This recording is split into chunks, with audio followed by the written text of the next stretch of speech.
The Gifts of EYKIS. Wayne Dyer. He was an American psychologist and writer of spiritual growth books. The Gifts of EYKIS. To the Promise of EYKIS. A Miracle for Our Time.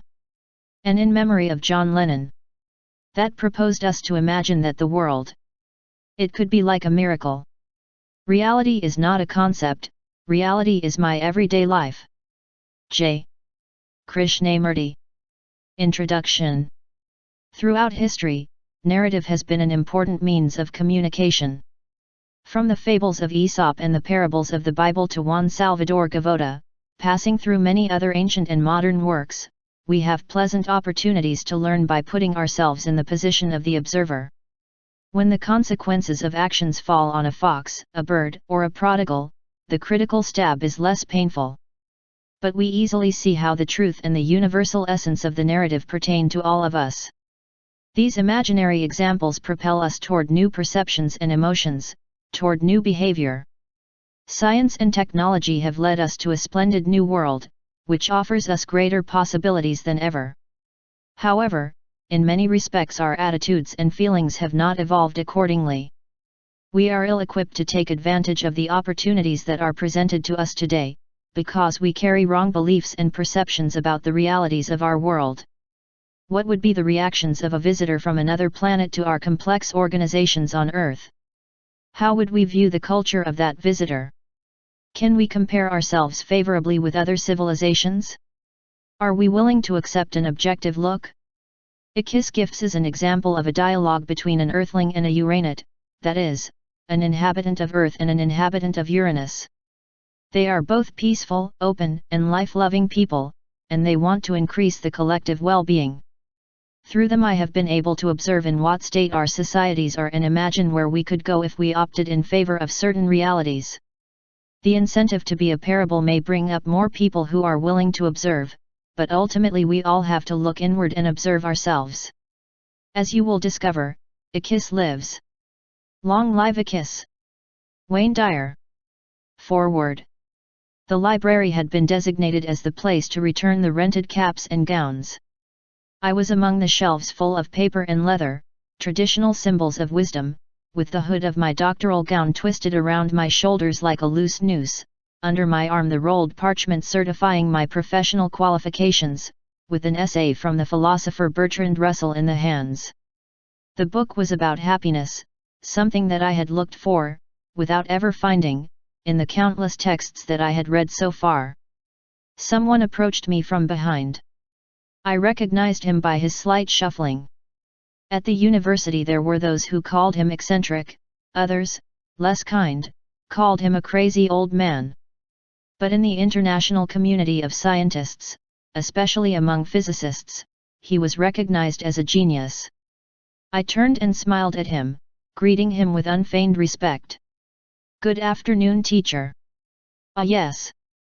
My friend, I have a gift for you." He talks about the teacher was peppered with more capital letters than the rest of us used. He handed me a bundle of mathematical equations that I saw for the first time. A long time ago, in my early days of experimentation, I had an assistant. He declined to make himself known, claiming that, being a visitor, his presence could constitute a disorder. In reality, the merit was his, but he affirmed that the responsibility was mine and that all the results should also be mine. He has never told me about him that I remember. Nerd. Nor will I ever talk to her about him again. Still he left me the Uranid formulas. I have tried to decipher them, but I have managed to get a glimpse of their meaning. He told me that a well-willing student would arrive who would continue the journey. That was 40 years ago. I've waited a long time. He sighed. "The student is you." A slight smile began to float over his wrinkled face, which finally twinkled in his eyes. "Me? What formulas did you say?" I asked, incredulous. "The Uranid formulas. They refer to molecular transport." "My journey is almost over, but yours begins here," he said, pointing to the typewritten pages. "Bon voyage, student. Maybe one day he will be a professor." He gave me his pleasant smile again, turned and walked away, shuffling his feet slightly. "Thanks for the gift," I exclaimed, still embarrassed. Without pausing, he waved me a quiet goodbye and disappeared behind a bookcase. First part. 1. The arrival. Who would have believed it? That place called Uranus looked like an exact reproduction of Earth. After spending several years deciphering the Uranid formulas, I had made my first transport to another planet, and as luck would have it, I would arrive at one that looked identical to mine. According to appearances, everything on Uranus was the same as on Earth. I had assumed that, even without leaving my solar system, I would have the opportunity to see something new, something different, if I reached a very distant planet. I thought that Uranus was far enough away from Earth to offer me a completely new reality, shape-shifting gaseous beings, or at least something worthy of the vivid imagination of the Star Trek authors whose work he so admired. I had imagined myself in time tunnels, jumping millions of years into the future or into the past for some magical possibility of transcending my body. Years of waiting and hard work hadn't prepared me for that surprise, that there was no surprise at all. Writers and researchers who believed the existence of a planet similar to ours imagined reflections of Earth, societies in which good and evil were reversed, and the like. I had never thought, not even in the moments when I let my imagination run wild, that I could find a planet exactly like mine. It was almost as if the inhabitants of Uranus had set out to reproduce our world in all its details. Its great oceans, mountain ranges, and deserts were a carbon copy of the terrestrial ones. They even had identical names. Not only does a Sahara desert speak, but even a Sahara hotel. I suspected that they had spied on us from a very powerful observatory and that they had reconstructed the Earth on Uranus. They have certainly reproduced down to the last detail. In all the big cities there were traffic jams at 5 in the afternoon, in the Third World hunger reigned, and there were large shopping malls and small fuel-efficient cars imported from Japan. They had forgotten nothing. I began to think that I was the victim of a hoax. Perhaps I had been led to believe that I was the first Earthman to visit another planet, without actually leaving my own. Had my secret analysis of the formulas been discovered and used as propaganda bait to mislead the Soviets into believing that we had achieved a technological breakthrough that did not really exist? He vaguely remembered seeing a movie on that subject. But, deep down, I was sure to find myself on another planet. He had felt the impact of molecular transport, I had lived the supersonic journey that took me away from Earth through the space vacuum. I was sure, but the doubt did not leave me alone. I came to the conclusion that the only way to check if I was on Uranus was to dispense with appearances and see if people were also equal to Earthlings as they seemed to be. I decided to choose one of those people and talk carefully with her. If he turned out to be like the Earthlings he knew, he would immediately return to Earth and work on the possibility of traveling beyond our solar system. I had not traveled billions of miles with the sole purpose of rediscovering my home world. He had started this company with a desire for adventure and excitement. The prospect of finding myself in a new world of people identical to the ones I had left behind didn't particularly appeal to me. I settled in my room, in one of the best hotels on Uranus, turned on the television without looking at it, and began to think about how to meet the inhabitants of that world, which was at the same time strange and familiar. I kept seeing the irony of my situation. I was in an unknown world, but I had the feeling of not having left my own. Even this hotel room was like the ones I had seen 1,000 times, the tiny bar of soap, the small dose of shampoo in a brown plastic bag, the worn cleaning of the bedspread, Gideon's Bible, never opened by anyone, in the closet drawer. Questions to ask of the Uranites were in my head, and I found myself pondering the question how to do it. An attitude he often adopted to avoid taking action. Long ago I had learned that the way to do something is to do it. But he had also learned to avoid that reality, which required effort and sweat, in addition to all the qualities that I like to see in others and neglect in myself.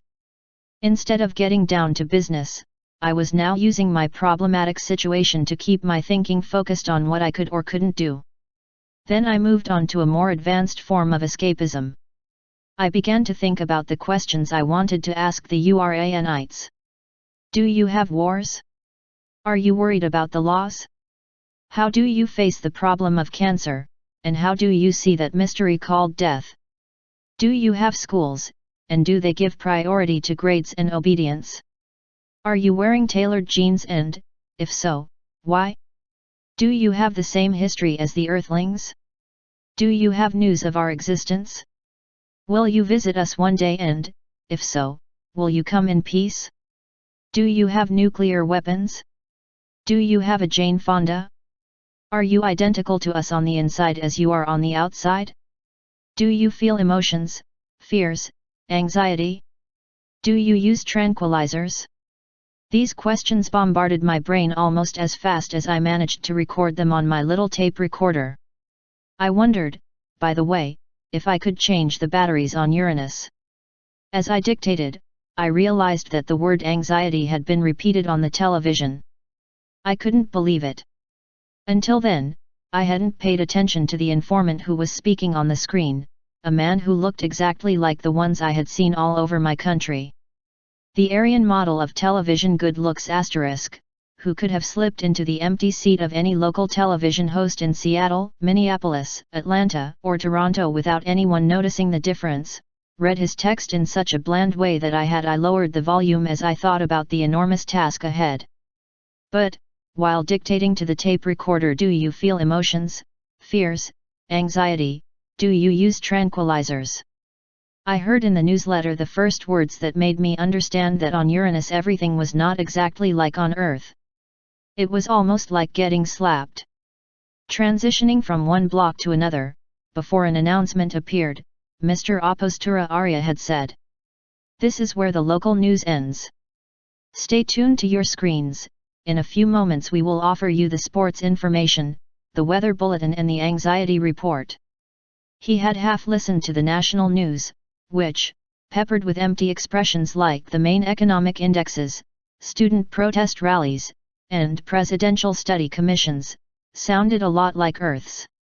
The local news, the weather bulletin and even the sports information were also familiar to me, and I endured it all while waiting to hear that part of the newscast, which would give me the first clue to meet the people of Uranus, whose culture until now, it had looked the same as mine. After this commercial information on a beer brand, we offer you the anxiety report for tomorrow. A report on anxiety, on the news. Excitement washed over me. What could a report on anxiety be, and why was it in the news? The report was short and specific. Good night. Here EYKIS with today's report on anxiety. The risk of anxiety attack is high in the highest areas, and lower in our city. On Friday, the chances of attack will be 80%, less over the weekend. For Monday, the forecast is almost zero anxiety, even in higher mountains, 1,800 meters above sea level. But tonight the danger of a rush of anxiety is so great that I would advise all of you to immediately check your stock of preventative medications. They certainly won't need them over the weekend, but a new front of anxiety is likely to hit the area by the middle of next week. And with this I say goodbye to all of you. This report has come to you courtesy of Painless, the only product of its kind that contains 850 milligrams of an anxiolytic, to help you when you need it. That is, when an attack of anxiety occurs unexpectedly. Remember, when anxiety strikes, painlessness comes out more costly. I was amazed. A report on anxiety attacks on the evening news. I never would have guessed it. Luckily I managed to record it on my tape recorder. I rewound the tape and listened to the report again. Then I listened to it again and timed its duration. It had lasted a minute. I listened to it again several times, thinking it must be a joke. Perhaps that EYKIS was a satirical actress who appeared on the evening news, similar to the characters who in our newscasts posed as social critics and made a fool of themselves by shouting in front of the camera, with feigned anger, against some politician or politician. Of some social evil that they found especially offensive. It was known that, if they really believed in what they preached, they would do something to remedy the object of their criticism, instead of uselessly lecturing their friends over the airwaves. I have always believed that by taking refuge in what others do or do not do well, critics demonstrate their inability to do anything. But EYKIS was not like that. She was outspoken, seemed to be serious, and took her report on anxiety as her own. The impression it made on me was excellent. I did not believe that this report was a comedy. However, I decided to watch the following newscast and see if what I had just witnessed was fake or authentic. And indeed, half an hour later, on another channel, another report on anxiety appeared, with almost the same warnings to the public. Then I made the decision to meet personally with that EYKIS whose sincerity had so moved me. I needed to meet a sensitive EYKIS to trust with my identity, and something told me that this was the right person. EYKIS helped others and spoke the truth in clear and simple terms. He already inspired me with complete confidence. For some reason I always know, inside me, when I like a person, and in that case I knew it immediately. In ancient times, I was accustomed to ignoring the rules by which most earthlings are governed, and attending only to the dictates of my interior. When I am urged to think, feel, or act in a certain way, I ignore the "I don't know if I should" and listen only to my heart. As a young man I had discovered that I only regretted those things that I had stopped doing because of some fear or prohibition that I imposed on myself, born of the criteria of others. Certainly I did many things that I did not like or that turned out badly, but I never regretted having done them. I simply promised myself not to repeat them. Consequently, I learned a lot from my mistakes.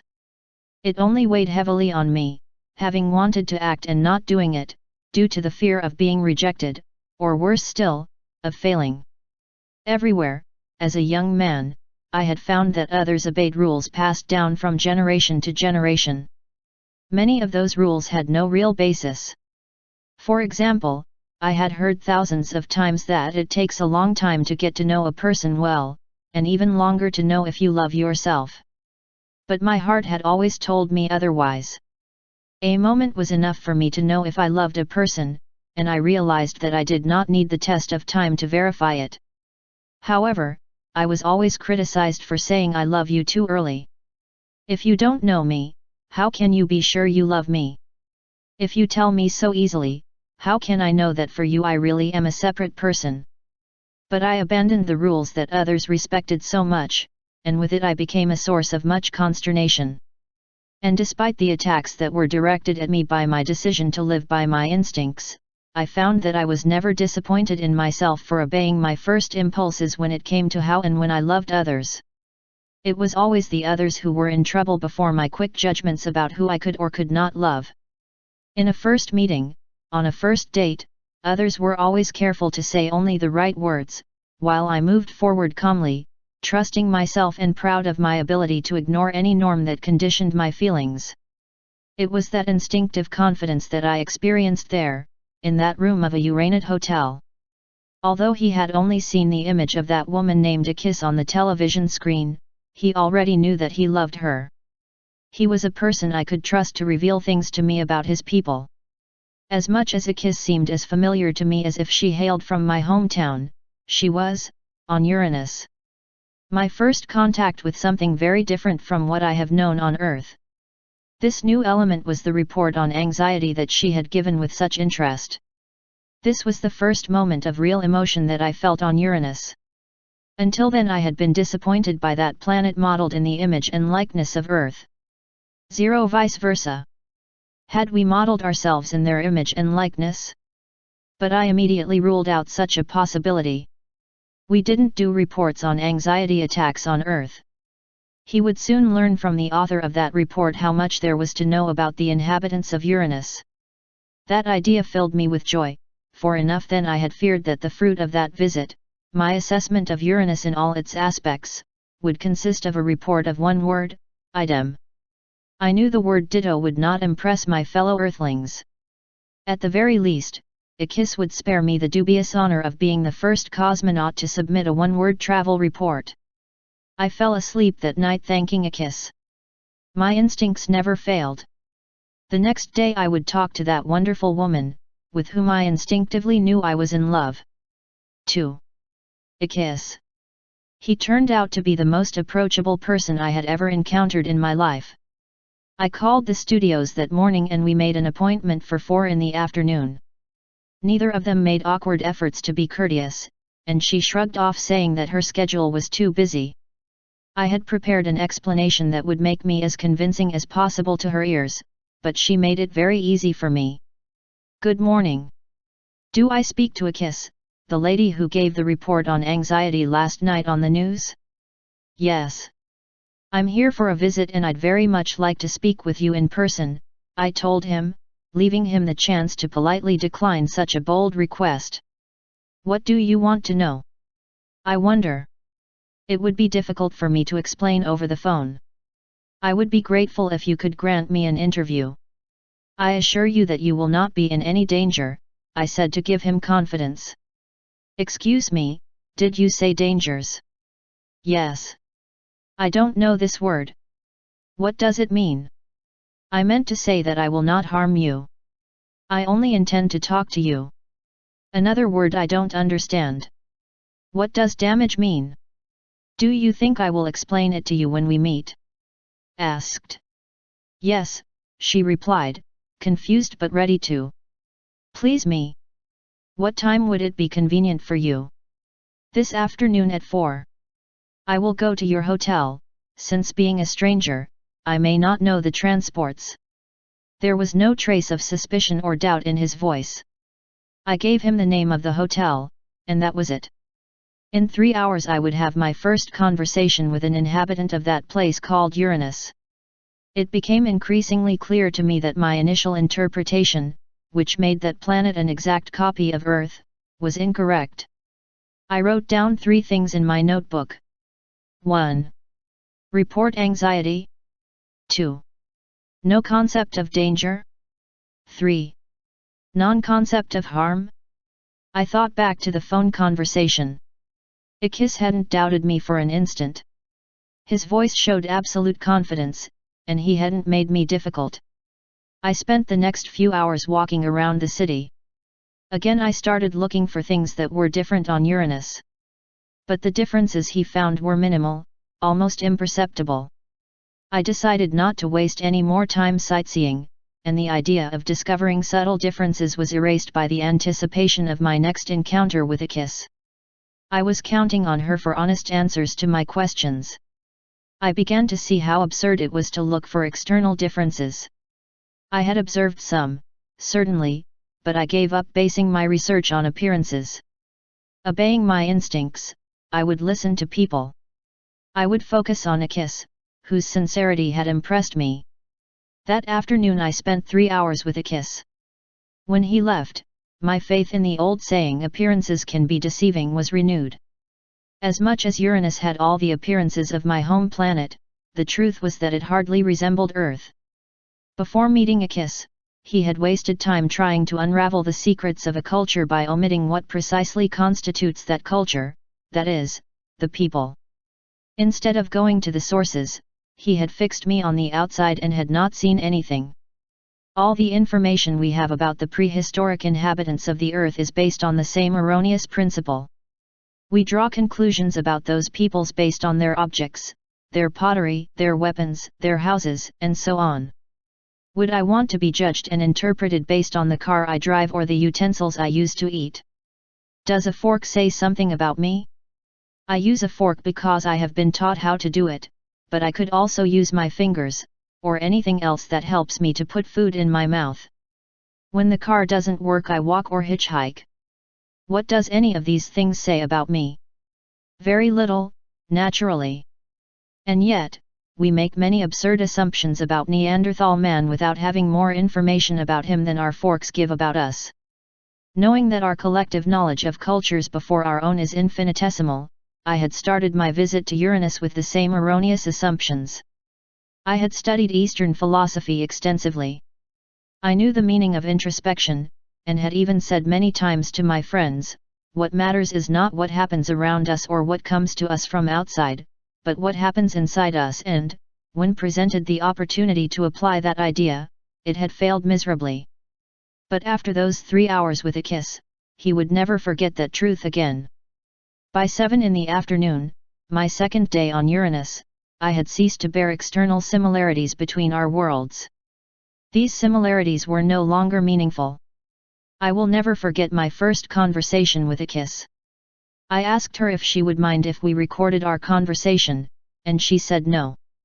The truth is that, in the 3 long hours we spent together, he did not object to anything. I decided to speak to him from the beginning with total frankness. I explained who I was, how I got here, and what I was doing on Uranus. Nervous, I spent a few moments explaining everything to him in the clearest way possible, hoping that he believed me and that he did not feel threatened, or wanted to turn myself into the authorities, who would subject me to endless interrogations. I couldn't get rid of the provincial habit of seeing the inhabitants of Uranus as I was, rather than as they were. EYKIS did not seem surprised by what I said. Without hesitation, he asked me what it was I wanted to know. Suppressing a keen desire to tell him everything about Earth, I asked him what I thought would be a surprising question. Why do you believe me? How do you know that I am not lying to you and that I have not come to take advantage of you in some way? I could be some wacko. She looked genuinely puzzled. I don't know what I lie means, he said. Explain it to me, please. Now the bewilderment was mine. Well, lying means not telling the truth, I explained. But truth is all there is, she replied promptly. How is it possible not to tell the truth? Well, if I were to try to harm you, and to deceive you, I told you that I am an Earthling who came here to meet you, my intention actually being to harm you, that would undoubtedly be lying. Well, there you have a first difference to write down in your report, she said. The people of Uranus cannot do that. We are not prepared for what you call lying. Here, we do not say more than things as they are. On Uranus we can only act from what is real. Why would anyone want to lie? Wouldn't that make talking to others impossible? She asked, puzzled. However, Earthlings don't always lie, I explained. We only do it sometimes, when we need it or when it suits us. But if people lie sometimes, how do they know when the other is lying and when he is telling the truth? Do Earthlings announce that they are going to lie in order to communicate? He asked me seriously. The purpose of the lie would be defeated if one pointed it out beforehand, I replied. So I see that the people on your planet don't communicate honestly. I don't understand how that is possible, EYKIS said. Let's move on to another topic, I suggested. Are you lying or telling the truth? She asked me then. I promise you that I will always be honest with you, I declared. I will never lie to him. Well, welcome to Uranus, EYKIS said. But would you please explain to me what sincere means and what it always means? Being honest is telling the truth. Now I understand why we don't have that word. And what does it always mean? When I assure you that I will always be honest with you, I replied, I mean from now on, for as long as we deal with each other. She looked even more puzzled. That same old concept is new to me. I only know what happens now, and it is enough for me to know that he will not lie to me now. I don't understand how you can know what you will always do. But, if that's what you think right now, that's fine with me. However, don't doubt that if you change your mind before it always arrives, that will be fine with me too. But it always never comes, I objected. Always is always. Well, if it never comes, we're both talking about the same thing, about now. I don't think we need to talk more than usual, he concluded. The inability to express my ideas in a way suited to his strangely logical mind was beginning to wear me out. I got caught up in my own explanations. She showed no exasperation at my incoherence, just mild disorientation. Their logic was irrefutable, but I thought it was impossible that those people could have created a planet so identical to Earth, and despite this they were so attached to reality that EYKIS did not understand simple concepts such as lying, the same as always, sincerity, danger or harm. Naturally, if they didn't exist for her, she couldn't understand them. However, I was able to understand concepts that did not exist for me. Perhaps the inhabitants of Uranus were inferior to us. I certainly knew what war was, and had never known one. And he knew about God without having irrefutable proof of existence. I made a mental note that I should ask him about those things later. For now, I wanted to move on to more immediate topics, without getting lost in a maze of small discussions about language barriers. Or was it the barriers my limited thinking created? I began to consider such a possibility. What is an anxiety attack? I asked without preamble. Anxiety doesn't affect us regularly. It only attacks in significant quantities when the winds are favorable to it. We publicize the likelihood of an anxiety attack, and its intensity, as a public service, he explained. But what is anxiety? I asked him, not understanding anything. Anxiety travels through the air in the form of microscopic particles that are shaped like little a's and an's, hence its name. Those anxiety particles were discovered by a scientist working with a powerful microscope.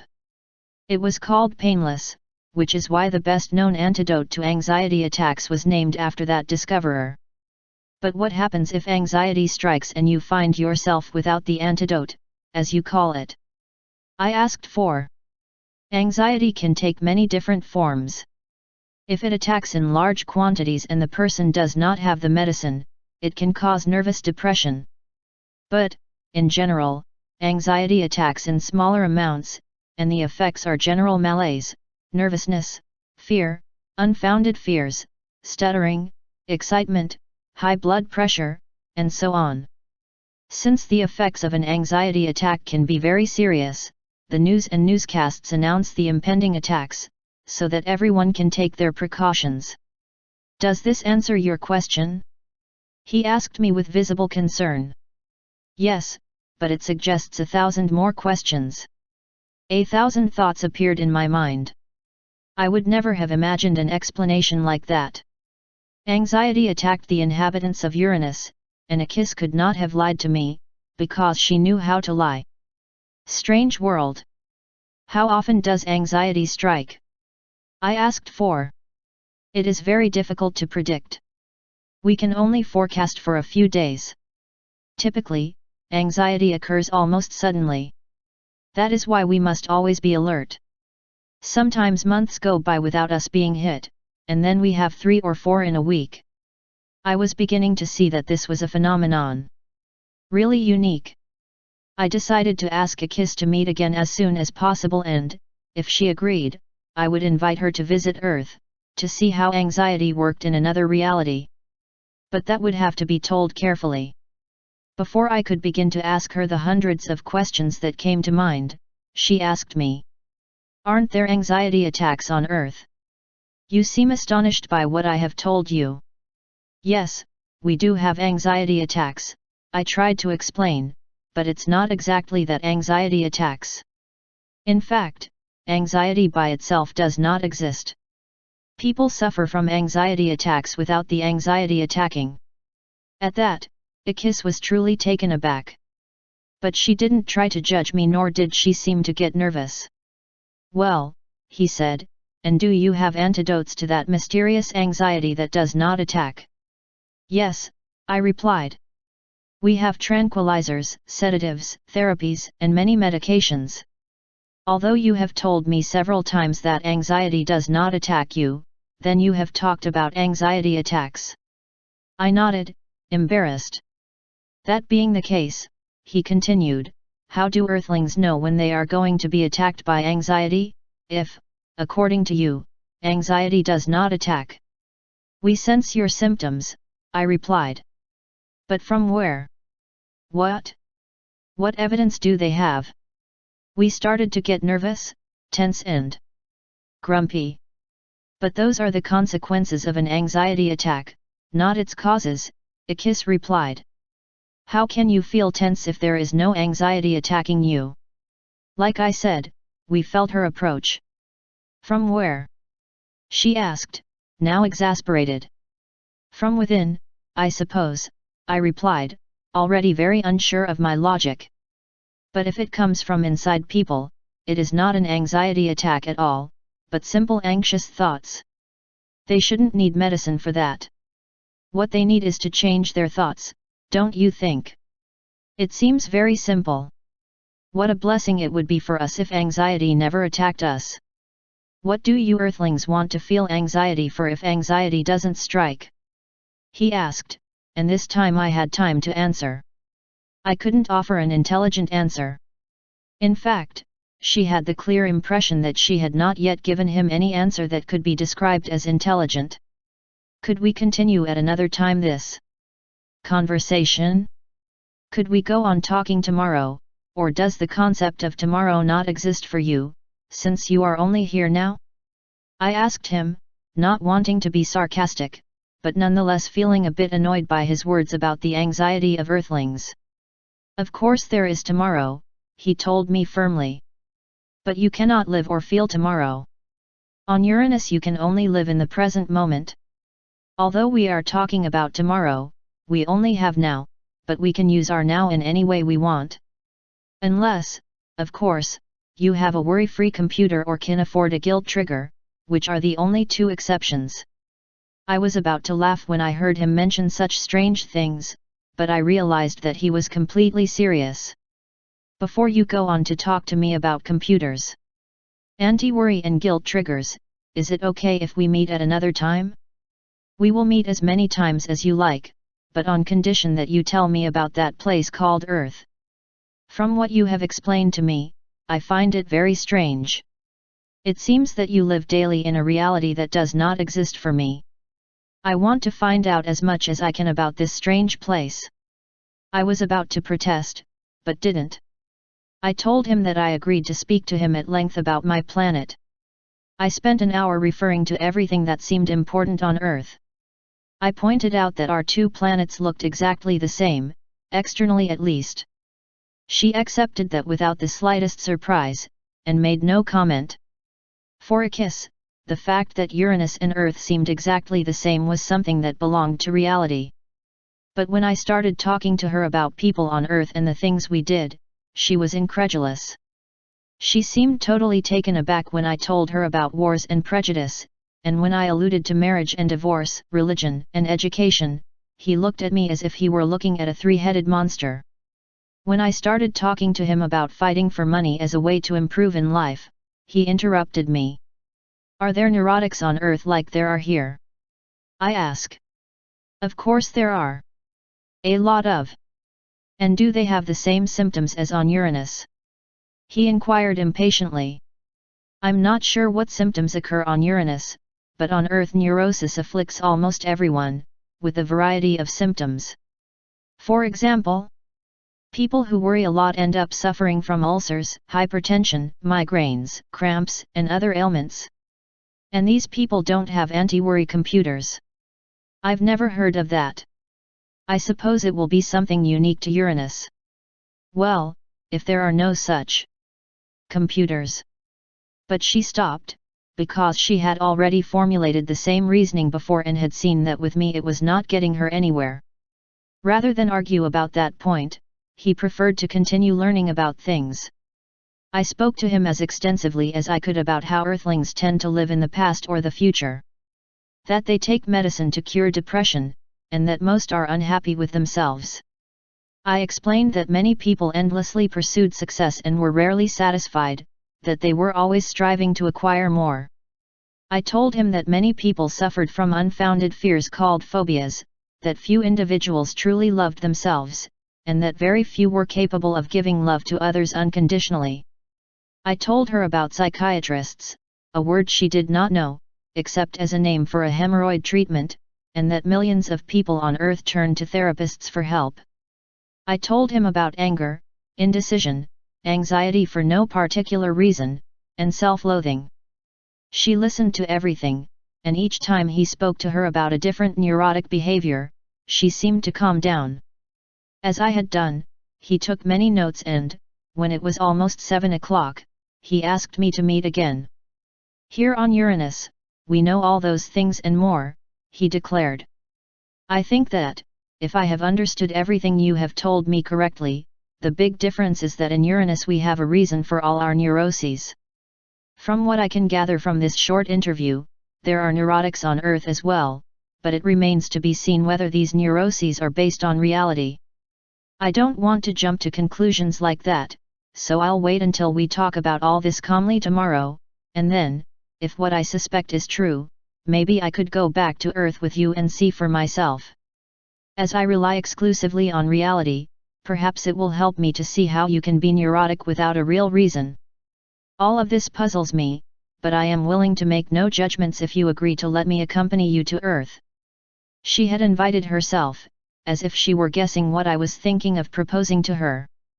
We said goodbye, and when EYKIS had gone I lay down on the bed and gave myself up to my reflections. I had a lot to think about, in preparation for our interview the next day. I fell asleep with EYKIS's words echoing in my head, maybe it will help me to see how you can be neurotic for no real reason. That was a question that I had never thought about. 3. The second visit. He had decided in the middle of the night, after spending several hours reviewing our first conversation and examining EYKIS's strangely logical reasoning. I had to encourage her to undertake the journey to Earth, so that she could see the enormous difference that existed in the way of thinking of our respective peoples. I decided to do what I could to get her to visit my planet, but first I wanted to learn as much as possible about her and what was a strange way of thinking for me. I had reconciled myself to the external geography of Uranus. He accepted it as a practically identical copy of Earth.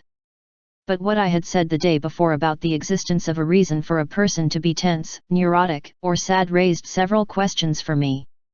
I could not understand that the reality of EYKIS could be so different from mine. He had seen Uranites engage in various forms of self-destructive behavior, and he was extremely curious as to how she would explain this. I had read some things that night. He had also noticed in the Uranites a wide variety of behaviors that could have occurred on Earth. He had observed them in traffic jams, in supermarkets, and in modest restaurants. He had taken careful notes and marked with an asterisk those behaviors that paralleled those he had seen so often on Earth. After composing a whole catalogue of neurotic or self-destructive attitudes on the part of the Uranites, I could hardly repress my vanity as an Earthman at the idea of asking EYKIS about the flaws in some points of his reasoning. She claimed that her world was totally based on reality, but since my arrival I had seen a good number of neurotic procedures very similar to those that occurred on Earth. The themes that I thought to raise during my interview with her were well thought out, and I had prepared many examples that indicated that the world described by EYKIS, so based on reality, had its unreality and its neurosis, just like on Earth. We had decided that this interview, in which she would answer my questions and comment on my observations, would be held in my hotel restaurant, while we were having dinner. EYKIS appeared very animated and smiling, and we sat down at the table. "I'm sure you have a lot of questions to ask me after our marathon yesterday," she told me before I could utter a single word. "I think so. And I'd like to start right away, if you don't mind. I accept what you said yesterday about anxiety attacks, and I understand that your people use a phrase like 'I have an anxiety attack', if in fact anxiety attacks. Furthermore, I recognize that on Earth anxiety does not attack, and that people are subject to anxiety attacks. If you want to accompany me to Earth, perhaps you will find the answer to that puzzling question. As for me, I have never had an anxiety attack, so it does not concern me. But would you kindly explain to me what you meant by that anti-worry computers and guilt triggers, before I get an anxiety attack? Tonight won't attack anxiety, the forecast established it with all certainty. Very well, let it be. What are they? Anti-worry? Asked. Are there no people on Earth who care? Yes, almost everyone worries at one time or another, and we even have people who worry neurotically, compulsively, and who are always worried. And you have no anti-concern on Earth. I've heard of that in my life. So why do you worry on Earth? Well, people just worry. They worry about falling ill, crashing on planes, the fate of their relatives. Worrying is very common. But what makes people worry? He insisted impatiently for what he believed was reluctance on my part. Well, it's the same people who are creating the concern, I suppose. And what do you solve by worrying? Does this prevent you from getting sick? Do you prevent your family members from having an accident, or from crashing planes? I did not answer. Worry does not change in absolute events. People have learned to simply care. But why are you willing to spend the precious moments of your life worrying about things you can't solve? It seems so absurd, she said, visibly perplexed. What are those anti-worries you mentioned yesterday? Is it some kind of invisible bacteria, like those that form anxiety, those that make the inhabitants of your planet Uranus worry? Oh no, EYKIS replied, almost startled by the absurdity of my assumption.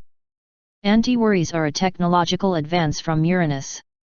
If something is going to happen in the near future, like a plane trip or illness, anti-worry can give an accurate forecast of what will happen if one takes a certain action. You mean these anti-occupation can change the future? No, it's not that, she answered with a certain exasperation. They work in the following way. Suppose I spend a few moments worrying about the plane trip I have to do next week. Well, I write down my concerns and program them into the anti-worry computer terminal. And the computer tells me how the flight will go.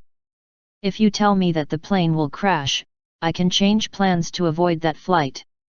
But why doesn't everyone use the anti-occupation computer?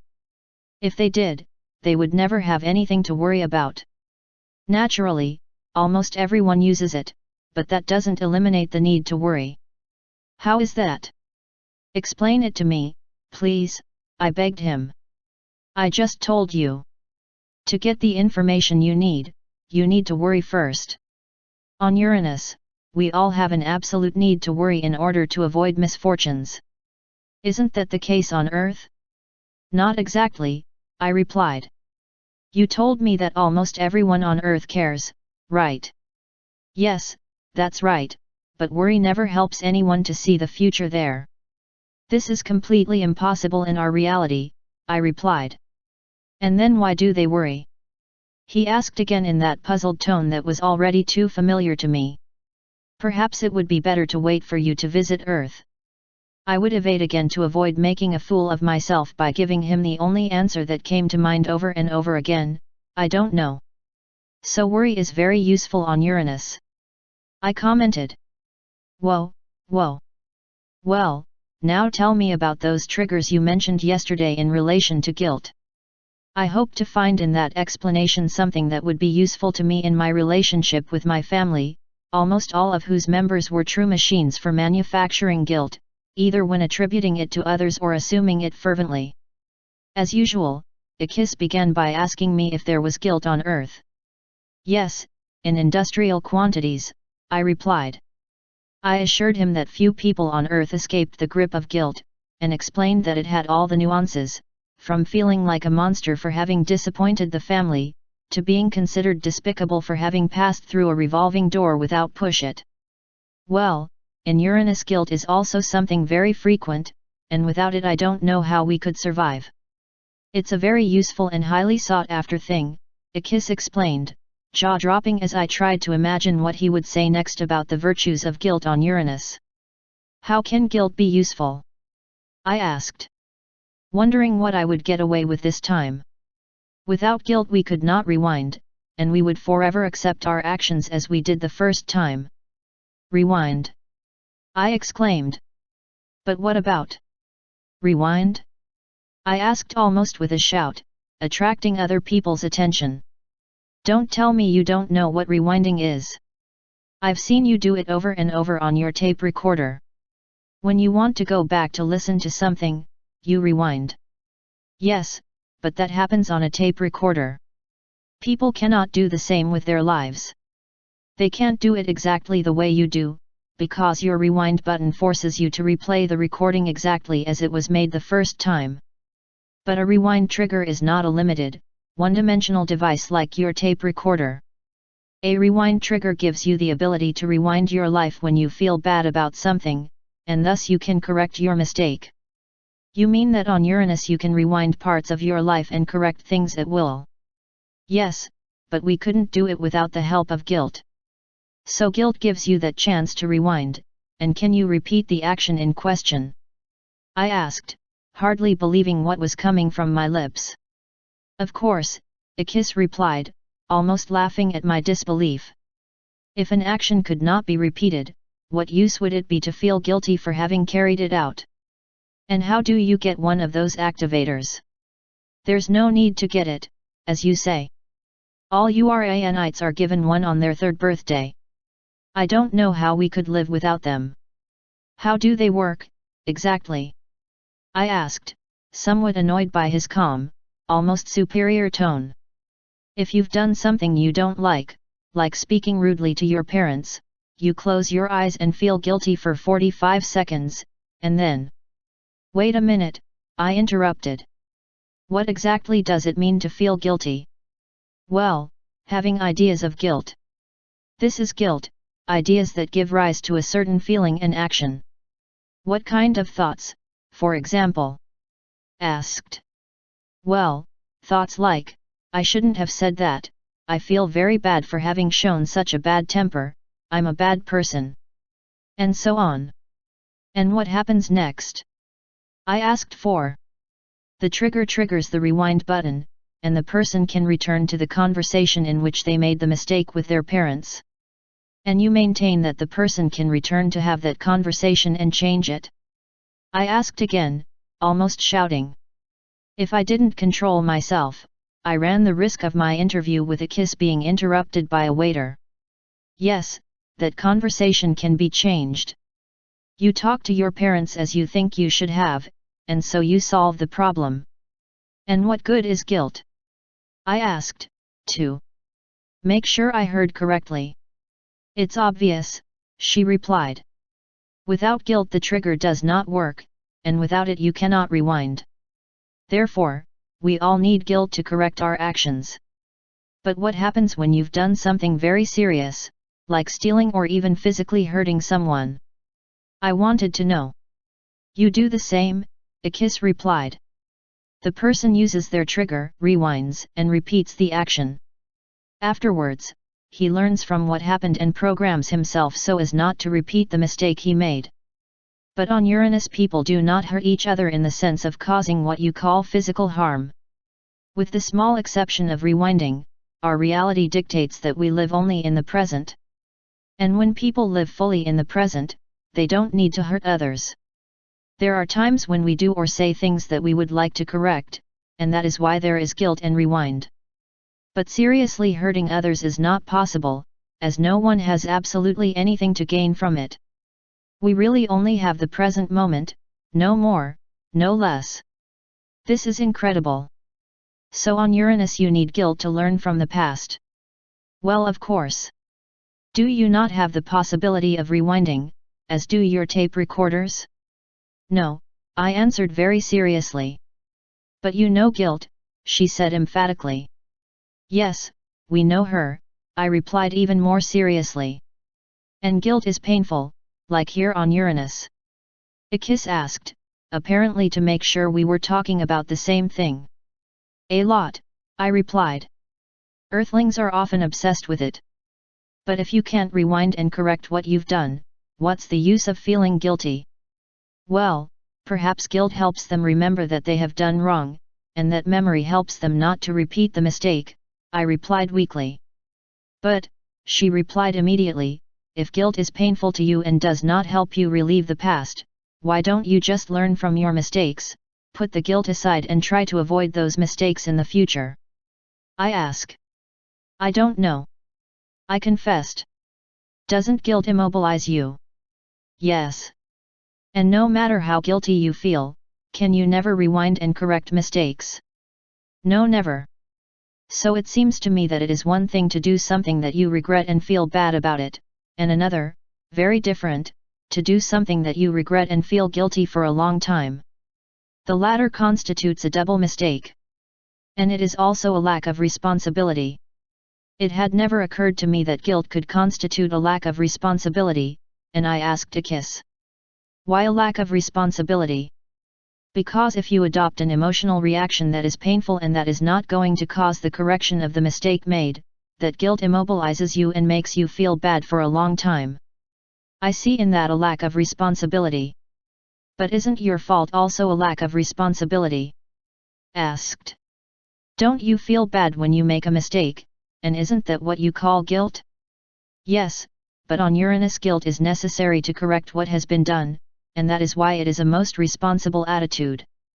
On Earth, as I gather from what you have told me, you cannot repeat the past, so I think what you should do is learn from your mistakes, not repeat them in the future, and sensibly reject painful guilt. But I also have a hard time imagining a world without guilt. Although it may be painful for a few moments, its usefulness is enormous. Nobody on Uranus would want to do without their rewind trigger, I assure you. I was impressed. As with their anti-worry, EYKIS had gotten an eloquent defense of guilt because it was functional. I was beginning to understand what he meant when he claimed that Uranus culture was based on reality. When an emotion served no purpose, they simply did not feel it. By that Uranid logic, the feelings of guilt, the defense of which I had heard all my life, were totally meaningless. I mentioned to EYKIS several conversations that I had overheard on Uranus, in which people were saying the same nonsense that I had heard so many times on Earth. I showed him a list of phrases, including the following. You shouldn't have done it like that.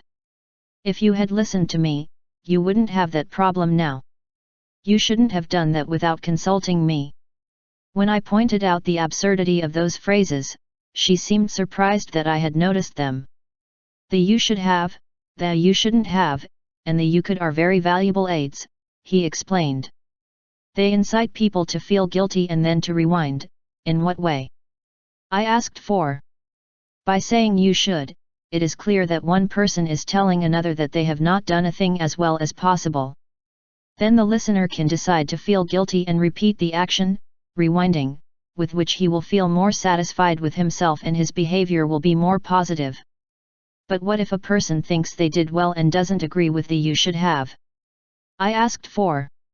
Well, he just ignores the you should have. The purpose of the you should is to give the possibility of repeating the action. If people were unable to rewind, it wouldn't make sense to tell anyone you should. But, EYKIS, I protested, what if you really dislike what someone else has done and think that person would have been better off if they had done the thing according to our criteria? How to communicate to another the need to improve? You mean in case the person can't rewind and repeat the action? I ask. Yes, I replied, having already forgotten about the happy Uranid rewind. The answer is so simple it almost struck. It would be recommended to the person not to repeat this negative behavior in the future. In no way would you say you should, for that would be useless. But I can hardly imagine a life without the possibility of rewinding. What do you do with criminals if you are not? Blame supporters? I asked for. I did not say that we are not partisans of guilt. It is you who, apparently, do not get any benefit from it. Guilt is a very useful thing on Uranus, and we have no criminals. Anyone who behaves contrary to the law is required to take responsibility for their act. Guilt helps you do it. It makes you think about what you have done and leads you to rewind and correct your wrongdoing. And whoever refuses to do that must also take responsibility. What happens when a criminal refuses to rewind? I asked for. It's very simple, EYKIS said. Whoever has stolen something must return it and pay compensation. Those who refuse to do so are imprisoned, and are allowed to work in works of collective utility, such as roads, libraries, schools, and all kinds of public services. Those who refuse to do that work are isolated until they decide to be responsible. But our jails are practically empty, as rewinding through guilt eliminates the need for incarceration. It is very rare for a person to decide not to rewind and not repeat their conduct in a legal way, or not to take responsibility through the work I have referred to earlier. Because these two options are so reasonable, it is almost never necessary to impose isolation. And what happens in the case of serious crimes, bodily harm, or murder? I asked for. Those concepts of harm and murder do not exist here, since we are based strictly on reality. On Uranus, no one would even think of harming others, because that would be of absolutely no use to them. We intuitively know that everyone has the right to be whatever they want to be. Therefore, no one would think of changing the way of life of others. I suppose by damage and murder you understand the possibility of changing others. We are incapable of that. It is simply not in our reality to think or act that way. But don't you think that a person capable of doing this, and there are many on earth who are capable and who do, should be forced to feel guilty? I asked for. If guilt couldn't make them rewind, I don't think so, he answered immediately. But shouldn't such people be forced to repent and correct their behavior? Now you speak as if you lived here on Uranus. Repentance is internal and voluntary, and behavior is external. It is possible to change the way a person acts in the future. But why should that be related to guilt? Can't a person learn, repent, and mature, or even be imprisoned and isolated, without needing to feel guilty? I ask. I'm not sure, I replied. Well, I can assure you that if guilt didn't lead to rewinding, here on Uranus it wouldn't exist. Even if crimes and violence occurred in our society, guilt would not help to rehabilitate anyone, most likely it stimulated the repetition of criminal acts.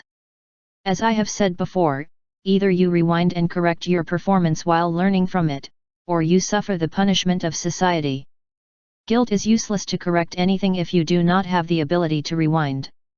If everyone is always grounded in reality and can rewind their lives to eliminate mistakes, why do I see signs of the same social problems we have on Earth on Uranus? What about your prisons and your abortion clinics?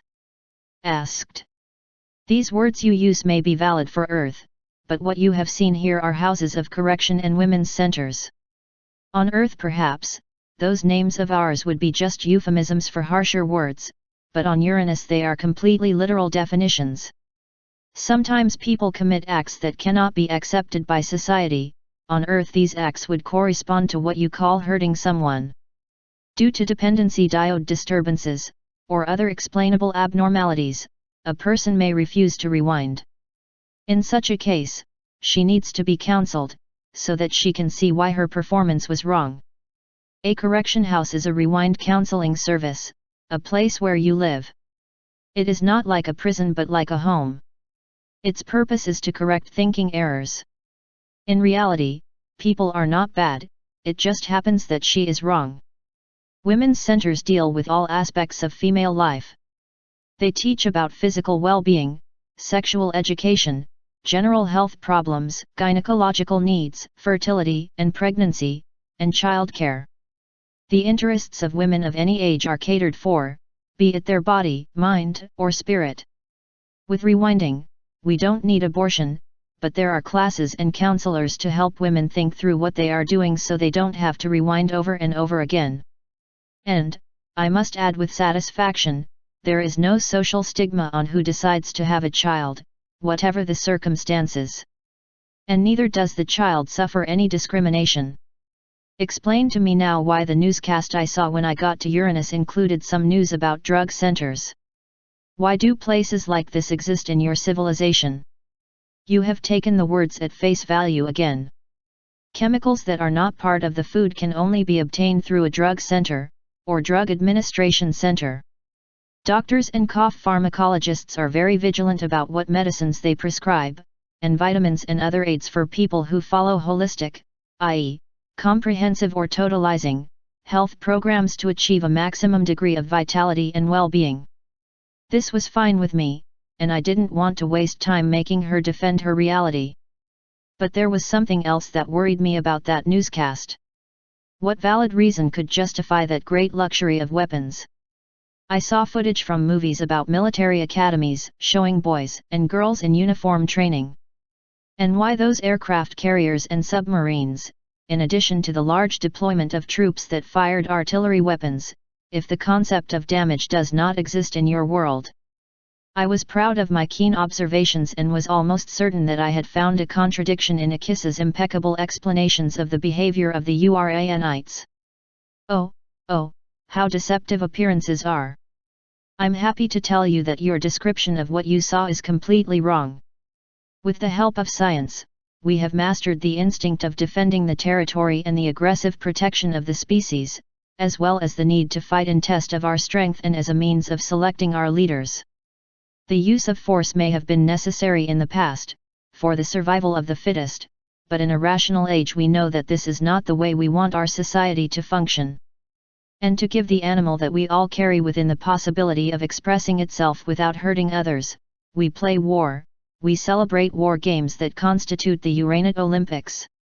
The military academies you thought you saw do not train soldiers, but athletes. Aircraft carriers do carry airplanes, but that's to save fuel when it comes to bringing airplanes to competitions. And some of those devices are only good for very short flights, in no way could they cross the ocean.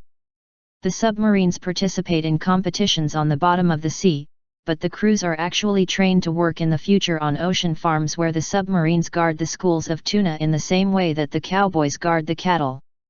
And ocean crops are tended and harvested by submarines.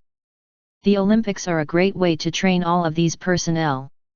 As for the artillery troops, you saw them firing at targets, not at people.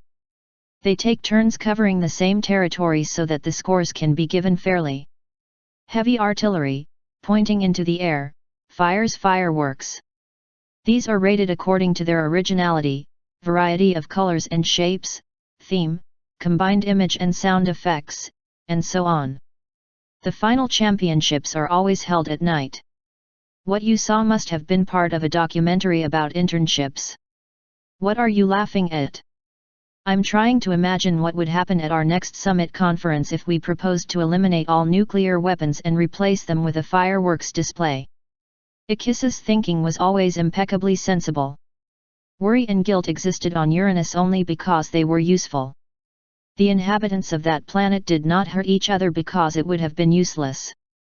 Anxiety attacked, hence the need for tranquilizers. We left the conversation about guilt and I questioned EYKIS about something he had repeatedly observed on Uranus. People talking about their phobias. Yes, I think we suffer from phobias. They are a big problem, but we have learned to cope with them. They are part of our reality, you understand me? He declared gracefully, with a very slight smug smile. I heard a woman on the bus say to her friend, I am horrified by elevators, I feel like never going up to any of them again. Explain to me how it is possible that a person based on reality, to use your own words, can say something so unreal. It is clear that elevators do not scare people. Have you ever been on a Uranian elevator scare program? She replied very seriously. Program to scare. But why? To what end? Here on Uranus, elevators are built with loudspeakers inside. When the program is scare, and that can happen without warning, the loudspeaker emits a terrible, high-pitched, squeaky screech. It's something that makes your hair stand on end. And why don't you eliminate those noises and thus get rid of that phobia? Because scary elevators are the antidote to that stupid background music. Elevators are built that way, most people learn to adapt to them and they don't have such a bad time. But some people find elevators truly scary. Do Earthlings feel phobias like the fear of elevators? Yes, of course, but it's not the elevators themselves that scare people. It's the attitude that some people have towards small, enclosed spaces, I replied, knowing what she was going to ask me next, and that this time I wouldn't find a sensible answer either. So that's why you've been surprised when our people say, I'm scared of elevators. You've never heard it put that way, have you? Yes, friend EYKIS. Thousands of times. But you just said that on Earth elevators are not programmed to scare anyone, and if so, why accuse an elevator of a person's fear of confined spaces? She asked, completely taken aback, surprised. I decided to ask him about other phobias, since he had nothing to say, to clarify my words, apart from the formula that he had already pronounced too many times. You will understand when we go to Earth. Let's leave the elevators for now, I suggested. Do the people of Uranus suffer from acrophobia?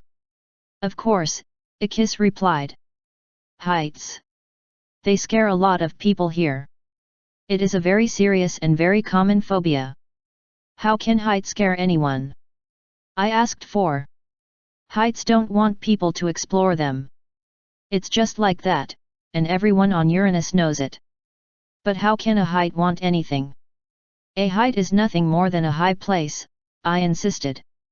Not on Uranus, she replied briskly, and you wouldn't say that if you had ever gotten too close to the top of a mountain or the edge of a cliff. Are those places equipped with scare programs, like your elevators? I asked, feeling stupid for even asking such a question. No, it's not that there are scare programs, but that all the tops of our mountains and our cliffs are on hinges, she explained. That? I exclaimed, not believing what I had heard. Well, you won't tell me that there are no hinges on Earth. Of course there are hinges, but mountains and cliffs don't have them. But if they are not hinged, how can the summits tip over? I ask. And why the hell should a mountain top tip over? I exclaimed, almost losing patience at the absurd turn the conversation was taking. Didn't you tell me you've heard various people talk about their fear of heights? That's how it is. I had heard it many times, and even wrote it down to ask EYKIS about it. And how do you think anyone could talk like that if the summits and the edges of the precipices weren't on hinges? When people get too close to them, their weight can activate the avalanche control system and cause the summits to rotate on hinges and tip over. That is why heights scare people. Why else could they do it? Has that ever happened to you? I asked. No, never, he answered vehemently. Heights have never scared me. And you? Well, we certainly don't have hinges on our mountain tops or on our cliffs. Then I suppose you've never heard any earthling say I'm afraid of heights, he pointed out. Ah, well, yes, the truth is that I have heard it many times. But let's save that for another time. I'm sure it would create a lot of confusion for you if I tried to explain it to you.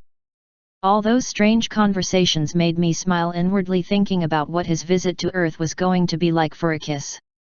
The things she understood were so incredibly sensible. She knew nothing but her own reality, and I was beginning to see that, in many respects, that reality was light years from Earth's. On Earth I was considered a highly evolved person, free from mental barriers. But there, on Uranus, I was sure that EYKIS was beginning to think differently about me. I decided to continue our conversation, to learn that night as much as I could. EYKIS had told me that this would be his last chance to speak to me at length, as he had a lot of backlog. He also announced that he was making arrangements to accompany me to Earth, spend a fortnight there and observe everything on his own. Everything I had explained to him about anxiety attacks without anxiety attacking, about elevator phobias, although the elevators weren't programmed to scare people, and about other mysterious phenomena, it had piqued her curiosity about my home planet. He was very interested in visiting him personally. Won't your family put up obstacles? Asked. No, I will not allow them to be upset, he declared innocently. But how can you or not allow another person to be upset? I'll hide your disgustomers and disconnect the anger terminals from your portable units, he said, and it was my turn to open my mouth again in amazement. Very good, I give up. What is a disgusting? I asked, smiling.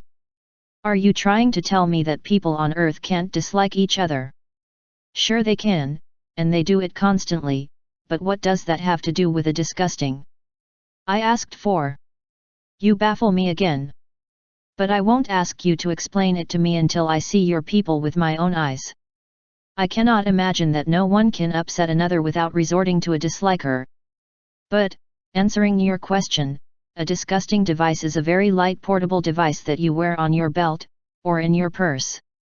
It exists in many different models, depending on what one wants to spend.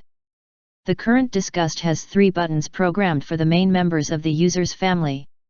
One button is for siblings, another for parents, and another for grandparents or anyone else living in the same household. There are also more expensive varieties of upset that include in-laws, co-workers, and even strangers. But how do they work? I wanted to know. They act by invisible lasers. For example, if you want to upset your sister, direct the device towards her and bang. He presses the brother's button and then, usually, she exclaims in a lamenting tone, "Mom, my brother has given me a dislike." Do you get it? Of course I understand. I exclaimed. It is fantastic. Do you mean that on Uranus one cannot upset another person without using a dislike? How would that be possible? He replied briskly. How could you give someone a dislike without a dislike? I did not want to go into Honduras. I declined to answer his question and put the topic on the "you'll understand when we go to Earth" list, a list that kept growing. But the truth is that I meditated intensely and for a long time that question of hers. I knew that EYKIS, already very puzzled by my inability to intelligently answer her questions, would not be satisfied with my reference to Earth. Perhaps his next visit would clarify things for him, but I was beginning to fear that this visit would only confirm the conclusions he was reaching about Earthlings. So your family can't be upset about your trip because you'll hide their disgusting ones? I repeated to be sure I had recorded it correctly. I'll hide them, or else I'll disconnect the wife/mother terminals. It would bother my family to go 2 weeks without their disgusts, so I'll just turn off the lasers that might affect me. Amazing, absolutely amazing.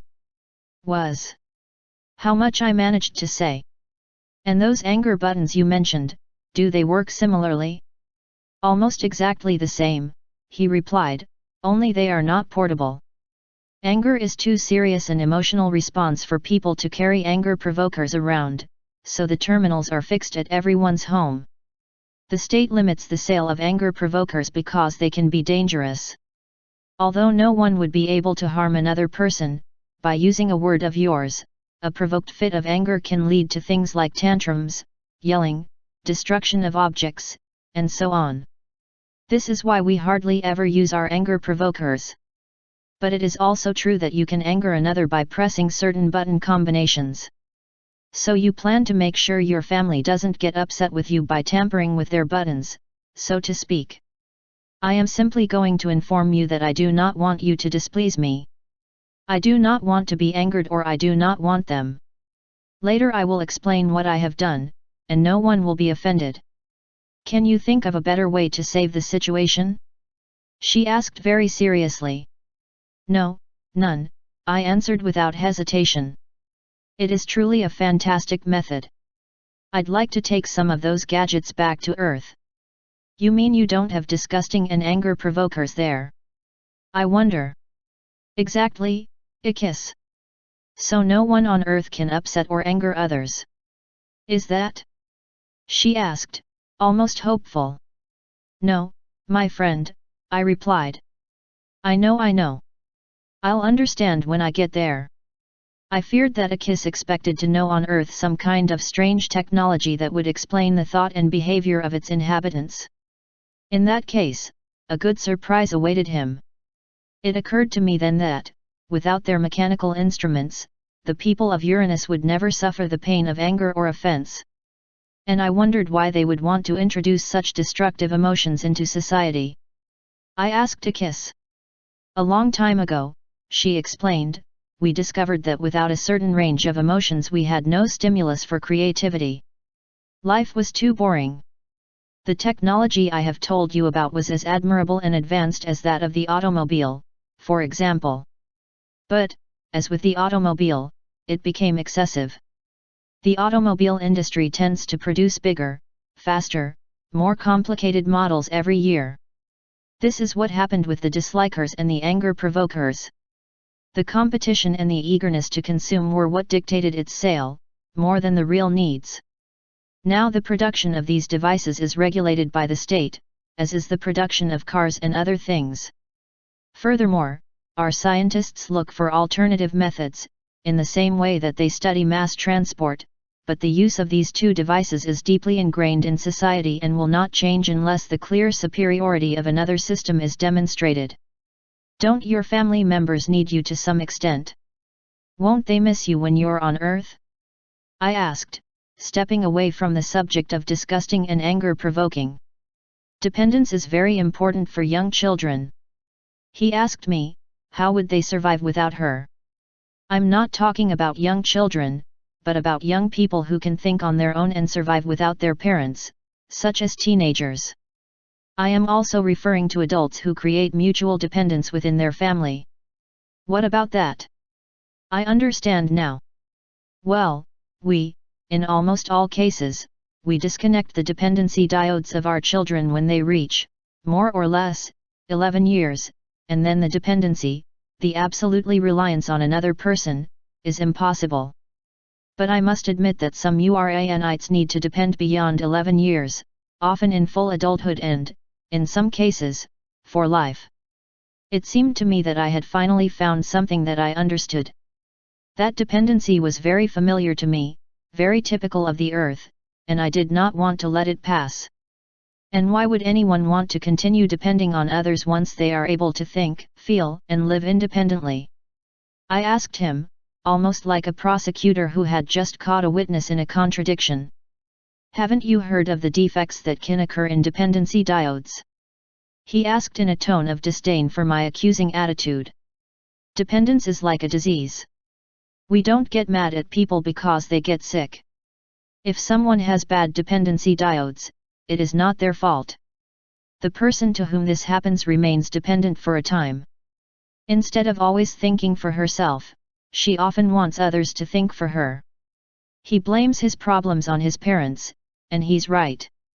Only parents rule dependency diodes, and a wrong parent can create lasting dependency for a child. Luckily, all the dependency diodes work fine in my family. We are all capable of thinking for ourselves, we never blame ourselves for our problems, we love each other very much and we share countless things. Fortunately, all my dependency diodes were properly disconnected.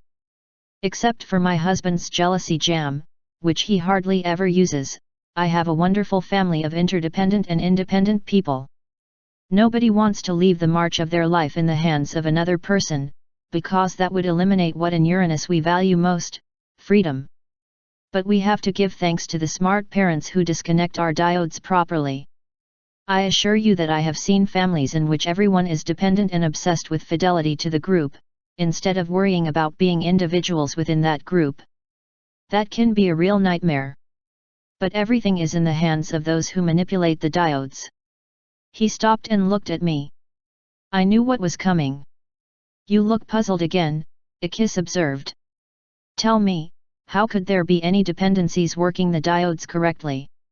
Won't you tell me that? You guessed it, I murmured. That there are no dependency diodes on Earth. You said it. And do you have dependencies in people over 11 years old? Yes, indeed. But before you say more, let me ask you another question, I begged him. Agree. Go ahead with her. What about that jealousy jam? What do you think I think of that? I'd swear you've never heard of jealousy jam, and you're still jealous on Earth. And then you will tell me that I won't understand it until I see it on Earth, when we go there next week. I'm wrong? No. And I'll even try to explain that jealousy jam I've never heard of, I declared. When your husband wants to be jealous, he puts that jam on toast and eats it, and then he is jealous. It is not like this? Almost, she replied, holding back her laughter so as not to offend me. Only you don't eat the jealousy jam, you simply rub a small amount of it on your fingers. And, furthermore, it does not serve to make yourself jealous, but to make another person jealous. For example, my husband rubs some jam on my fingers and then says, "You're making me jealous." The cause of neurotic behavior is always in the other person, you know? The jam he rubs on my fingers makes him jealous and the jam he applies makes me jealous. Do you get it? But why do you want to be jealous? EYKIS looked down for the first time and blushed. It's the best aphrodisiac, she answered sincerely and confused, trying to temper her voice. We like to convince each other that there is really no reason to be jealous. That's a jam I'd like to try. I exclaimed laughing. She smiled back and calmed down. I'm sure you'd like it, she said. And he looked into my eyes again as he had always done. This time I was the one who blushed. You know? I said, what scares me is to think that we are beginning to understand each other. She smiled and asked me if I knew enough already and if we could start preparations for our trip to Earth. I was delighted that, after talking for so many hours, we had finally understood something of our respective societies. No, I said, let me ask you a few more questions. I think I know how your society differs from ours, but I would like to see for myself. Okay, he answered complacently. Me too. I'll save all my questions until we get to your planet. But, if I am to be totally honest with you, I must say that while I am very happy that you understand my reality, I am beyond confused about how yours works. I do not understand anything. Everything seems very strange to me. You have told me over and over that you have the same emotional reactions as us, but I still don't understand how or why. Well, I'll have patience. There must be some logical explanation that for now escapes me. EYKIS was completely wrong about the logical explanation. But at that moment I did not want to say or do anything that might discourage her or increase her confusion. We spent an hour more talking about almost every topic on my list. In the meantime, I had already learned to contain my surprise at what appeared to be completely nonsensical claims. I had finally stopped looking at EYKIS from my own reality, and accepted her as she presented herself to me. He had learned to stop judging her and to see that she was incapable of tampering with the truth. EYKIS was the personification of the human being open to everything, a being who lives at ease with the reality of his society and who wishes to grow with each new experience. I had read a lot about people who, lacking mental barriers, firmly stick to their reality. Such people seemed to me to be superior human beings capable of transcending themselves and their little concerns and of giving a clear meaning to their lives. They were people who lived in reality, who never forgot the fundamental truth of what exists. But the truths of EYKIS were completely new to me. I had forgotten that the reality of a person is precisely that, and that it is not something to be laughed at, but something to be penetrated and accepted.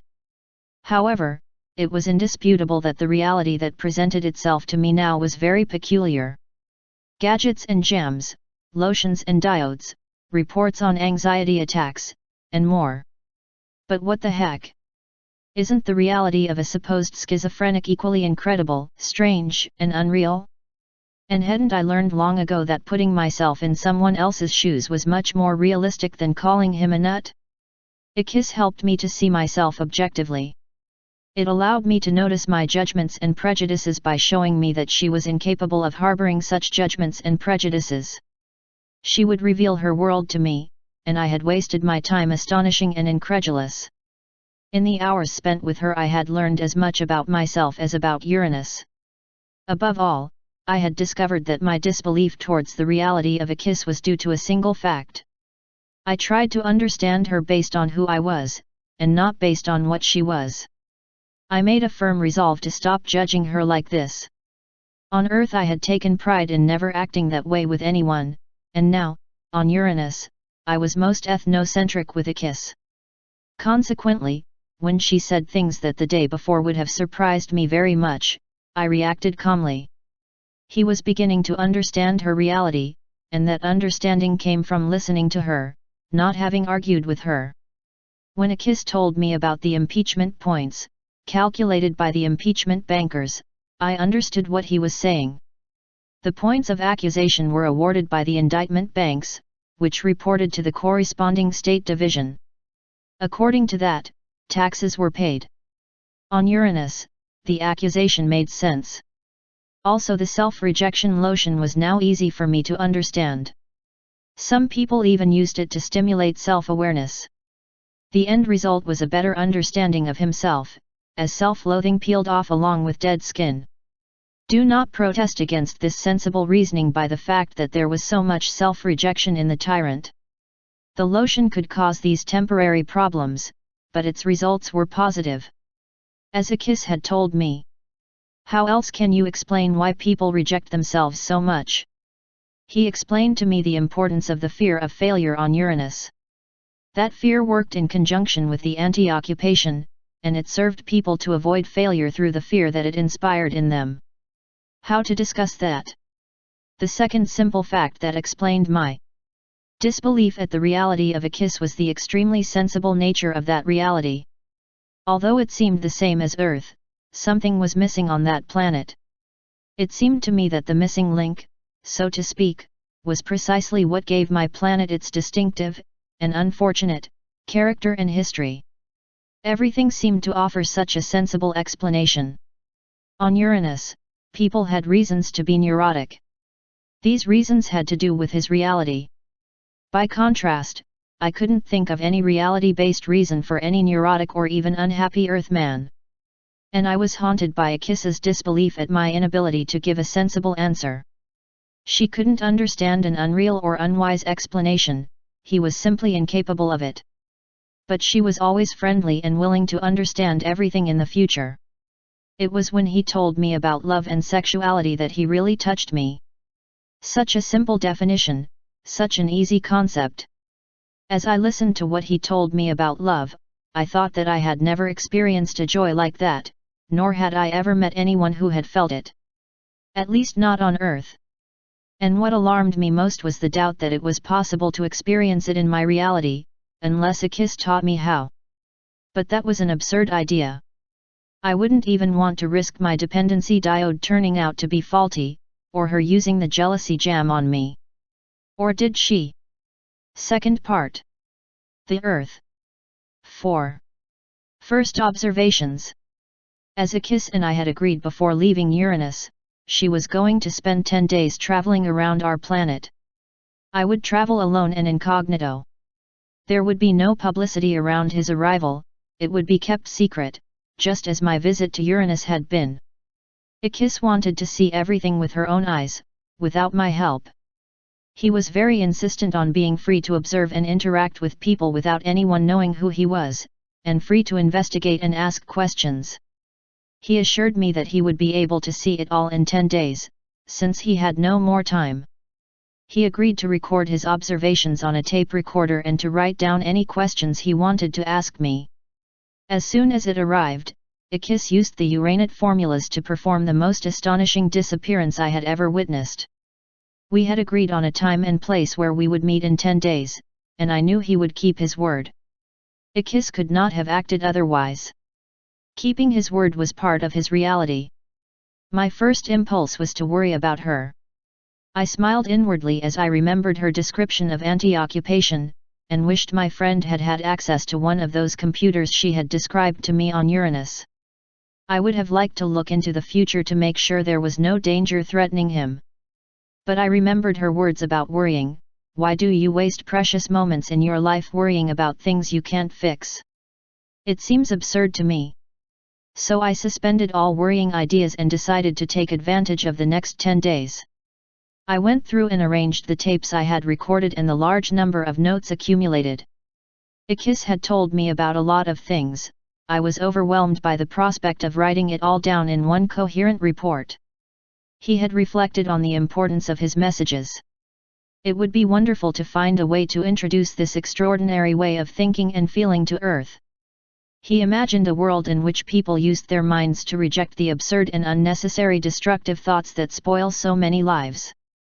I also imagined the possibility of importing some of those interesting devices that EYKIS had described and shown me. But we would find enough skepticism without the need for the gadgets. I thought again in terms of comparison. It was difficult for me to see this planet as it was. He still felt the desire to argue, to prove that its inhabitants were wrong and we were not. Not once had I heard EYKIS imply that we were inferior. He certainly found us disconcerting, but he never went beyond that in his claims. I wanted intensely to take advantage of this new knowledge, to use it to help my fellow men escape the collective obsession of taking drugs to remedy their problems, or of seeking answers in therapy or in some absurd meeting group, or in gurus of any kind. I knew that EYKIS knew secrets that could be useful to me and my fellow men, but I did not see how to come into possession of them, how to get EYKIS to share them with us. This woman had a singular sense that, properly used, could transform our world. I thought of her constantly, wondering how her journey through our vast planet would go. I knew that she would not feel strange in our physical world, having spent her entire life on a twin planet of ours. But the surprises that awaited him, even though I had spent several days preparing it, would undoubtedly be monumental. "You are wrong!" he exclaimed, storming into my hotel room on the appointed date. Hadn't I just remembered that she had never claimed that we were wrong? I had a good surprise. EYKIS paced the room, almost beside himself. "What's the matter? Who is wrong?" I exclaimed, not even managing to greet her. "I have discovered the reason for the great unhappiness that reigns here on earth," she explained, waving her arms as she paced the room. "I have talked to many people, but above all I have observed them. I've listened to people from all over your world, in Asia, Europe, Africa, North and South America, and even in the Caribbean and South Pacific Islands," he said, pausing to breathe. "We both know the concept of neurosis. We suffer it on Uranus, and you suffer it here in the same proportions. You live in great unhappiness, and your people rarely speak or act as if they were fulfilled. Everything is born from a basic defect. The problem is not that you are unhappy or even that you are not fulfilled, the problem is that almost all of you are wrong." He had calmed down, but his excitement at his alarming discovery did not lessen his ardor for what he was saying. "If you want to teach your people to be happy and fulfilled, you have to teach them to think correctly," he declared. "What do you mean by thinking correctly?" "Look," he said, "you saw anxiety, jealousy, phobias, fears, and self-rejection in Uranus. You saw people turning their disgusts to others and making them nervous with barrels of confusion. You saw all this. That is simply our reality. We accept it and then we are ready to be happy and fulfill ourselves within it. If that reality can be changed, we strive to change it and we find meaning in doing so. But I have just seen many people on Earth who think, feel, and behave in disagreement with reality. Almost all the people I have seen thought and acted as if they knew a different reality than what exists. But they always ended up being victims of the only reality that exists. These people are wrong, they are wrong, and I can't understand why they don't start to think, feel, and act correctly. So, Mr. Earthman, explain to me why so much mistake." He had never seen EYKIS in such a state. His confusion prevailed over his serenity. He was pounding the table with his fists, demanding answers. She wasn't angry, she wasn't even upset. He had used the word wrong several times, and I wanted to know more exactly what he meant by it. Even before he started his journey on Earth, I knew that EYKIS had some shocks awaiting him, but I did not imagine that his reaction would be so intense. "Let's back up a bit," I begged him. "What have you seen that has made you consider us so wrong?" "In the first few days I was here, I discovered that there are many small but important physical differences between our two worlds. But this did not interest me much. I observed that your guns fired real ammunition, and that your prisons held people who could cause harm to others or to themselves. I noticed the bolts you have on your doors, and the pistols you keep at home. These things, and all the other strange manifestations of a violent world, were no surprise to me, for I know the ancient history of Uranus well.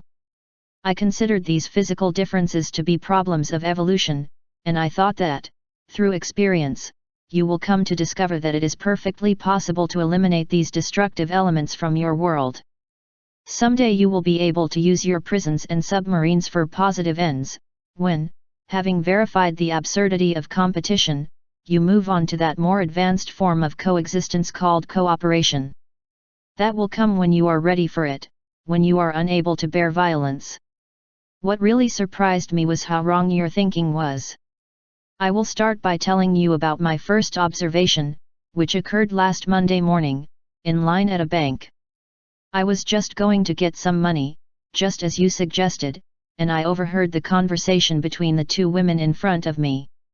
In accordance with your request, I recorded it on the tape recorder. Hear the exact transcription. First woman, my sister would not have due to move to Florida 20 years ago. If he had listened to me, he would not have married that brute and now he would not have the problems that he has. Second woman, yes, he should have listened to you. But you know what happens to younger sisters, they have to rebel. First woman, you shouldn't have left your family like that. If she had done what she had to do, she would not face a divorce now, and surely she would not be alone and laden with children, and I am sure that she would not need to go to the psychiatrist either. Second woman, how are you doing with the psychiatrist? First woman, well, she feels unhappy for ignoring me 20 years ago. Second woman, well, it stands to reason that feel bad having happened everything that has happened. First woman, you are right. It is logical that now she is a wretch. It wouldn't be if he had listened to me growing up. I was 20 years old. There you go, EYKIS said. I didn't think about it too much at first, but within a few days of observing your planet, I realized that all that conversation was plain and simple a mistake. I have heard it about 50 times, and the only conclusion I can come to is that those two women, for whom that talk was perfectly normal and healthy, are wrong about the very nature of the reality in which they live. Why are they wrong? I asked for. In the first place, you were right about the rewinding. Only tape recorders can be rewound here. Earthlings have no chance to correct their mistakes. I didn't say, I already warned you, although that was what I thought. Yet he understood her frustration at the inability to understand that first conversation heard on Earth. All these should have and shouldn't have are just plain mistakes. Tell me, if there is no possibility of rewinding and if there are no triggers to do it, what is achieved by thinking about what one should or should not do? He was silent for a moment, and then continued speaking without waiting for my answer. You can't repeat things on this planet.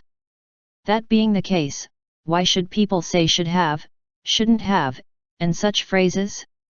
But EYKIS, keep in mind that these are only forms of expression. They don't mean what they seem, I said lamely. But they are forms of expression derived from wrong thinking, from a thought that makes people unhappy. These two women, especially the first one, grew more and more enraged as they launched their should have. The little sermons that the people here use are based on fantasy. Can't you see? Yes, and it's something I'm not going to discuss. I agree that it is quite ridiculous when you look at it from your point of view, I agreed. But I don't look at it from my point of view, but from the point of view of those women. And I see that they are wrong about the reality in which they live. If I considered those phrases from my point of view, I could have taught them how to solve the sister problem and go back 20 years. But here that is not possible. Well, why do you care so much that they are wrong? I asked him, because the concern he showed was genuine, heartfelt. I am concerned because I see that when people do not have a correct idea of their reality, they are prisoners of shackles that they have forged themselves. As long as they are wrong, they cannot free themselves.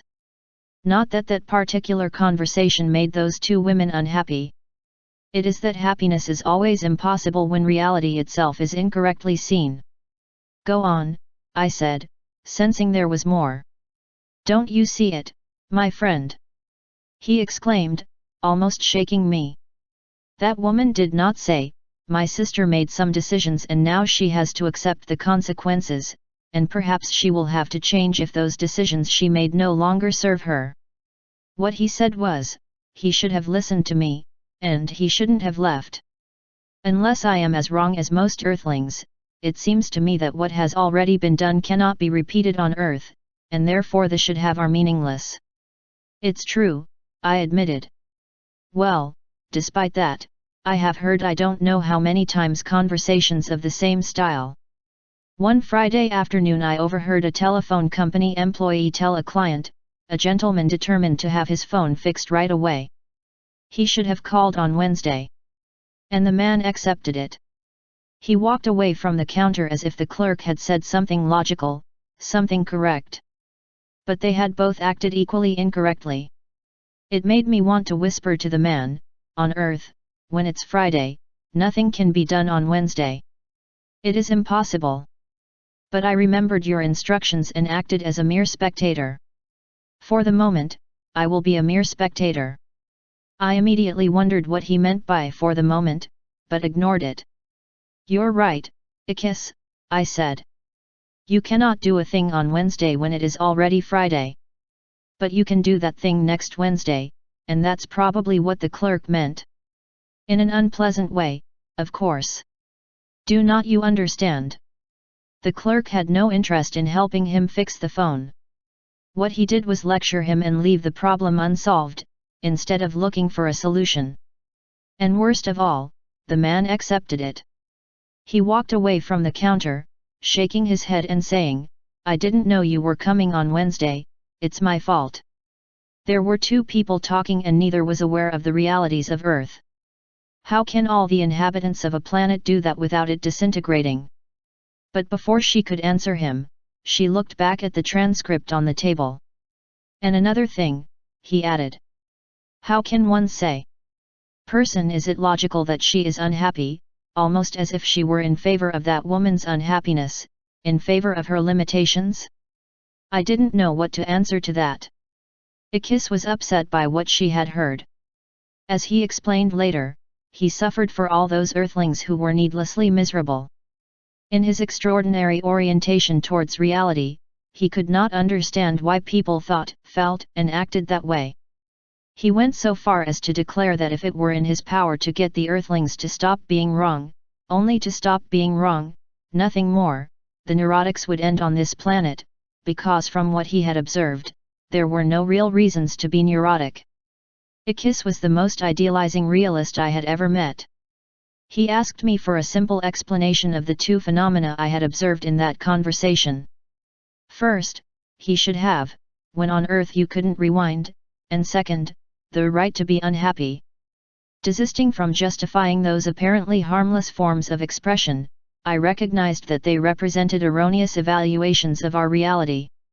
But I still didn't understand why she attached such importance to them. After all, the people he observed were not terribly unhappy.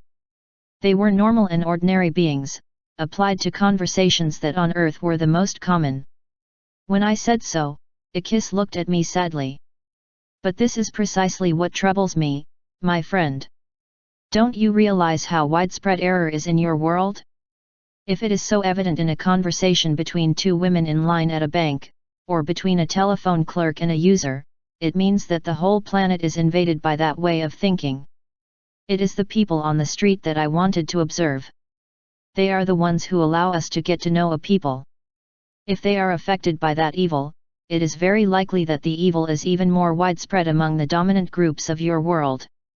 If the people who run the fields of business, politics, and education suffer the same mistakes, and if they apply their wrong thinking to the performance of their duties, that wrong thinking will literally permeate all social groups. And it is clear that this has been the case, since the normal ladies queuing at the banks are so visibly affected. But don't you think you're drawing very serious conclusions from small talk?" I asked hopefully. "It's precisely the small talk, as you call it, the most revealing," she replied without blinking. "But do not forget that I have spent 10 days carefully studying your planet and that I have only told you about my first observations. Here I have a suitcase full of tapes and notes. My conclusion that neurotics are people who are simply wrong is based on a large number of performances that I have observed on Earth. Before I offer you what I think will be good gifts for the inhabitants of this planet, I want you to see the rest of my notes, listen to the recordings and give me some answers that I may not know." I agreed. I was greatly interested in learning the results of your painstaking study of our world. She found EYKIS's appearance charming when she was puzzled and aroused at the same time. He was like a charged battery, and he expressed his energy in everything he said, even in the small quirks of his personality. His eyes twinkled every time he set out to show me new discovery. I loved the way he leapt to his feet in excitement, or hit the table with his fist to emphasize his manifestations. I also found her simple frankness seductive, her way of speaking, serious and clear. EYKIS never used the hint or the joke, you always knew what he wanted to say. I was there, sitting next to her, deep in thought about how lovely she was, no, how perfect she was, and yet I didn't even notice her outward appearance. Not at all crossed my mind the things to which one usually alludes when one says that a woman is charming. He only noticed the woman's personality, and not her physique. I remembered with interest something she had said earlier that I had almost overlooked: good gifts for the people of this planet. Although I considered her the best gift, I realized that a kiss meant something else. And I also knew that he would share it with me when he was in a position to do so. At one point, EYKIS begged me to postpone our conversation until the next day. She had spent a week traveling and recording her observations and was exhausted. But I knew that he would not complain about that fatigue. Uranites don't complain about how tired they are going to rest, without further ado. In the reality of EYKIS, the complaint simply did not exist. When he got up to leave, after we had scheduled everything for the next day, he told me that his visit to Earth would soon come to an end, and that he wanted to have another interview with me, in which we would make preparations for his last days here. He asked me to think about how those days could best be used. When she was ajar the door, I gave her a very light kiss, on the lips.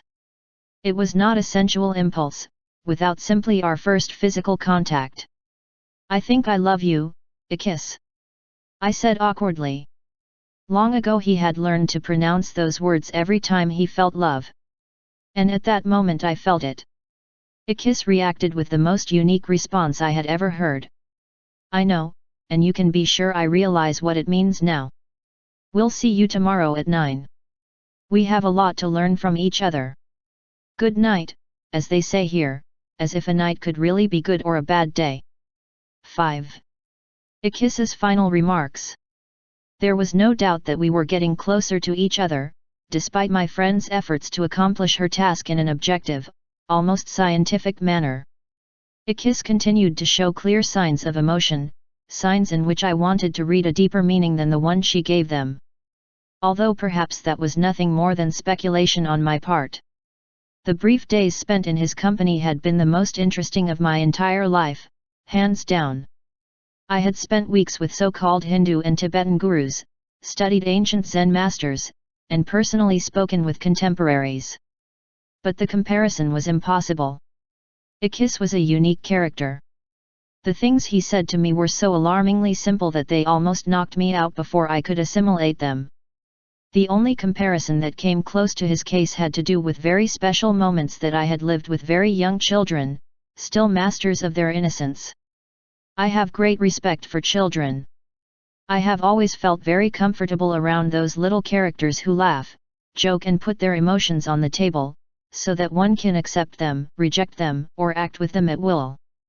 Children always proceed with simple frankness, and EYKIS possessed all the qualities characteristic of children, as well as a deep understanding of how to think realistically and the ability to express that knowledge without nonsense.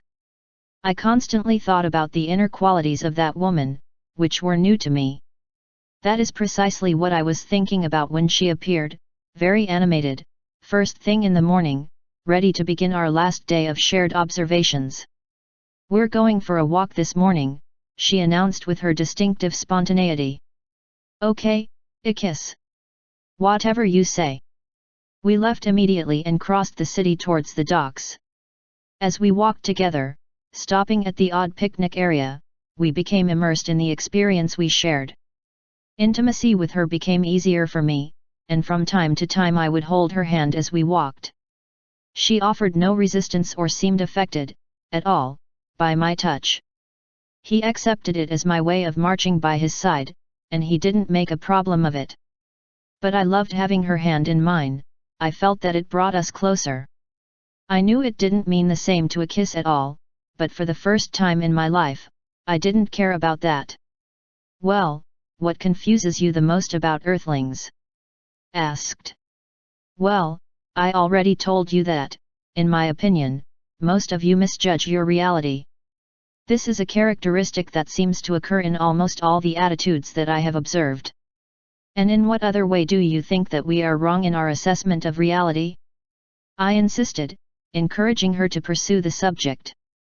I'll talk to you more specifically than yesterday. As you know, on Uranus I give a report on anxiety on television, and I see in that work a public service, that is, an important work that helps people avoid anxiety. I agree, I said immediately. Well, in the diary that I keep since I arrived here on Earth, I have noted that more than 1,000 times, in these few days, I have heard complaints from people who said they were having an anxiety attack.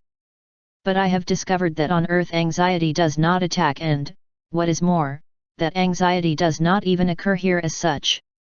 It just doesn't exist. And yet people act as if they exist. He paused to catch his breath and continued. I can only deduce from that that everyone who thinks they have anxiety attacks is wrong. What I do not know, on the other hand, is why they want to be wrong. In almost all of your experiences, Earthlings have the possibility to choose. That is why I ask myself over and over again why these people always opt for error.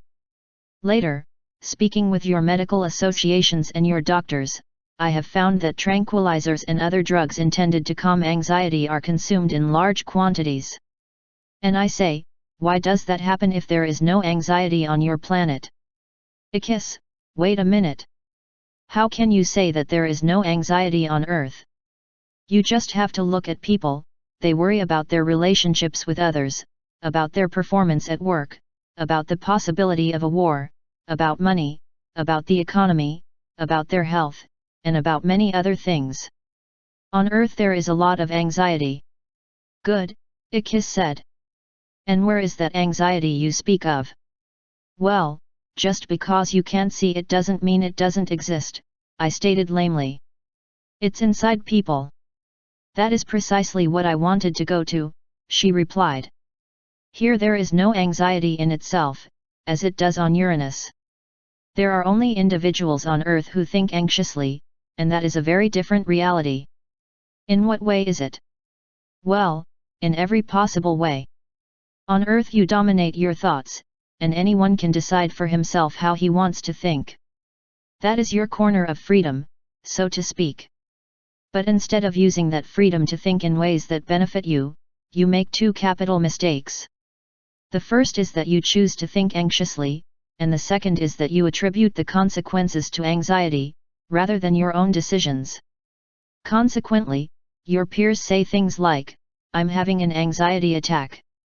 Expressing yourself like this is simply wrong, not to mention the mental processes that such phrases hide. But is that so bad? I asked him seriously. It's disastrous. EYKIS exclaimed vehemently. When people blame a mythical anxiety attack for their distress, they then need a second myth to correct the timing. The second myth is that by taking an antidote, such as a tranquilizer, they will rid themselves of their imaginary anxiety.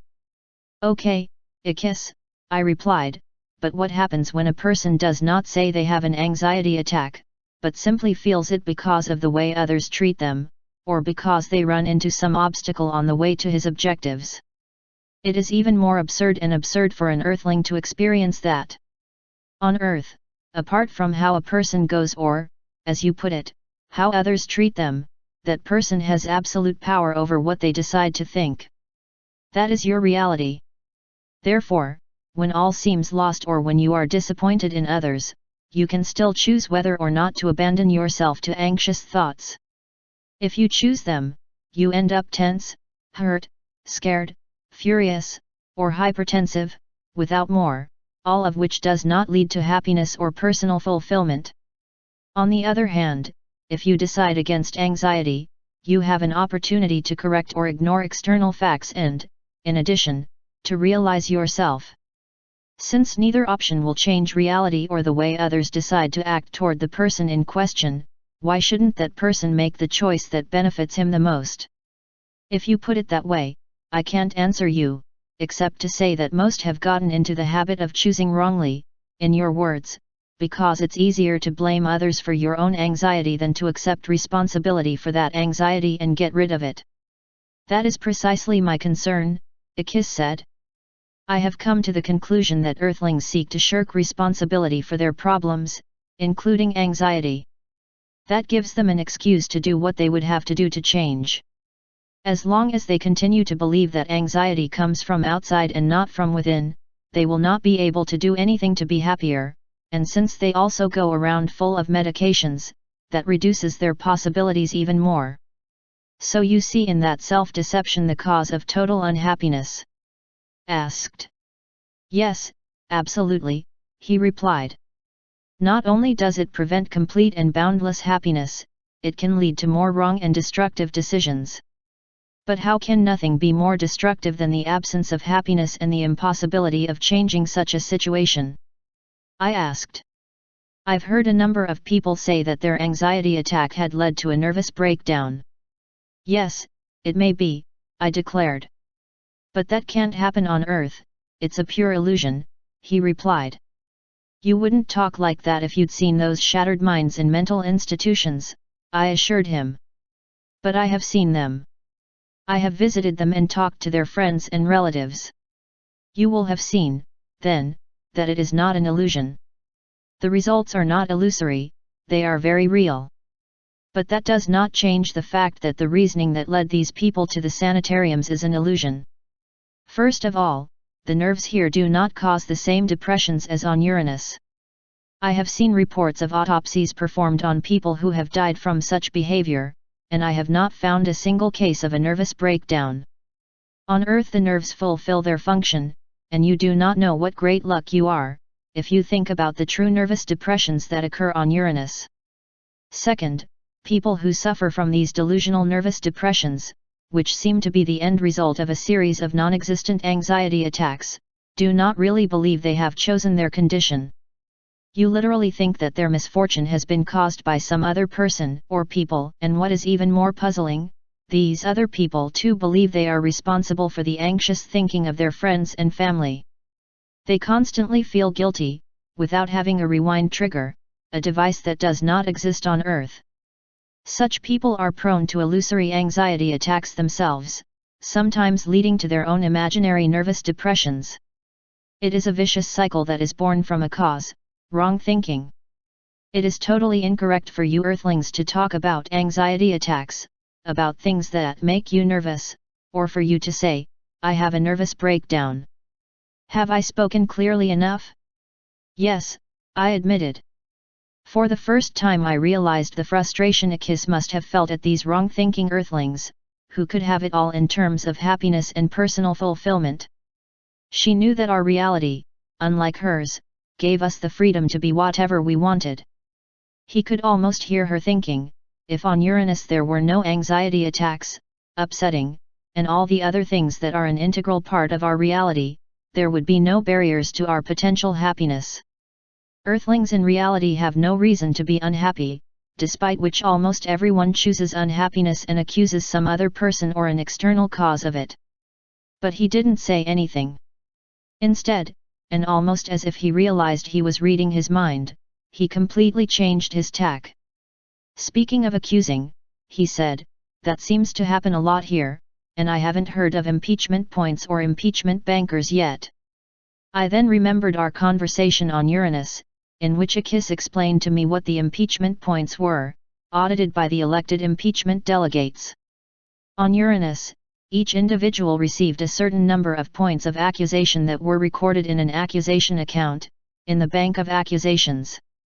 Thus, when someone accused another of his problems, or attributed responsibility for his lot in life to external causes, it was because he reacted to his reality in the only way he could, that is, realistically. On Uranus, people only indulged in prosecution because they had a quota of prosecution points, and for no other reason. When I asked EYKIS why the Uranites practiced something so neurotic, she gave me an explanation that I did not understand then, but now I could see with crystal clarity. Do you ever wonder why you need fresh water to drink when 75% of the Earth's surface contains salt water? Wouldn't it be much more logical for you to drink the latter? Why isn't your planet like this? He asked rhetorically, and went on to answer his own question. You need fresh water due to your physical evolution, your reality is like that. We have points of accusation, disgusting in a series of things that you find incomprehensible due to our social evolution. You're right, EYKIS, I said, pulling away from my mental excursion to Uranus. Accusation is a very common practice in our world. But it's an illusion, she replied. Accusing is always a mistake against reality, and here it is the most frequent. I tried to explain it to him. You must think, EYKIS, that accusing others is actually a very functional thing. It allows us to discharge the blame on causes outside ourselves and save ourselves from taking risks.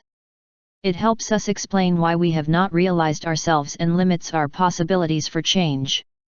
It is something very functional, although of course it is neurotic. I felt satisfied with myself, he had just given a good explanation. Of course it is functional, EYKIS said, but it would also be functional if you drank seawater, given the large amount of it that exists. And why don't you do it? Because we would die, I replied. Seawater is not good for drinking, it is toxic. You said it yourself. The accusation, and the anxiety that results from it, is as toxic to the psyche as brackish water is to the body.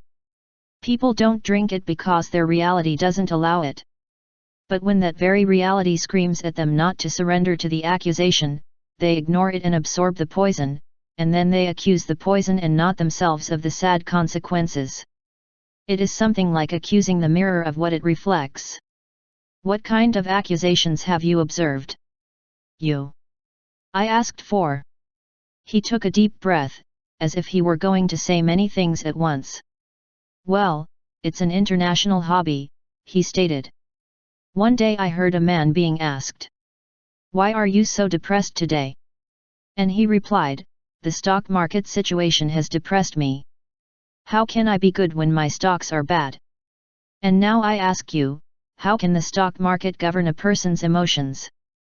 I went to find out and discovered that the bag has nothing to do with people's emotional situation. Despite which I have heard many people put their unhappiness on the stock market. I held back my laughter at the absurd image that appeared in my mind, the bag materially distributing depression. EYKIS continued. I heard a doctor say to an obese lady, "Who is responsible for your excess weight?" She replied in all seriousness, "Sarah Lee." I found out who this Sarah was, and discovered that it was simply the name of a bakery. Imagine, a woman convinced that a baker has made her fat. Yes, people choose to be fat through various self-destructive decisions, and then blame others. But that's so general that I don't understand how you can't see the insanity that way of thinking implies. Do you have anything else to say on the subject of the prosecution? Asked. That subject of the prosecution seems very extensive to me, she replied. It all seems to come down to who accuses others and who accepts responsibility for himself. And it is clear that there are very few who accept responsibility for themselves and their lives, EYKIS concluded with a shy smile, as if to excuse himself from his sincerity. But have you found people who think based on reality? I asked hopefully. Very few. And the ones I studied tended, almost all, to accuse, and only from time to time did they face reality. Can you give me an example? Yes. I found a man who seemed to be grounded in reality. He did not accuse others, and lived happily and fulfilled, physically and mentally. But when he got into a fuss in a restaurant and lost his patience due to the slowness of the service, he would explain his temper with one of the strangest comments I've ever heard here on earth. What did he say? I asked him, not imagining what it was about. When his friends asked him, "Come on, calm down, you've come here to have a good time," he replied with all seriousness, "What do you want me to do? I'm Italian. I've always been like this. You will tell me what relationship being Italian has with the purpose of being intemperate." I found out what it really means to be Italian, and it has nothing to do with what he says. Italian means from Italy, a country in southern Europe.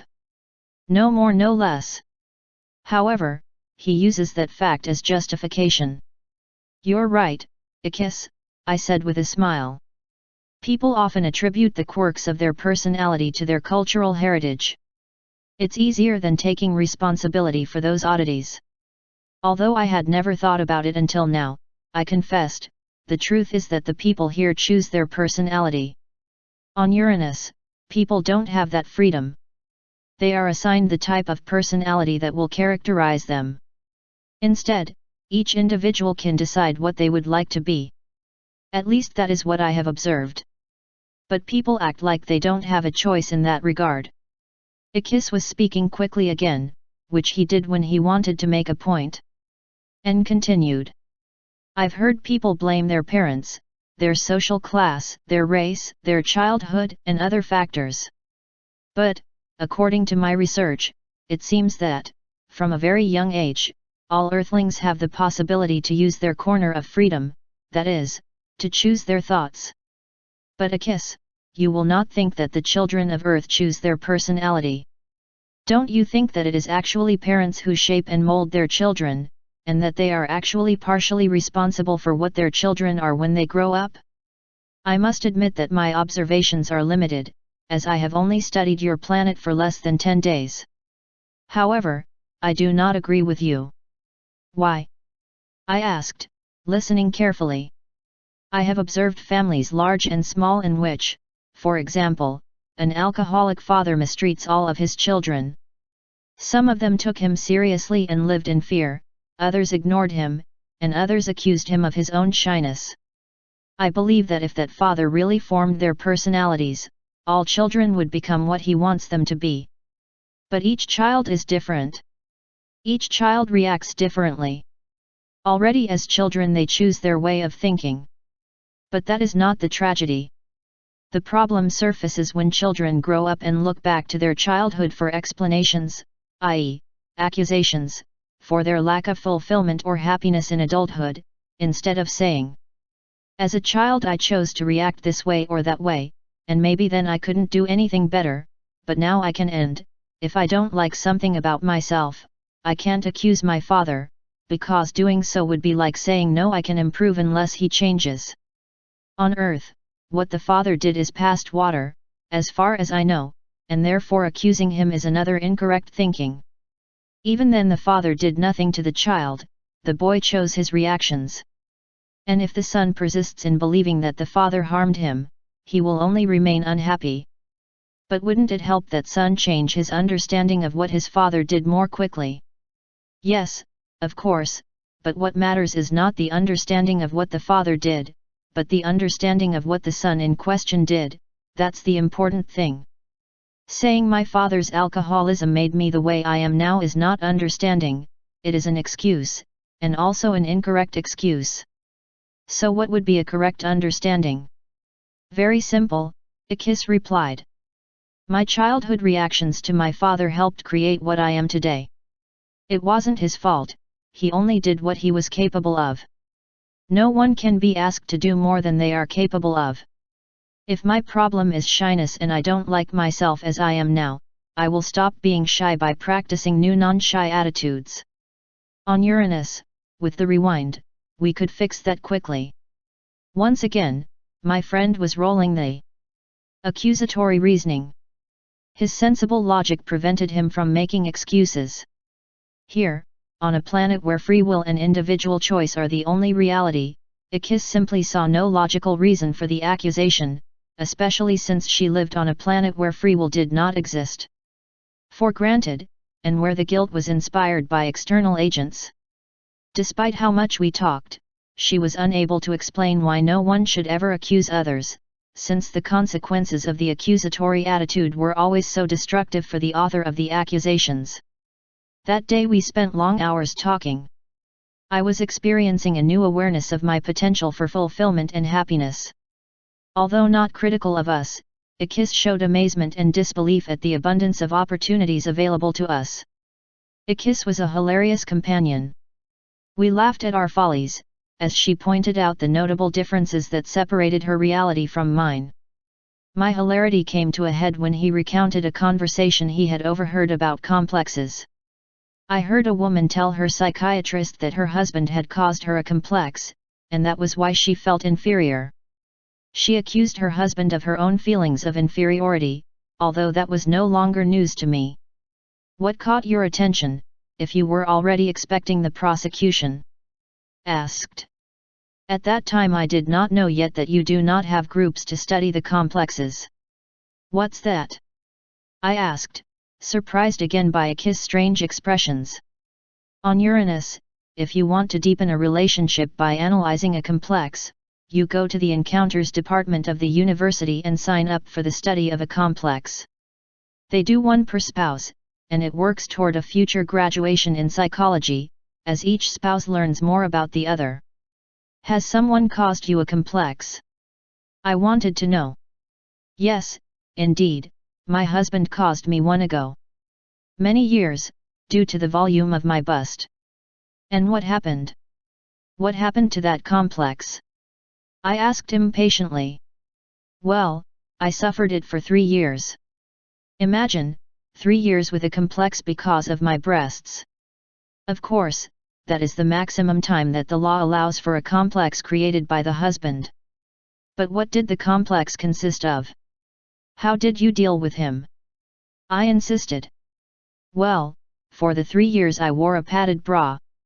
That constantly moved me to talk to others about the anguish that my breasts caused me. I looked at myself in the mirror and felt inferior. Well, she did all the things that are done when a husband creates a complex for the size of her breasts, she concluded, very serious. You must have been relieved when the 3 years passed and you got rid of that complex, I commented in solidarity. Well, I was glad I did the study and learned something about my husband's attitudes. The study of complexes is part of our educational system, in the psychosexual department. Also, I gave my husband a 3-year complex over a small part of his anatomy. So you must have been surprised when that woman told her psychiatrist that her husband had created a complex for her, when complexes cannot be bought here, as on Uranus. I think I was surprised. I went into all the warehouses asking for the complex department, and they all thought me crazy. Imagining EYKIS asking at an information desk for the complexes department was hilarious. We both laughed at the absurdity of going shopping for a resort. However, the woman who was talking to her psychiatrist really believed that her husband had given her inferiority complex. Those joyous moments in our relationship were precious to me. They helped me to assimilate EYKIS's message, according to which it was not the big problems, but our habits of thought, emotion, and behavior, which made life bitter for most of the Earthlings. EYKIS clearly demonstrated to me that none of the great problems on Earth would exist were it not for the wrong thinking that seemed to infect almost all of us. And he hinted to me that part of the gifts he reserved for me consisted of the opportunity for all Earthlings to eliminate those great problems. But I didn't want to rush him. We laughed even more at his descriptions of the multitude of people who, afflicted with phobias, accused of their fear of the things they feared. He remembered the comical afternoon he had spent searching for elevators with loudspeakers programmed to scare people. Nor had he found any hinged mountains, despite which he had heard many people say over and over again, "I'm afraid of heights." He ended his frustrated attempt to find the causes of those phobias with the conclusion that Earthlings scare themselves and direct their reproaches to everything else, to avoid changing their incorrect thinking, which is actually the cause of their fears. She came to that conclusion after a painstaking search for what she, in light of her realistic view of life, believed to be the true causes of those phobias. Would you like to know another of my discoveries? He asked me, breaking a long silence during which we had both been absorbed in our thoughts. I have come to the conclusion that the majority of Earthlings participate in self-rejection exercises every day of their lives, and I know that you lack the self-rejection lotion here, as I have been well informed.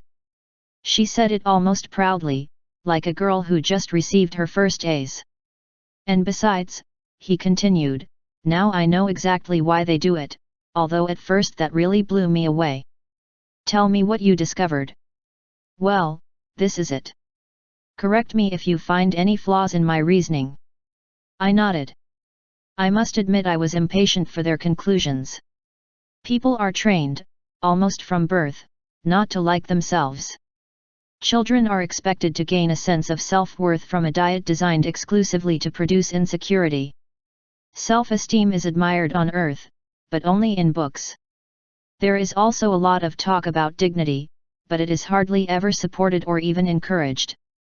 You believe that by undermining the confidence of young people you help them to become confident adults. It seems like a mystery, but I think I see the reason. Go on, I begged him.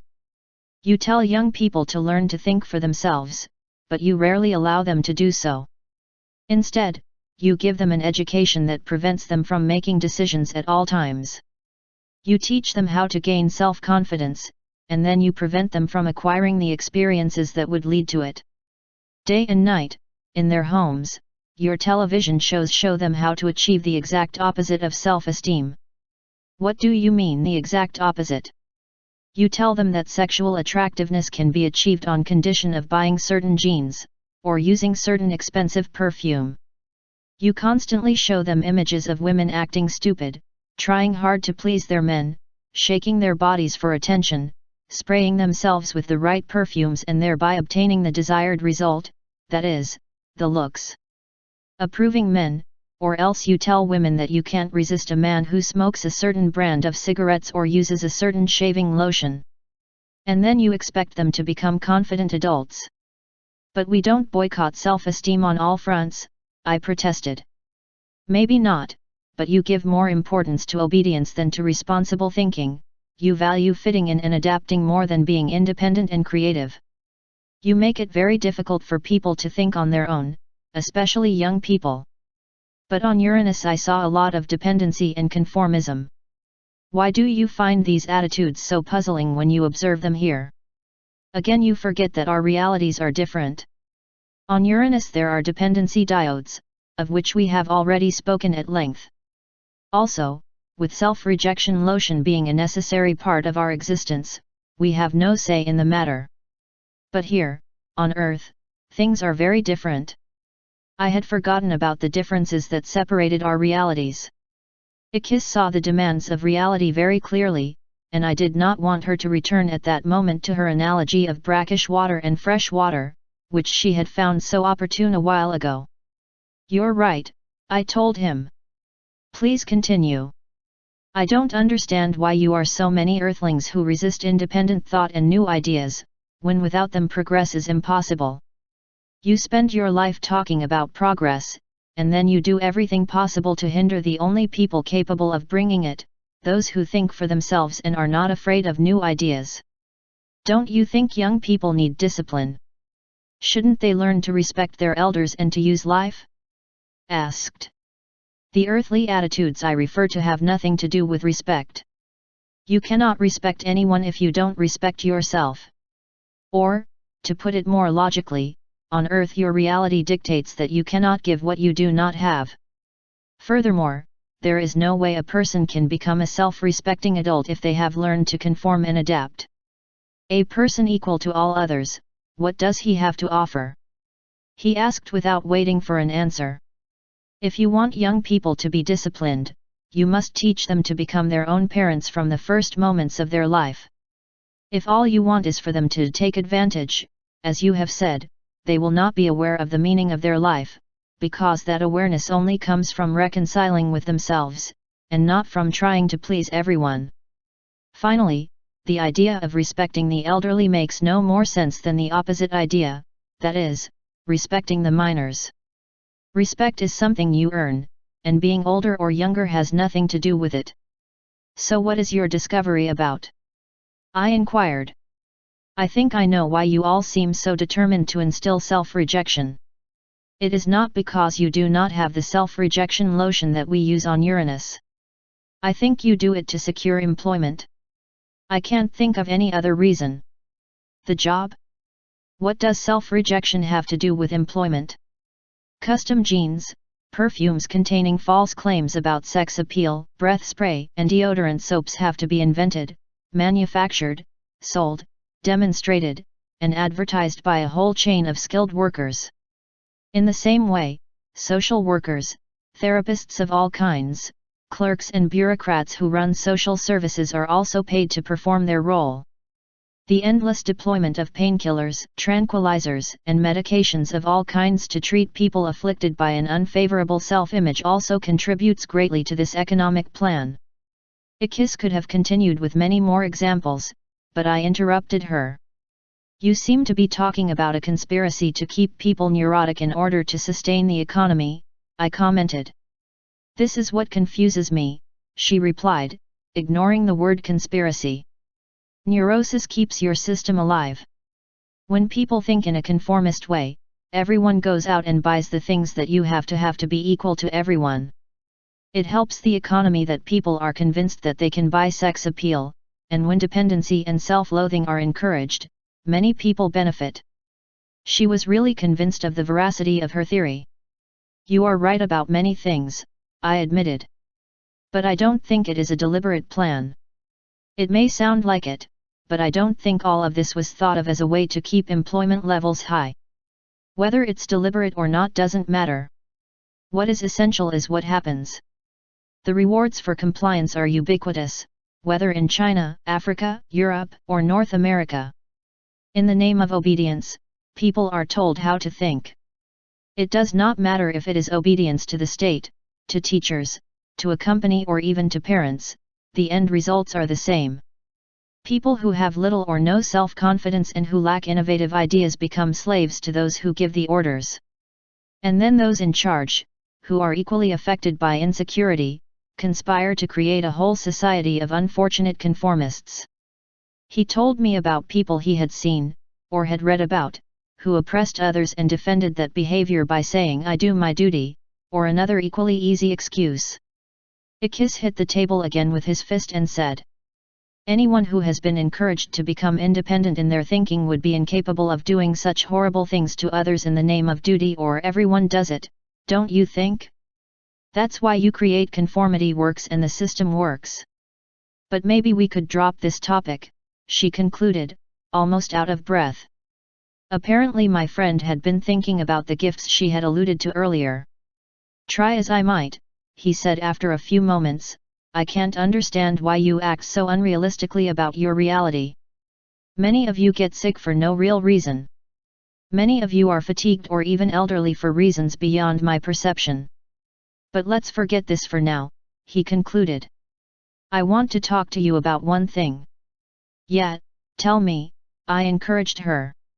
You have told me about one proposal, or of I do not know what gift for the earth.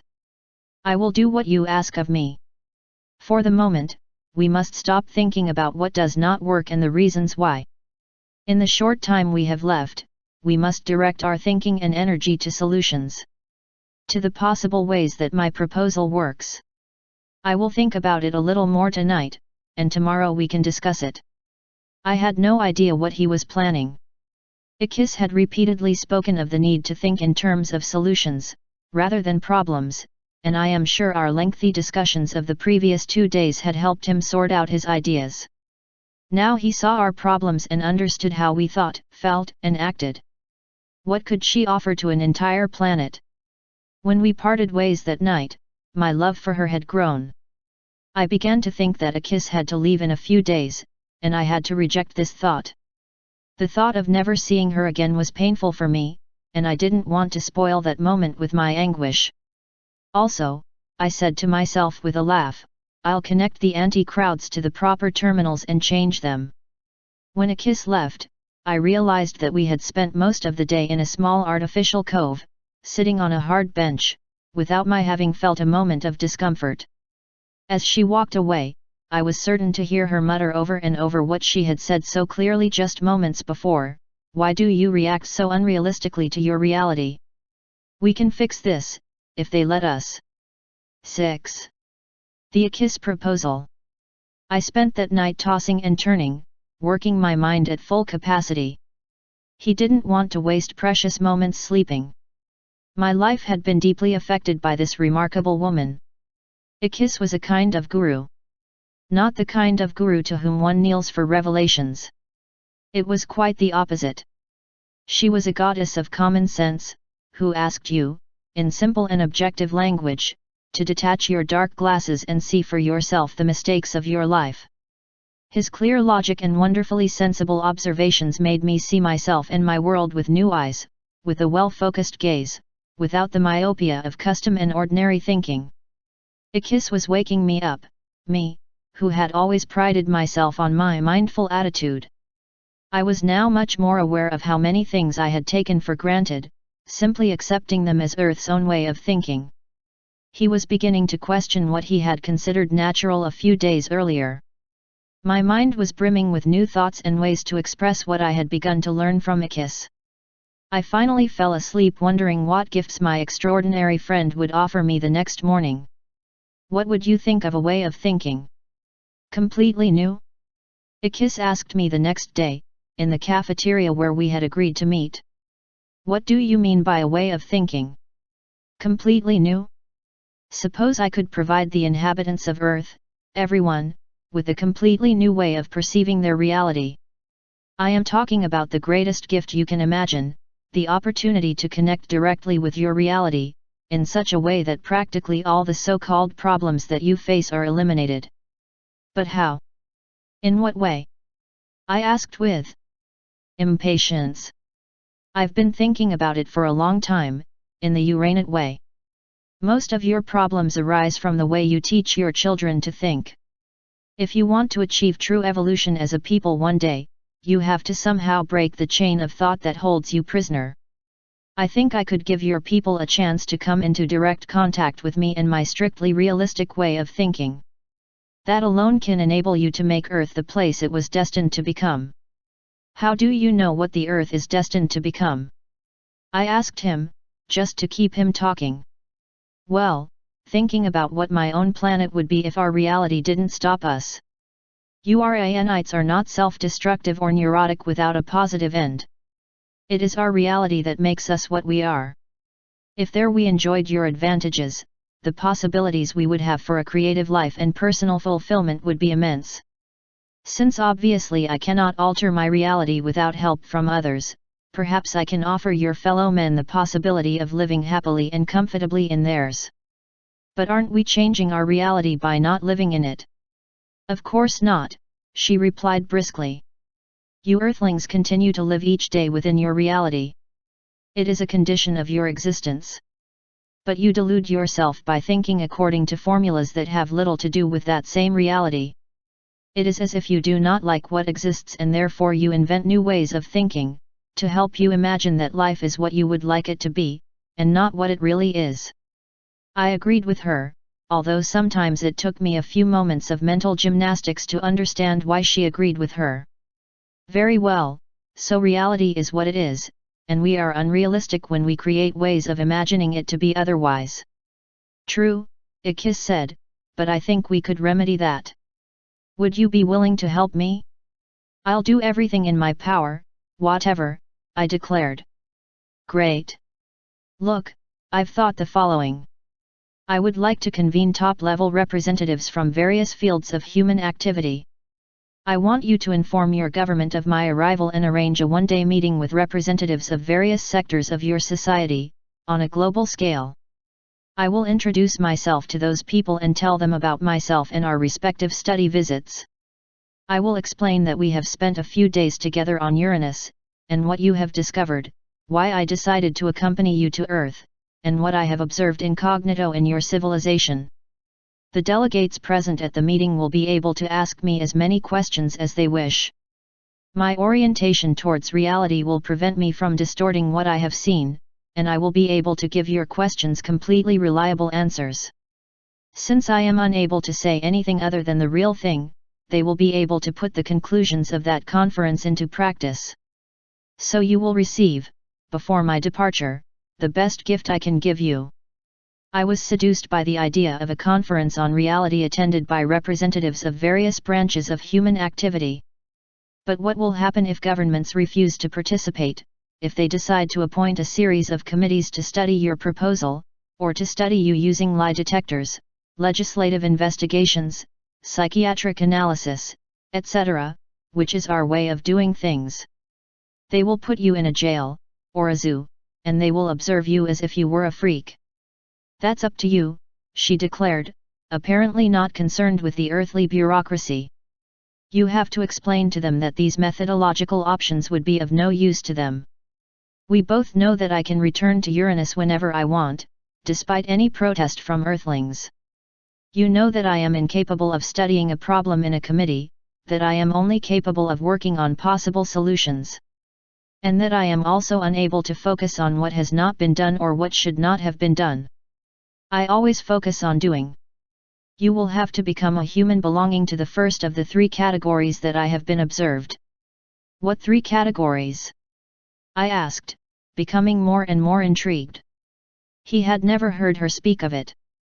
Sorry, I thought I explained it to you. In my research I have discovered 3 classes of human beings on Earth, those who say let's do it, those who say it can't be, and thirdly, the most numerous category, those who say what happened? You will have to place yourself in the first group, and do things. You will have to explain to those delegates that 0 option. You can show them the evidence you have, put your cards face up, and we would hold the conference on Saturday, shortly before my return to Uranus. I plan to follow my program whatever happens. If the delegates reject the things I have to offer, I will give them to you to distribute however you want. That is my proposal. Its purpose is to help the people of Earth change their thinking so that they can improve their world and make it work well. Thought is the source of all the difficulties you encounter, big and small. Problems that arise in politics, religion, education, family, business, the military, society, medicine, and all other human activities are due to unreal, self-programmed thinking. I can at least try to leave you with some new ways of thinking that can ultimately end the problems that have plagued your species throughout the ages. Do you think you can organize it like this? Well, to be honest, I don't think it's as easy as you imagine to avoid the extremely complex bureaucracy involved in such a company. You know, on Earth we prefer to study problems than face them. This is especially true for the leaders. But I assure you that I will try, I think so, and if I run into the obstacles I'm used to, I can take matters into my own hands and represent the leaders of the world as an actor. That would require a certain amount of research, but I'll get it done in the next few days, and then I could film your responses. In any case, I am very interested in your proposal, EYKIS, and I will see to it that it reaches my peers, against all odds. Is that enough for you? I asked, hoping she wasn't saddened by my realistic assessment of how the leaders of our planet would respond to her offer. Oh, you had a great idea! He exclaimed, surprising me with his willingness to change plans. Let's do it like this. You will save yourself countless persuasion sessions, and you will always have strictly realistic answers in your possession, which you can use in the appropriate way. You will have only 2 days to collect the questions, and you must order them according to what the various leaders would like to know, taking care that they are not influenced by what you have perceived during the time we have spent together. The essence of this filmed survey should be thought. We do not set out to destroy any institution or question any of the physical realities on Earth.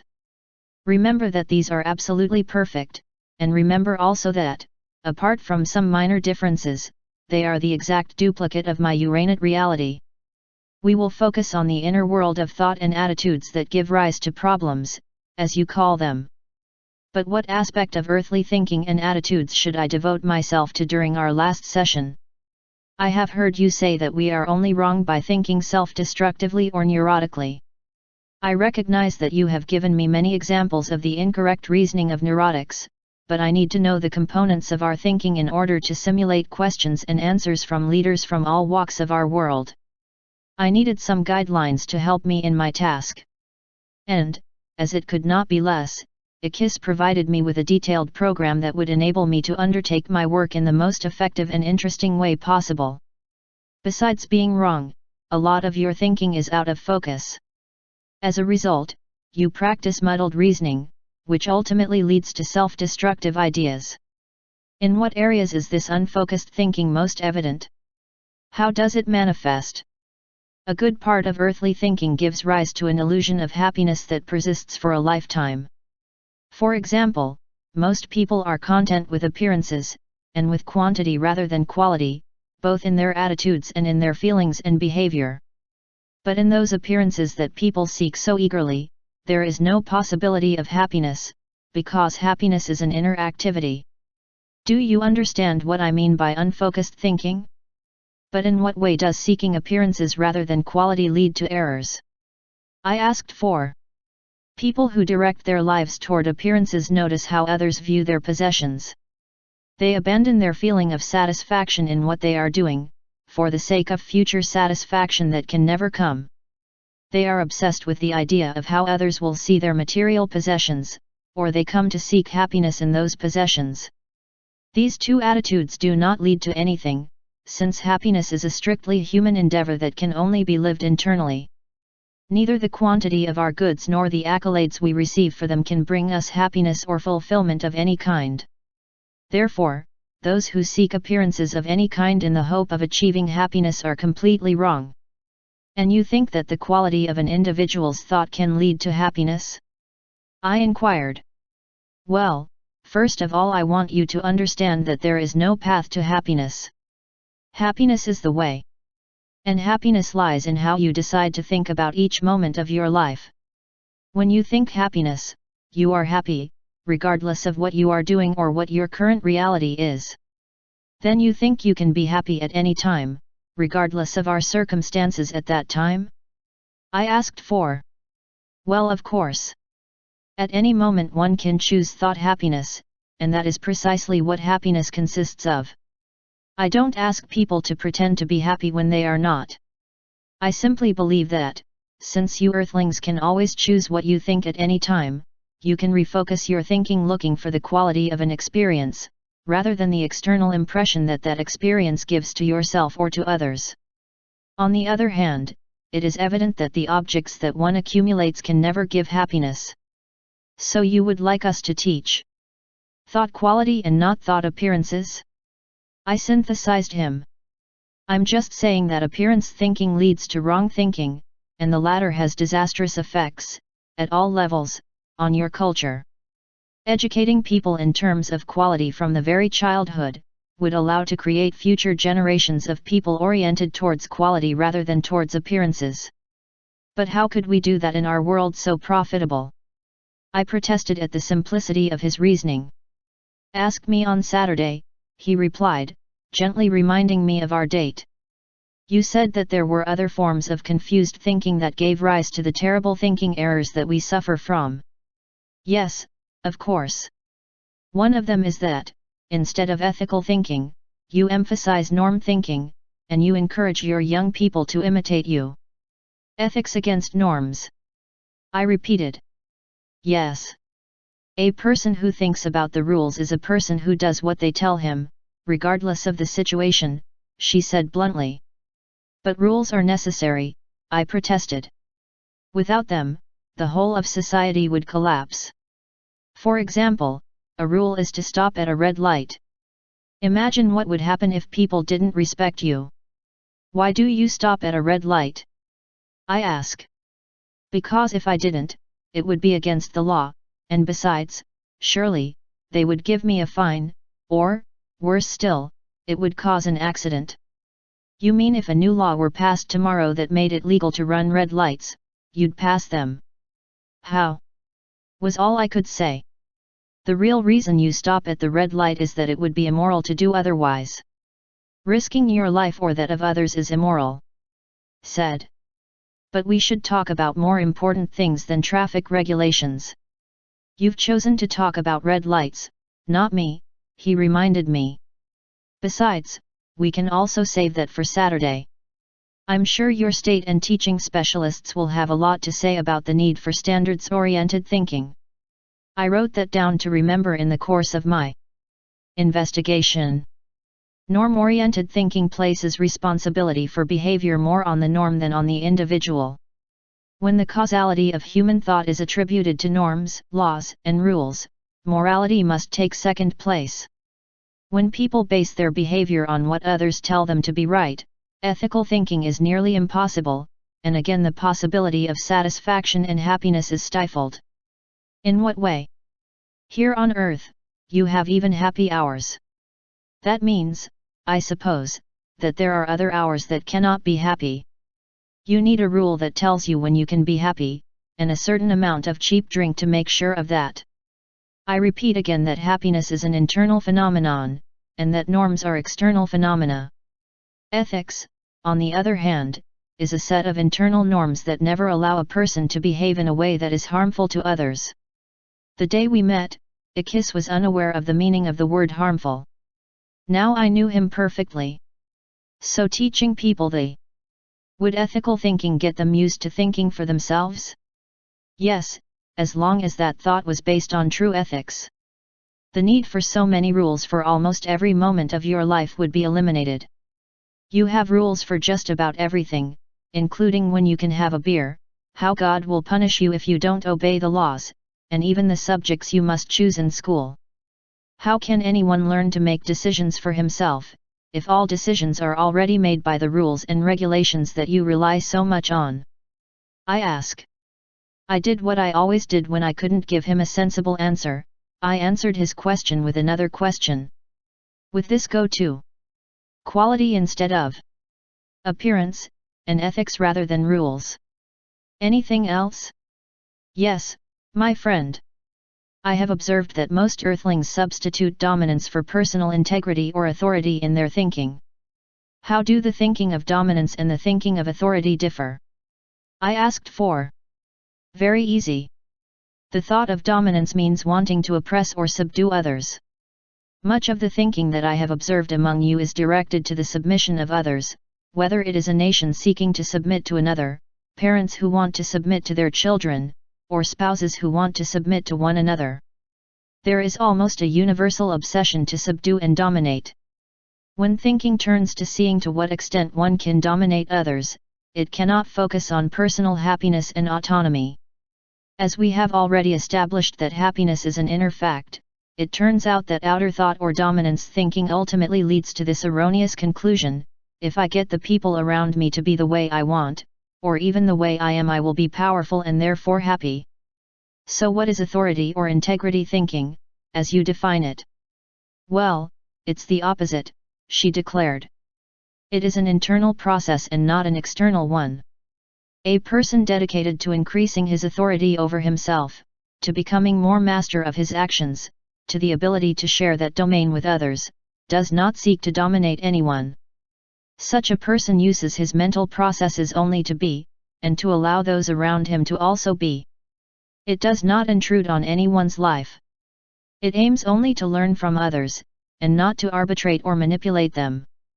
That is the thought of integrity, and the person who practices it does not need to seek authority by dominating others, because he has it automatically.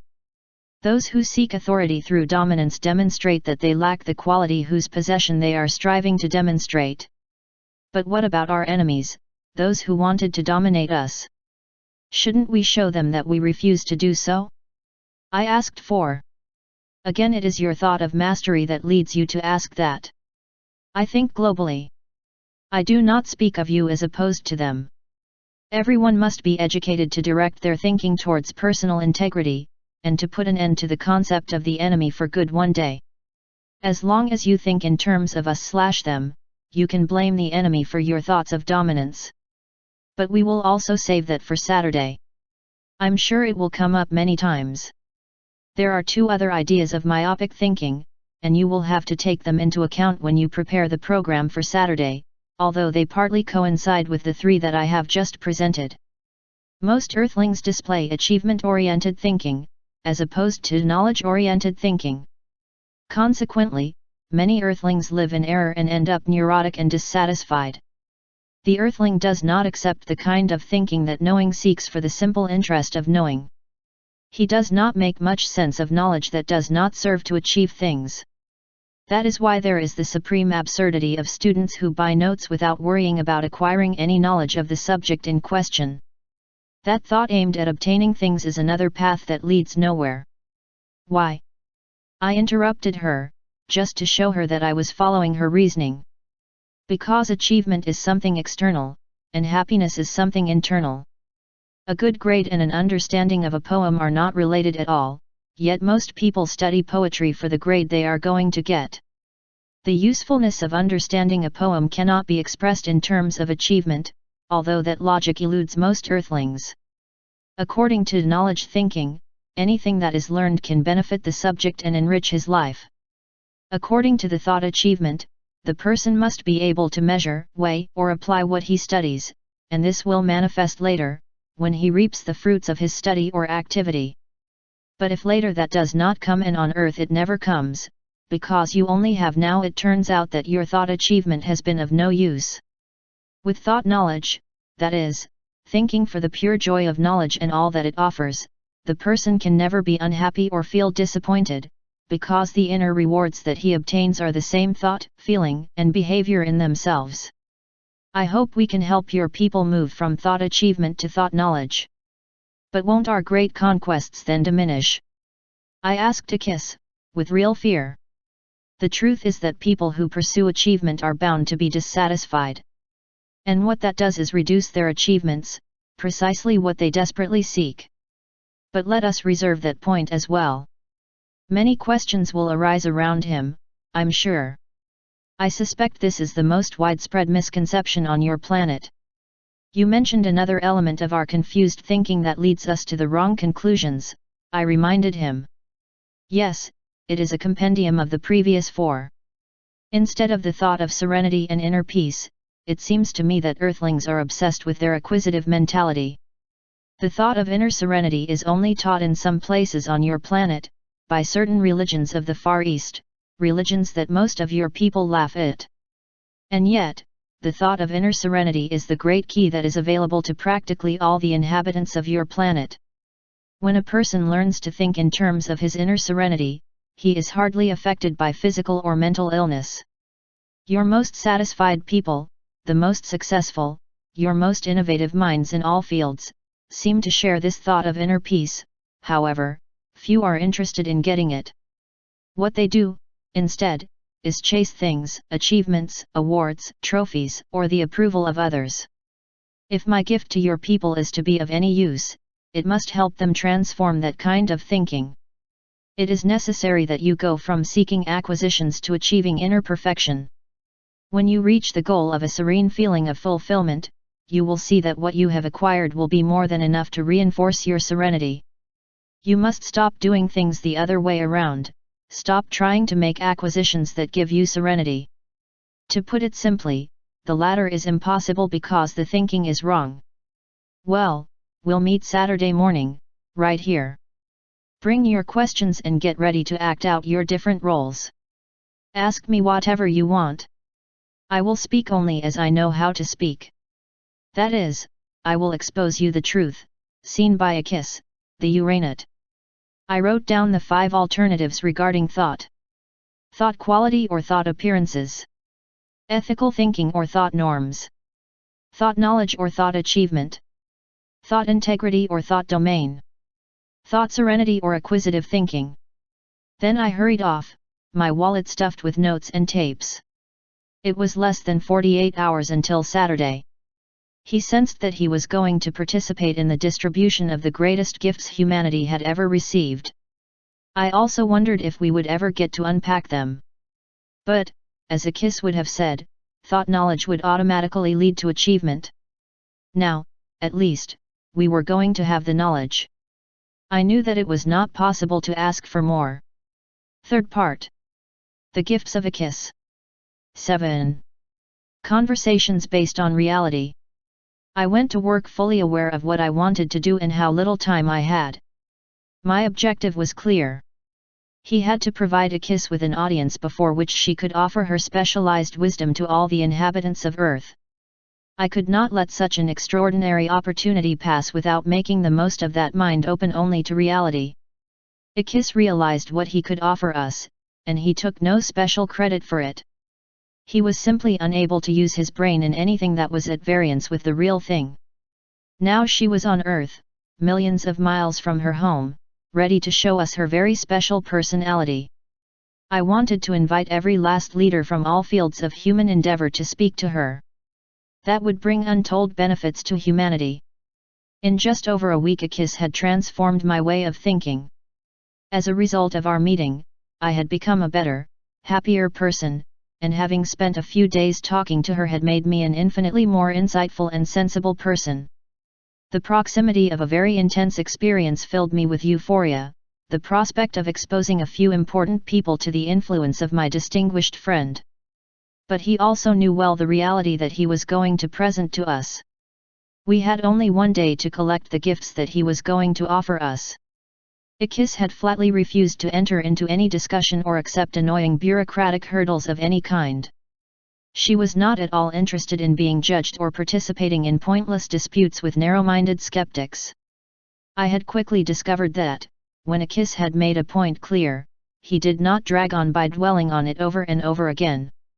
She would simply say what she wanted to say, in honest and objective language, and then, while the desire to argue still spurred on me, she unceremoniously dropped the subject. EYKIS did not indulge in spiel or emotional plea, much less sophistry. We had discussed the ground rules for the mock press conference on Saturday. The number of participants would be limited to representatives of the highest level of theorists and leaders from 5 different fields of human endeavor. Each of these representatives would be given 30 minutes to ask or discuss what interested them. EYKIS would answer all questions, without restrictions or limits. Each participant could choose to dialogue with her or simply ask her questions, and I had to prepare 8 hours of video footage to record every last word of those conversations or interviews. In the end, EYKIS would speak of several interesting points addressing the entire audience. Later, by way of conclusion, she would expose all what she called secrets of the universe. These so-called secrets would be his final gift to us, and although he had referred to them several times during our discussions, I still did not know what they consisted of. The most difficult thing, for me, was my degree of participation. I was to play the roles of the 5 leaders as if I were actually living in the mind and body of each of them. Wasting no time, I spent the next 2 days preparing for the press conference on Saturday. I was overwhelmed by the idea of what that film could do for the inhabitants of our planet. At the same time, something frightened me. EYKIS's thought was profound, but she expressed it with great simplicity, and I feared that she might be dismissed as naive. But I decided not to worry about it. Almost all the great historical thinkers and creators have passed before their contemporaries as fools and naive. I remembered that all the great minds I knew of had encountered constant opposition from mediocre thinkers. Even if everyone disdained EYKIS's gifts for the moment, perhaps the day would come when they valued them. Jesus Christ himself was mocked in his time, and the ancient Greeks forced Socrates to commit suicide because he talked too much, they who had invented democracy. There was no longer time to think about how EYKIS would be received. My duty was to see that he could give us everything he wanted. We would leave the criticisms to the critics. As I elaborated my questions, I remembered that EYKIS had not wanted to know what role I would play at any given moment, not even when I was going to move from one role to another. She had told me, I don't need to prepare to be myself. On Saturday you will record the truths of EYKIS. Do what you want, ask what you want, use any plan, or none. The point is to do it. On Saturday morning EYKIS was very punctual. She seemed wonderfully upbeat and eager to get started. You seem to be ready, he said. If you have everything ready, let's get started. Let's try to make it natural and pleasant for both of you. His attitude was reassuring. It was obvious that I wanted to calm me down, since I was in a whirlwind of activity. Almost everything is in order, I announced. By the way, I am very happy to see you. I've missed you so much these 2 days, but I was so busy thinking and preparing for this, that time has flown by. He gave me that ironic look that I had come to understand so well. He was sure she didn't really understand what the words "I've missed you" meant, for it was at that moment that she seemed puzzled. However, EYKIS had also learned not to hold me accountable for such expressions, for her brief sojourn among Earthlings had accustomed her to our strange ways. On Uranus, people did not choose to miss each other when they were temporarily separated. They preferred to occupy themselves with the present moment, and they did not value love on the unrealistic scale of missing each other. My friend had already told me about this on one occasion, explaining in detail how this contact with the now was achieved on Uranus. She lived totally immersed in the present moment. First, let's talk about religion, I announced. I have several questions to ask you about the way we practice religion here on Earth. But, before moving on to that topic, I would like to know what religion is like on Uranus and what place it occupies in your own personal life, I said, trying to get into my role as religious leader with all the fervor that it required. What do you want to know about my way of living religion? Answered. Well then, first of all, are you a religious person? Yes, I consider myself very religious, EYKIS replied immediately. Do you believe in the existence of a supreme being, creator of the universe? I think it's very possible, although I can't honestly say I believe it. I do not know. Nobody knows on Uranus. But it is certainly possible. I don't care if I believe it or not. I value my planet and the universe, and I live in them with all the morality that I can. I don't care what the beginning of the universe was, what interests me is to enjoy it and make it a better place for everyone.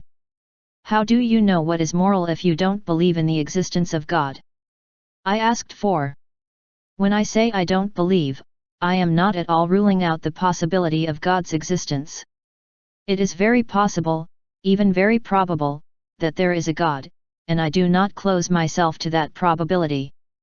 But it is something I simply do not know, and that is why I do not use the word believe in the sense that you give it.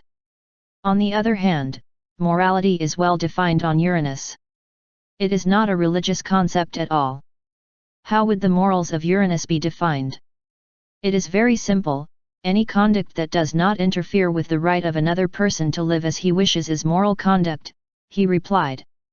But how can he say such a thing, when you use disgust mirrors, rewind triggers, and the like? That is our reality, it is beyond our control and it has nothing to do with morals, in the same way that the DC-10 and the Skylabs are part of their reality.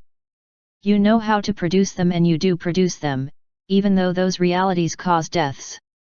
They do not consider immoral the people who have invented them, who make them or who make them work. Once incorporated into your reality, you cannot eliminate them in one fell swoop.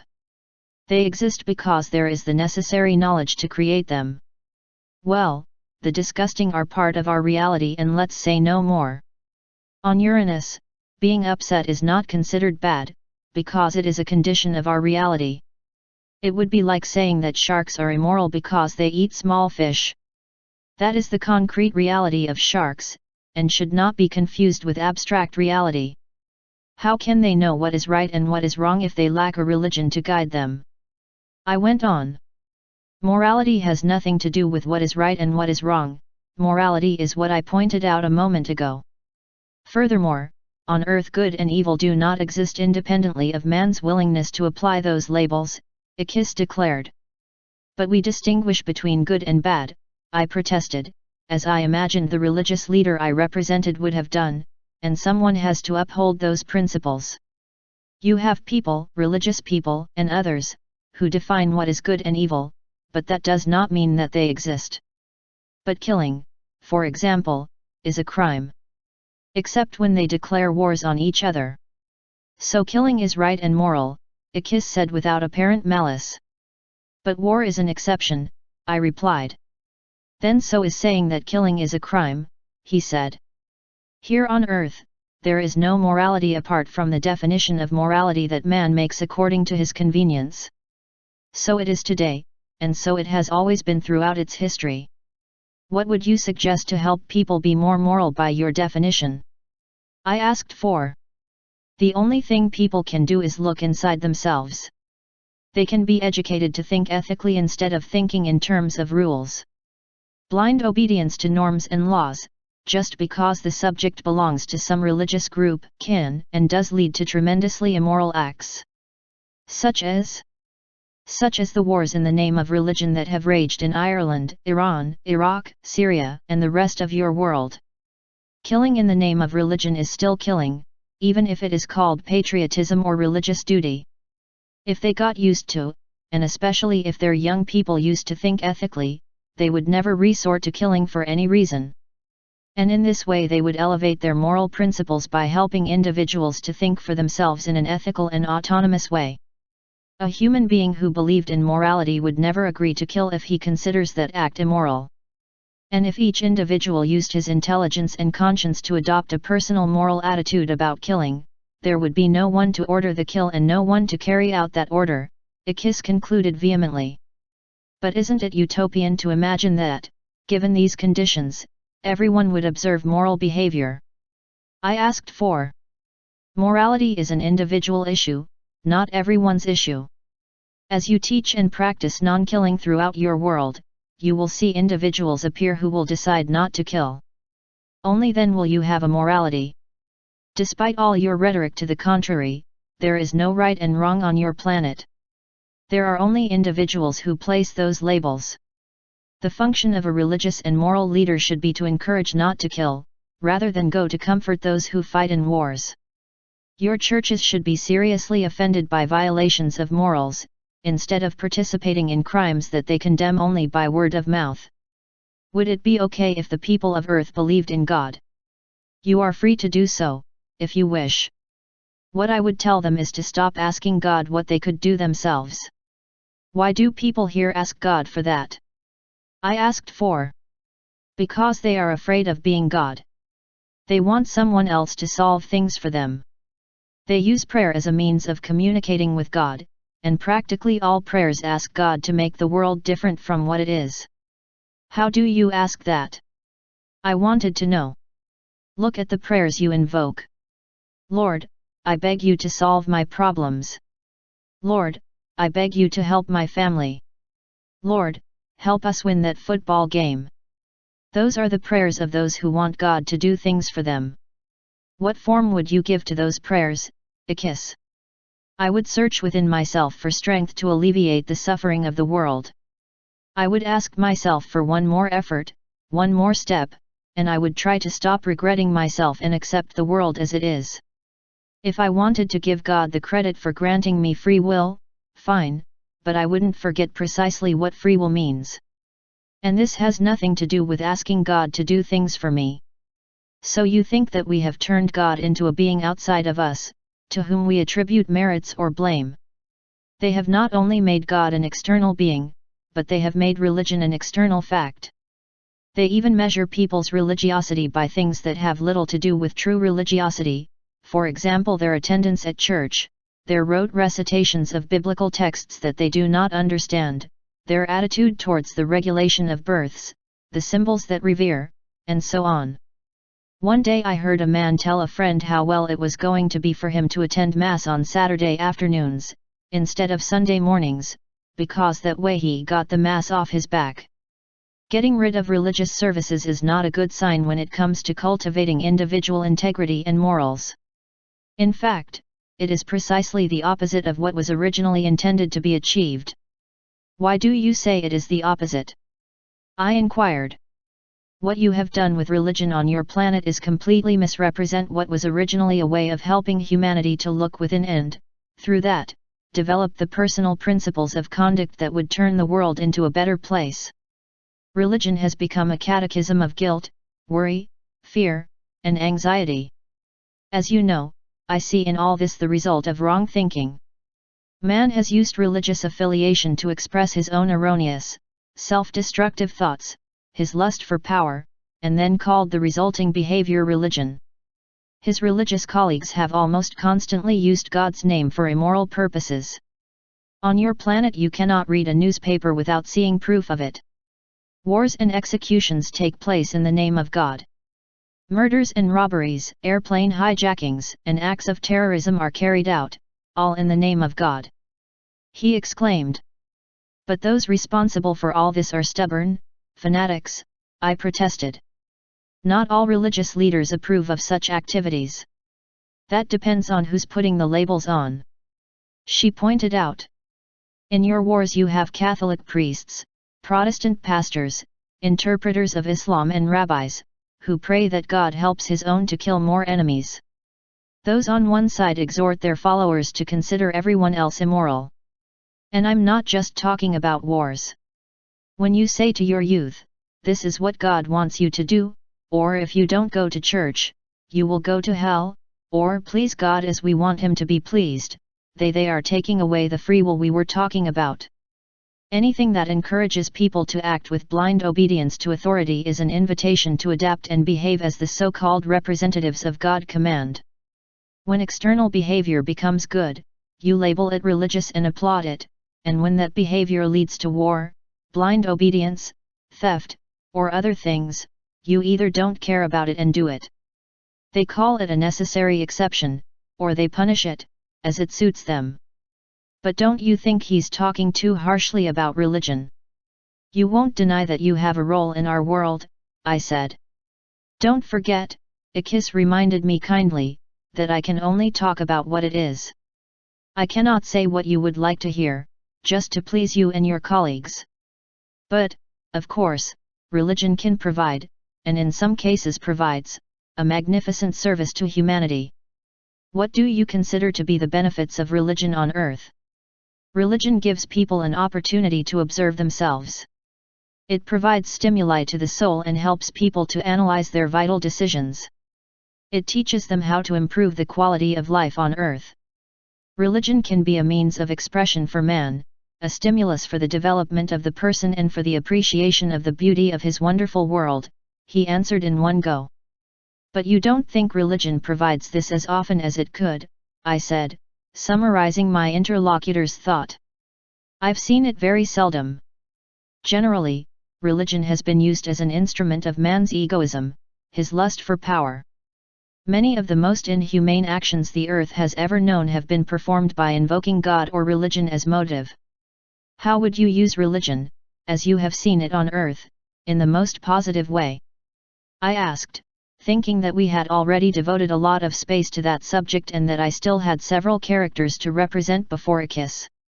Instead of forcing people to practice a religion that tells them how to think, encourage them to think for themselves. That is the most religiously liberating experience on earth. Instead of imposing rules, laws, and dogmas on your faithful, you should ask them to begin to take moral responsibility for their lives. Rather than valuing religious behavior in terms of external symbols, I would value it for the individual's ability to understand their moral potential. If that goal were ever to be achieved, and who but you, the religious leaders, are better prepared to take on that task, all the immoral disasters that you have caused on your planet, such as wars, crimes, famines, and degradations, would go down in history. From what I have been able to see, you have that possibility, which we lack on Uranus. We have a reality that often deprives us of free will. But you earthlings are trained to think as you wish, and you all misuse that gift. Too often, in the religious institutions they create so proudly, they go out of their way to strip people of their individual morals, while proclaiming the exact opposite in their religious rhetoric, he concluded. So you would transfer religion, in all its forms, from the outer to the inner. I asked him to make sure I understood his statement correctly. Yes, but you don't need to accept my opinion to be convinced of it. Review the teachings of an important religious teacher on earth, who made it clear. Who are you referring to? I asked, visibly intrigued. When Jesus Christ was asked by his disciples, as do all disciples of all religions, where will we find the kingdom of heaven? How to get to him? He answered them with a few words that summarize what I said here this morning. Do not look for him outside of yourselves, the kingdom of heaven is within you. That is the message. Heaven is not a place that is reached as a reward for having been equal to others, or for having obeyed. It is a place that is within you. That is precisely what I meant when I stated earlier that people are scared to be God. God must reside in each person. People should look at their own capacity for greatness and seek the strength to do things for themselves. Wanting to be God does not constitute, at all, a lack of respect. It means taking full responsibility for moral conduct on your own shoulders, and using the free will that you enjoy on earth. I am sorry to say that I have seen very little evidence on earth that even the most religious people understand the simple little secret of the universe that Jesus Christ revealed 2,000 years ago, that the kingdom of heaven is within ourselves. Despite the many hours spent with EYKIS, I found his candid good faith astonishing. That woman expounded her ideas without a trace of the caution that characterizes almost all discussions between earthlings. He affirmed only what he believed to be true. He did not know the fold, the exaggeration, or the browning of the pill. Still, I was impatient to change the subject. Although I enjoyed playing the role of a religious authority, EYKIS's blunt responses stung me a bit. Religion is one of those emotional subjects for most of us that it was strange to hear my friend speak so clearly. She was not at all concerned with the impression he made. He showed himself just as he was, and based his judgment on personal observations. I loved that method of hers, and my affection for her grew with each passing comment. As a representative of the realist business world, I said, moving on to play my second role, I would like to know what you think about such things as profits, money, and production. I made that transition without warning. I believe it is possible to live happily on your planet without profit or money, she replied. I consider that the very act of working to earn money is self-destructive, as it leads people to think that acquisitions, achievements, and appearances are the reasons for work. And these things can never lead to total satisfaction of the person. Why do you think these things are bad? Asked. I didn't use the word bad. Certainly, for the human being there are few things more satisfying than work. Work is a means of feeling useful and fulfilled. It represents a stimulating way to renew yourself. But working for money, or even for what that money can buy, is a dead end. On earth, personal satisfaction cannot be achieved by external means, since happiness is an internal process. If a person is happy, it is because he experiences it within himself. But the fact of having money does not facilitate the achievement of inner happiness? I asked for. No, not at all. That's one of the misconceptions that business-oriented brains would like to instill in everyone. The idea that money brings happiness is false. If you could see your world as I see it, with eyes that perceive only reality, you would take a different point of view. About 4 billion souls live on your planet. Only 1 to 2% of these people have plenty of money. The remaining 98% lack the means, and yet the poorest of them are capable of being happy, enjoying a sunset, a family reunion, and countless other things. On the contrary, the wealthiest among you have the highest rates of depression and suicide, of the feeling of inner emptiness despite satisfied stomachs and all the things that supposedly make life pleasant. It would be in your best interest if everyone believed that money makes happiness, but I must contradict you. Money has nothing to do with true happiness. If money has nothing to do with happiness, then why are people looking for it so eagerly? I replied. Because your thinking is wrong. They have convinced themselves that accumulating purchasing power will give them security and happiness. Or they believe that they must accumulate money in order to be responsible people. That is why they sacrifice themselves and do things that they dislike, such as holding a routine job indefinitely or living in a city that they do not like, in the name of responsibility or the pursuit of happiness. But money has nothing to do with either of those things. Please continue, I begged him. I don't see how. Earthlings can be truly responsible people if they do not strive to improve their economic situation and if they do not work to get the money that will provide them with a better quality of life. You blindly cling to the doctrine that money is happiness and responsibility, the same doctrine that permeates so many cultures on earth. All that fear of being irresponsible and not fulfilling obligations towards loved ones is a myth.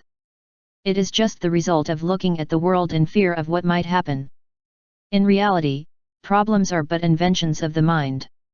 When a person appears who has always been responsible, who has fulfilled all obligations towards his family and towards himself, it is not thought that this is his reality and that in it would be necessary to look for the basis of that person's thought, but rather you tend to believe that your success is the result of your job, money, luck, the absence of an economic crisis, or some other external factor.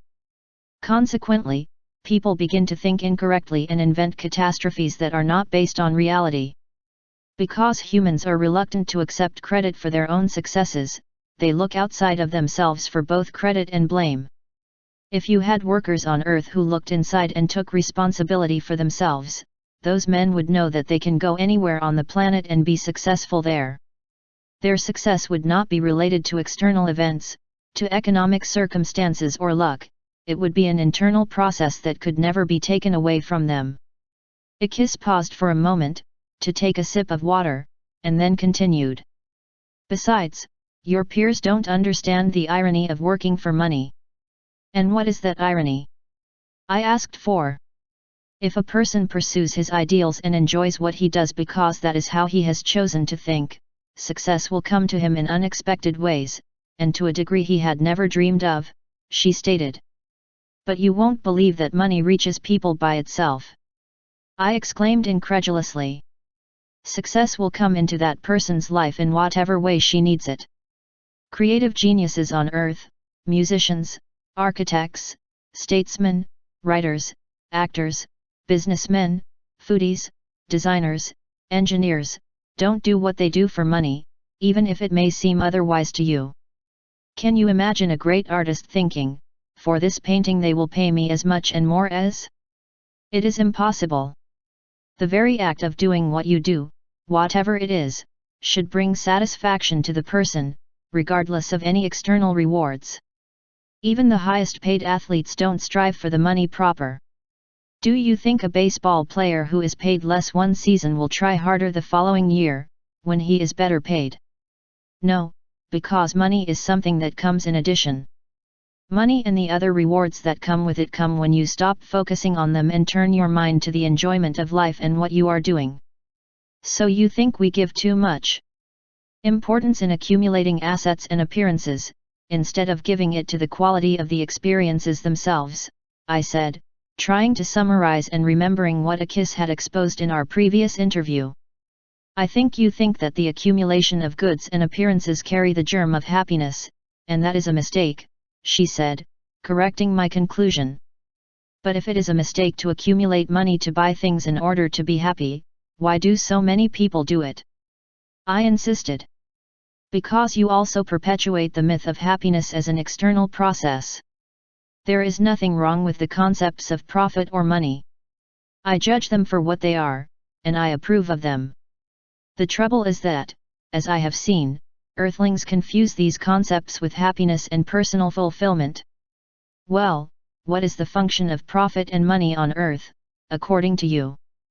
They serve as a means of exchange, to facilitate the circulation of goods and services between people of all countries and conditions, and that is a very important function, and the true purpose of money and profit. Would you encourage people to work to improve their quality of life by increasing their income and seeking promotions? Asked. On earth the quality of life is only related, in your mentality, but it is not like that in reality. I repeat, it is not in reality. I have observed the inhabitants of remote islands, people who did not own a single coin and who made their bread at home. They were happy and satisfied beings who had no ambition for anything else.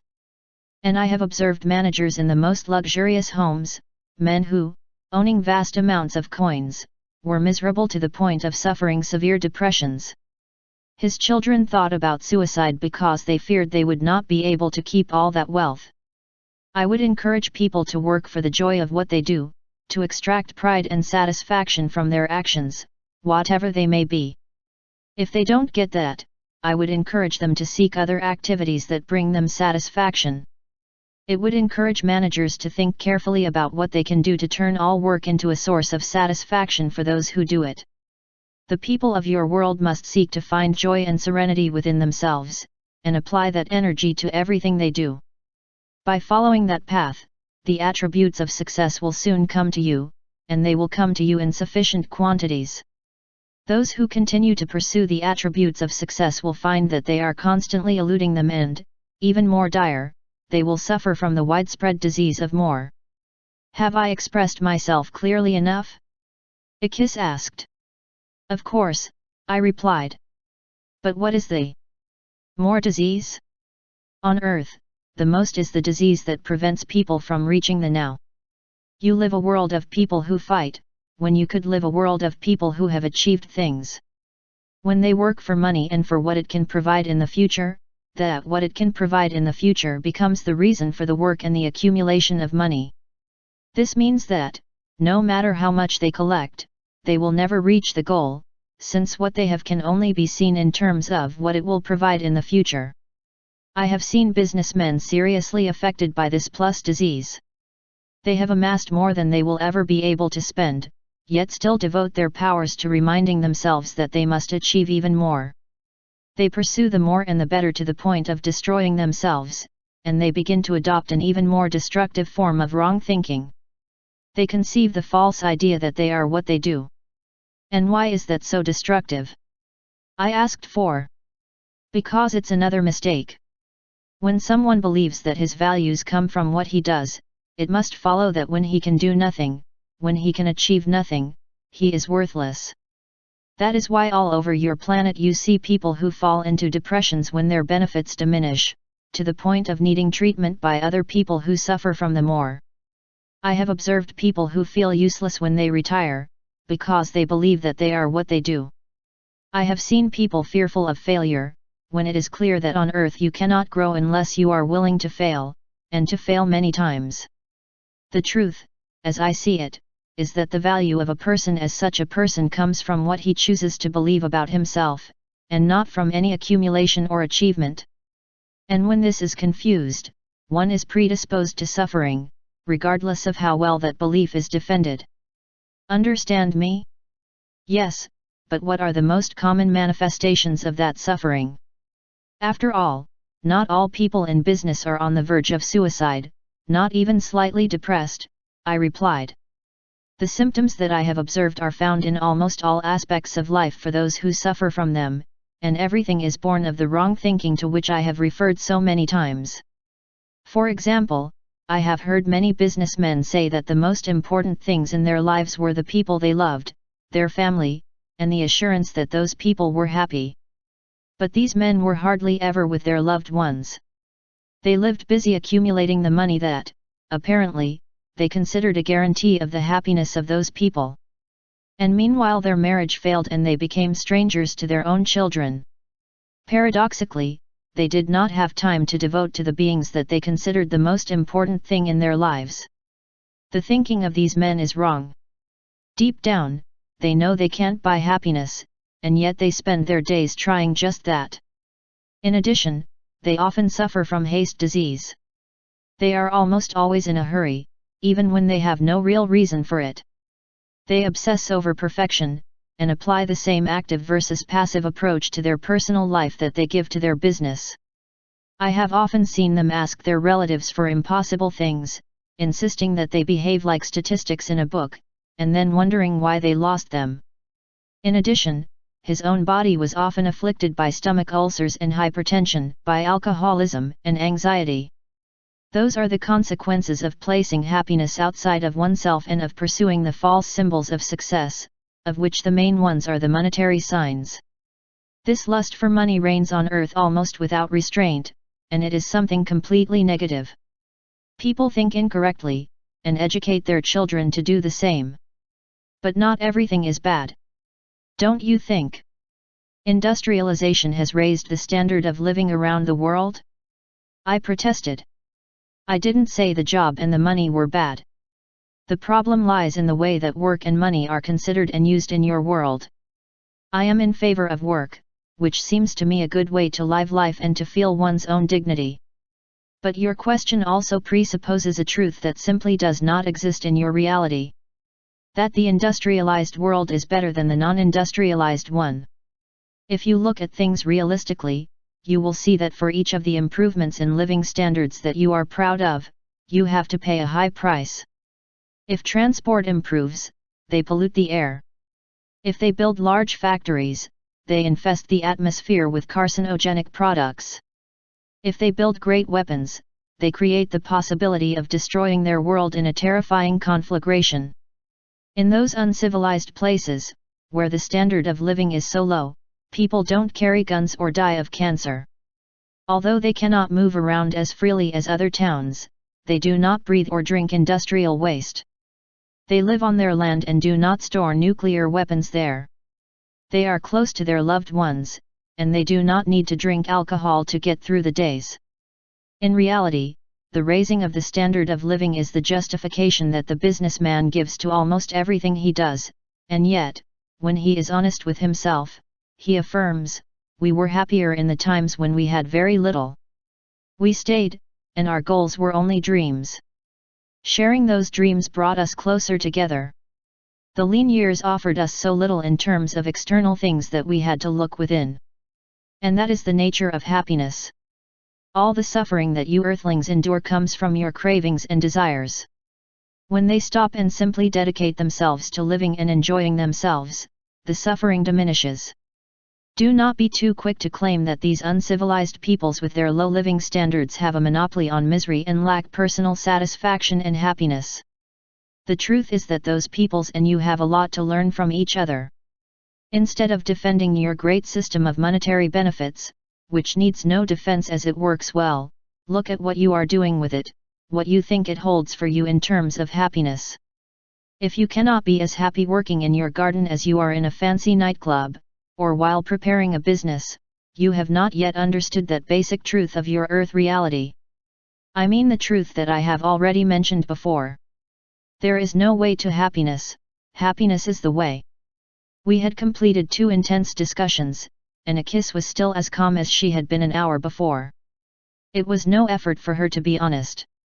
Speaking of religion or economics, she felt as comfortable as a fish in water. She was natural and expressive, and she was willing to consider anything that came up to her. I felt no need to be impressed with his vocabulary, or to cite statistical evidence in support of his claims.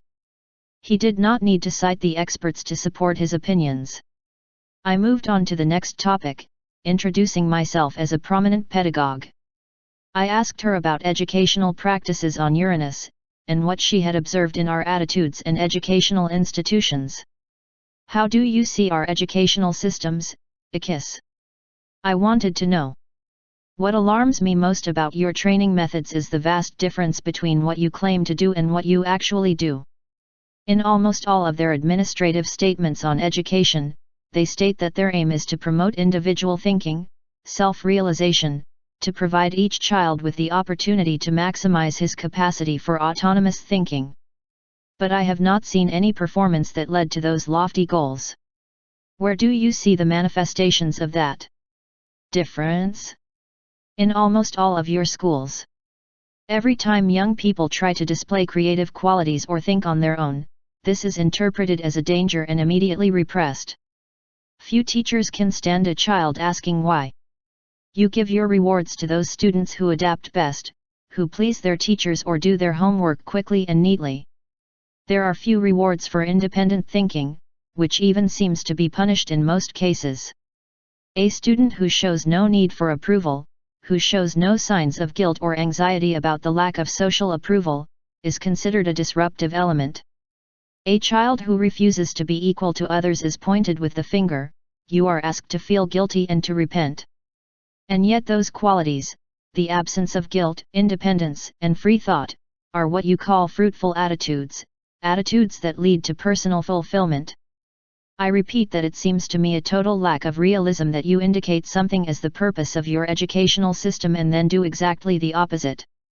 But children need, first of all, to be instilled with discipline, so that later on they can make free, independent judgments.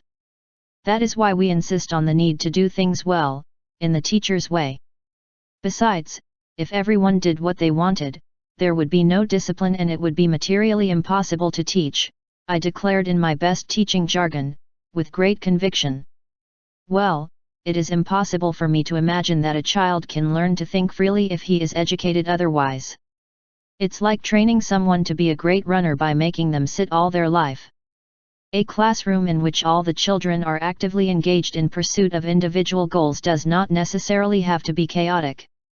It could be a class in which there is animation, interest, instead of the apathy that I have observed in almost every classroom on your planet. In classrooms, individuals could help each other. They could undertake creative activities, have a miniature real world, so to speak, to explore absolutely any terrain. Instead, students are told to each sit at their desk and silently do what they have been told to do. That leads directly to the incorrect and neurotic thinking that we have talked about. Do you consider that a classroom full of students sitting in silence is not a suitable environment for learning? Of course it isn't. You know that each of the inhabitants of your world is unique and exclusive. How can this quality be harnessed if all children are treated the same? He asked me. But I don't think we do that in our Earth schools. I protested. Well, I'm going to tell you what I have observed. One Monday, the teacher explains a new topic, the history of Egypt, let's say. The teacher gives the same material to all the students. Everyone receives the same explanation and listens to the same discussion, everyone studies the same book and does the same homework, and everyone takes the same test on Friday. Do you agree, up to here? Yes, continue. Students who respond to the exam more satisfactorily receive a good grade, those who simply pass receive a lower grade, and the others fail. There is nothing foreseen for these individual differences, which are an integral part of reality. Why are all boys supposed to assimilate the same information just as quickly? Why is a student who has only answered half the questions correctly given a low grade because it may take 2 weeks to learn the subject? Why are all students asked to learn at exactly the same rate? What happens to students who only need 1 day to master Egyptian history, but who need a fortnight to learn how to divide with decimals? Why are they forced to sit quietly listening to things they already master? I'm going to tell you, if you're interested. Yes, do it, I pleaded. Well, that happens because they treat everyone the same. They teach everyone the same way, at the same time, and they call faster and smarter who can learn exactly that way. In my reality, being able to assimilate something faster than another person only means one thing: speed. Your educational logic leads to always having average students and students below average. You insist that everyone conforms to the same standards. They teach all their young people to think and act in the same way. But what can a young man offer the world if he is exactly the same as everyone else? You ensure that equality with the absurd fight for grades, those student merit badges that you award in lists and newsletters. That is the true obsession of Earth educators, not knowledge or self-discovery, but the pursuit of those external rewards called grades. Besides, those notes to which they have given so much importance have absolutely nothing to do with the true education of a person, EYKIS stated emphatically. But what's wrong with rewarding good students with grades? Grades and knowledge are two things that are mutually exclusive. In fact, the notes serve to reduce motivation for knowledge. She replied. Why? I asked for. A note is an external thing. It means that a person has participated in the game of education.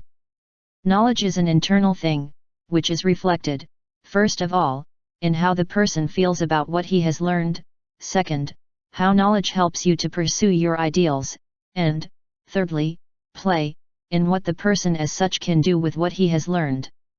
Knowledge fosters self-confidence, and grades lead to self-deception. A note in a newsletter has nothing to do with reality. It is a symbol of adaptation.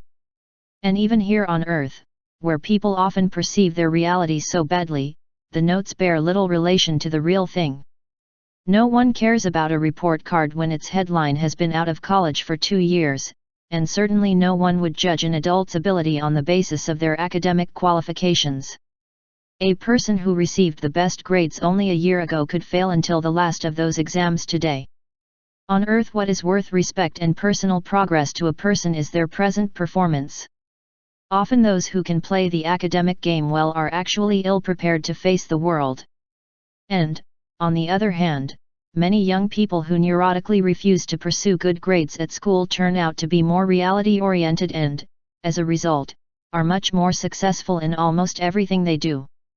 In short, the educational world on Earth seems to be situated in an unreal realm. But you said before that grades reduce the motivation of individuals. Do you really think that our educational system reduces human motivation on Earth? Exactly, he replied. When you place a person in an educational system in which the reward, the grade, is not related to the activity of learning itself, the motivation decreases. For example, if you give a good grade to a person who reads 5 books or achieves 50 gymnastic push-ups, a lower grade than a person who reads 4 books and does 40 push-ups, and so on, who do you think would want to read 100 books or do 1000 push-ups? Well, hardly anyone. His pedagogical system asks students to strive for a reward, and to work only when there is a reward. Because the reward of a good grade has nothing to do with reading or doing push-ups, motivation ceases when the reward has been achieved. And how could that be changed? I wanted to know. First, the rewards for the study must be matched to the specific activity of the study. The reward of reading, for example, is not in a report card, but inside the person. This reward consists in the satisfaction of understanding life through writers, in the emotion of getting lost in a novel or discovering and applying a new idea, in the freedom that gives the power to experience what others have thought, in the joy and the inner satisfaction that reading implies for personal development. Those are the rewards of reading. Similarly, the personal sense of triumph that comes from being in perfect physical condition, the magnificent feeling that comes from being fit, the ability to climb stairs without stopping for breath, to run without exhausting, to digest and sleep without difficulty, pride in perfect health, are the rewards of gymnastic training.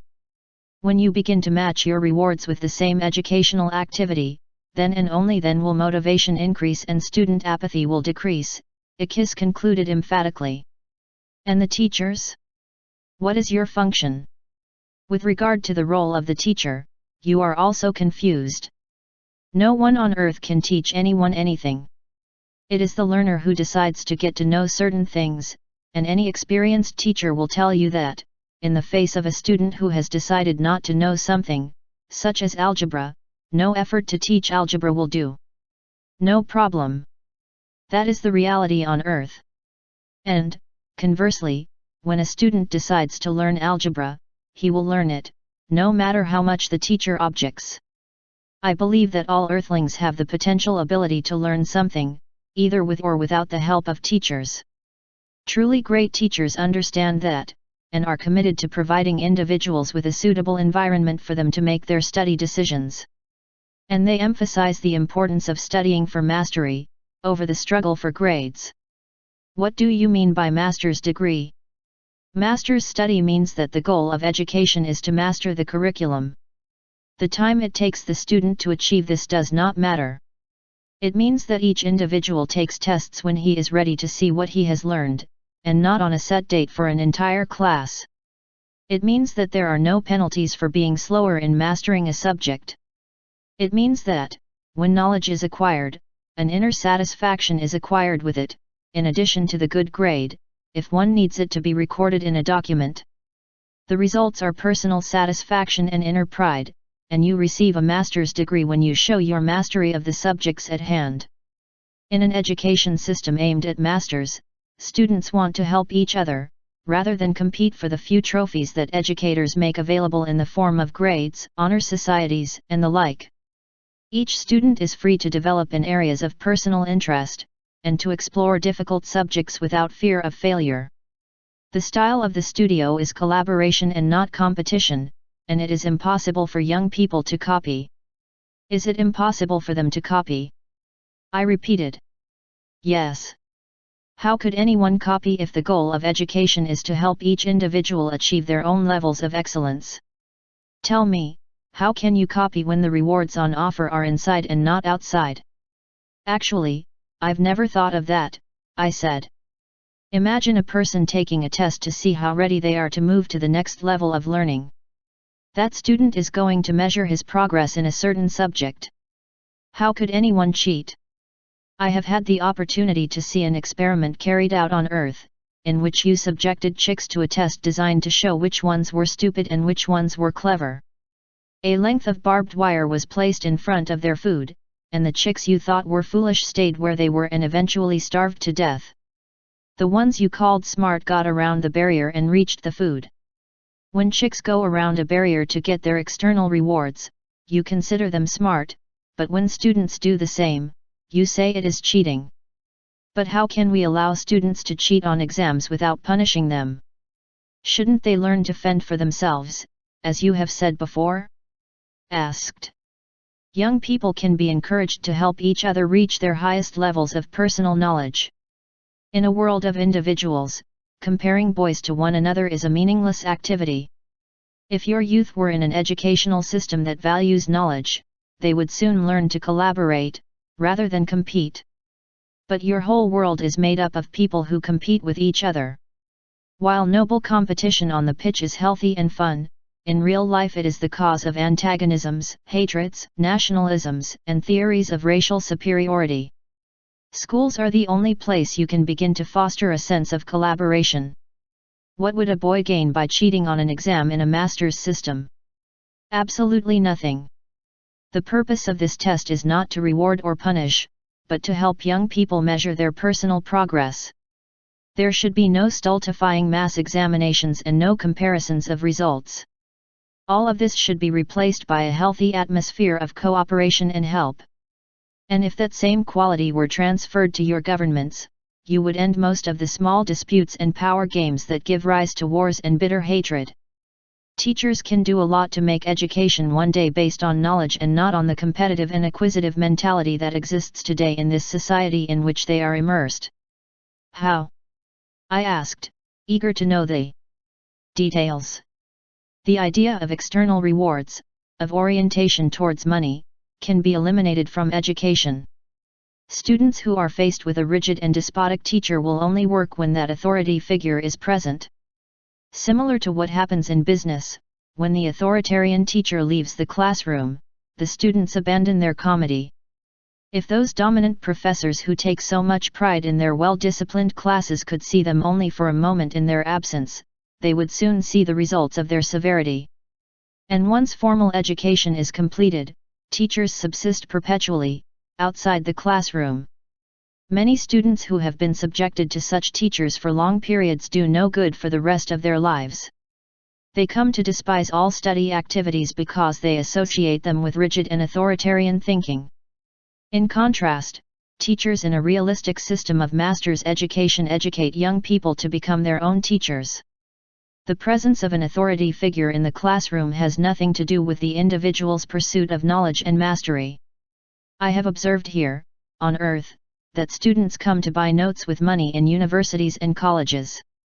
Those who persist and buy the most grades receive the greatest external educational rewards.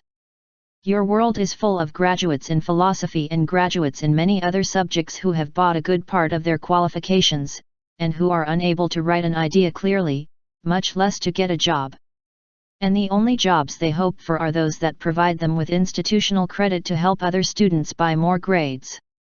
Finally, do you have any ideas on how we can make our educational systems more efficient? I asked him, giving him to understand that we were nearing the end of that topic. It is simply a matter of your basing yourself on reality. Knowledge is internal, and acquisitions are external. You say that they are interested in knowledge and the internal person, but the truth is that they channel all the energy of young people towards external things, such as grades, exams, diplomas, and degrees. Education for knowledge, which your earthly reality would allow so well, does not exist, because its educators mistakenly think of the ends as opposed to the means. That media thinking is what would fit your world of unique individuals, all of whom deserve a specialized education. Your children could leave their educational experiences excited by the prospect of acquiring knowledge due to the joy that this entails, together with the innumerable opportunities that open up before a cultured person. But too often young people emerge from the labyrinth of education as members of the herd, thinking and bleeding exactly like the others. I didn't get tired of talking to EYKIS. Deliberately, my friend had minimized the references to Uranus during our 3 conversations, because the gifts she gave us were not a comparison between our 2 worlds, but a legacy for all Earthlings from someone who saw us with a special perspective. EYKIS had explained what Uranus was like. She was surprised at the unreal or, as she called it, wrong thought that she had discovered in her observations among us. Later, as a good realist, she had assimilated what she had seen and accepted us as we were. But she knew how to discern, behind the how we were, the how we could become. As he had told me several times, we of Uranus are trapped by our reality, but here, on Earth, your chances of splendor as a planet of freethinkers is almost unimaginable. In this context, he offered us his gifts. He didn't want to leave us a high-sounding document, he gave us wonderfully sensible and sincere instructions. I set out to embody another character, so that EYKIS would dialogue with me in his incomparable style. I represent the practice of medicine, I declared. What have you observed about my profession in your visit here? I am very surprised by the concept of health that prevails on your planet. Both among the general public and among the medical establishment, there seems to be a mentality of illness and not of health. Answered. What do you mean by illness mentality? Asked. I'm used to a very different approach to medicine. In Urano, the patient pays his doctor a monthly premium to keep him healthy. If he falls ill, he stops paying until the doctor heals him. On Earth, people count on getting sick in advance. They program themselves to wait for the worsening. Those who think like this come to believe that they cannot regain health without medical treatment and without medication. This is another wrong way of thinking, and it manifests itself especially in the way you view your body and your expectations about your future health. Your health is directly related to how you use your mind. Those of you who think positively of yourself have optimistic expectations throughout life. That includes your health expectations. But I've noticed that many people say things like, I feel like I'm catching a cold. Tomorrow, surely, I will get worse and have a cough. I will have a fever and I will have to be sick for a few days. And, naturally, what these people assure in advance, is fulfilled. I have found that when people expect to get worse, they almost never disappoint themselves. So do you think that if people were taught to think differently, that is, correctly, as you define it, they would not be affected by colds and other minor ailments? Asked. Exactly. I have also seen on Earth manifestations of positive thinking. Those people who don't focus on their ailments, who genuinely hope that a little cold or flu symptom will ease rather than get worse, who don't complain to others, are much less vulnerable to those illnesses. You Earthlings are lucky. Health is, in most cases, a matter of choice. They can choose to be healthy, although few do. But what do you mean by choice? Asked. You don't think that people choose all their illnesses? Yes, I do. With the sole exception of hereditary conditions. And even the degree to which these unelected conditions interfere with a person's life is directly related to their attitudes and preferences. Look, let me turn the tables for a moment and ask you a question, Doctor. Would you trade your good health for something? No. Without good health, one ends up dying. So health is the most important aspect of your personal life? EYKIS asked. Of course. Health is of paramount importance to the individual. I think everyone present will agree on that, since ultimately the absence of health represents the end of life. So you want to explain to me why so few of you think and act in terms of health, if health is high on your list of personal priorities? The insane thinking that I have observed on Earth is a mystery to me.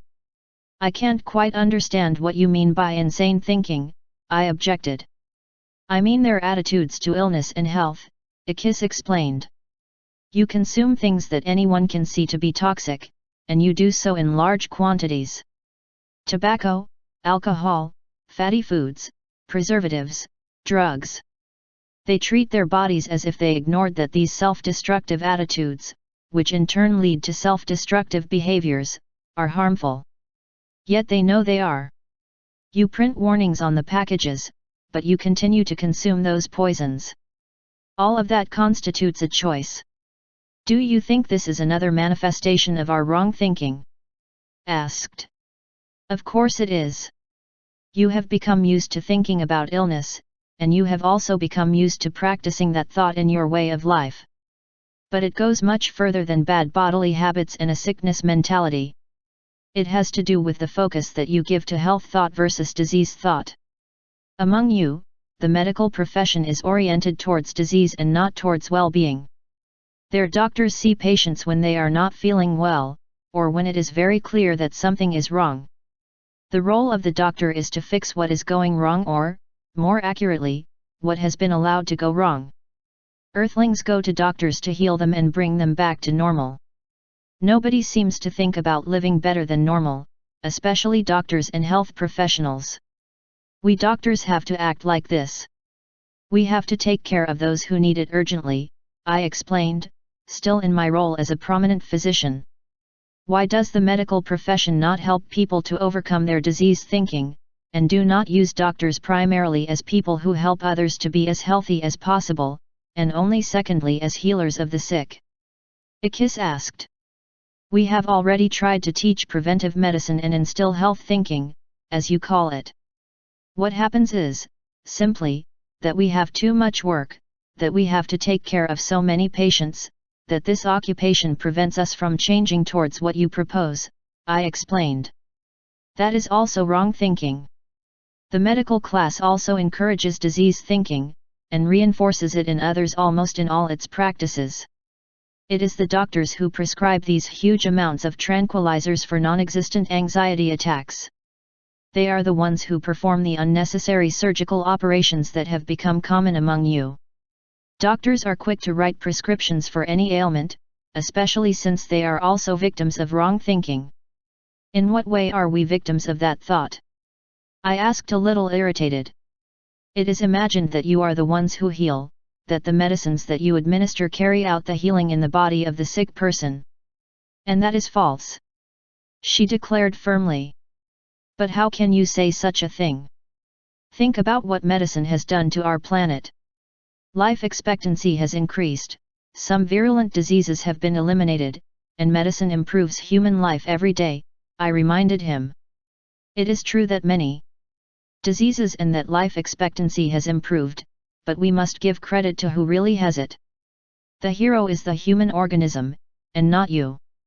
Their bodies are perfect creations. No doctor can fix a malfunctioning body. Only a properly functioning body can fix itself.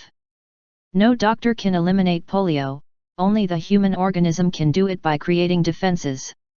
Just because you administer a vaccine and write the prescription does not mean that you are the curers. Just as educators must educate their students to be their own teachers, and just as parents must help their children to become parents to themselves. Doctors, too, must teach their patients to become doctors themselves. Each person should be taught to use the healing powers inherent in their body. But most doctors don't, because they don't believe in the powers of the body. They prefer to believe that they are the ones who heal. And so they perpetuate the wrong thinking that gives rise to so much unnecessary disease in your world. You seem to have a very low regard for our medical profession, I commented. On the contrary, EYKIS replied briskly. The medical profession is perhaps the most advanced of all its institutions. The methods of eliminating incompetence are superb. Doctors, as people, have very noble motives and are extremely competent. What needs correction are misconceptions about what health services are and who does the cure. And how do you suggest correcting this? I asked for. First, I would encourage the medical profession to consider the benefits of health thinking. I think of people who came to their doctors not because they were sick, but because they wanted to become even healthier. Doctors could serve primarily to help people acquire mental attitudes that reduce psychosomatic illnesses. They could monitor their patients' nutrition, exercise, heart function, lung capacity, blood count, and endurance. People would begin to see doctors not rectifiers to achieve normality, but people who help them overcome normal health to achieve extraordinary health. People would be oriented towards health and well-being, instead of always thinking about illness. Doctors would facilitate this attitude from the birth of each patient, instead of fighting it. And they would stop acting as if anyone recommending anything other than medicine or surgery is a charlatan. Doctors seem to fear innovations, despite their interest in research, especially when it comes to human health. In Western cultures, they are often the first to reject any non-medical or non-drug approach to human health.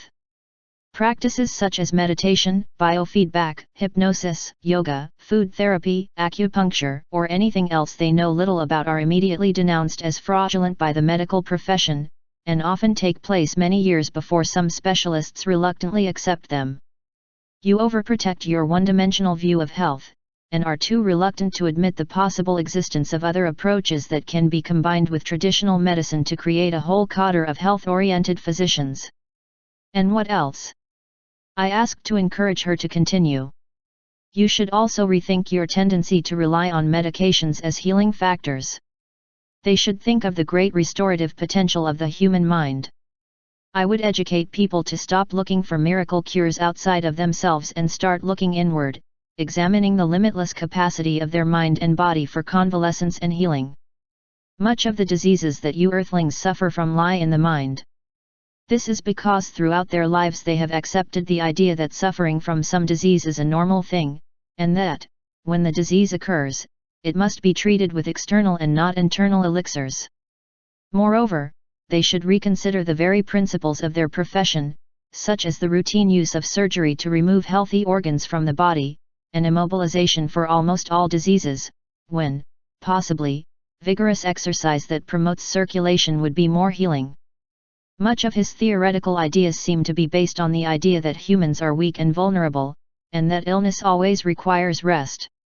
However, active people are known to take much less time to heal from their conditions. The activity is almost always censored, especially since many doctors are more sedentary people than I would have imagined. I have noticed Mexicans who smoked and drank, and who weighed more than necessary, or addicted to some medicine, while giving advice to their patients. I must confess that escapes my logical mind. I see professional negligence in the exaggerated tendency to use drugs.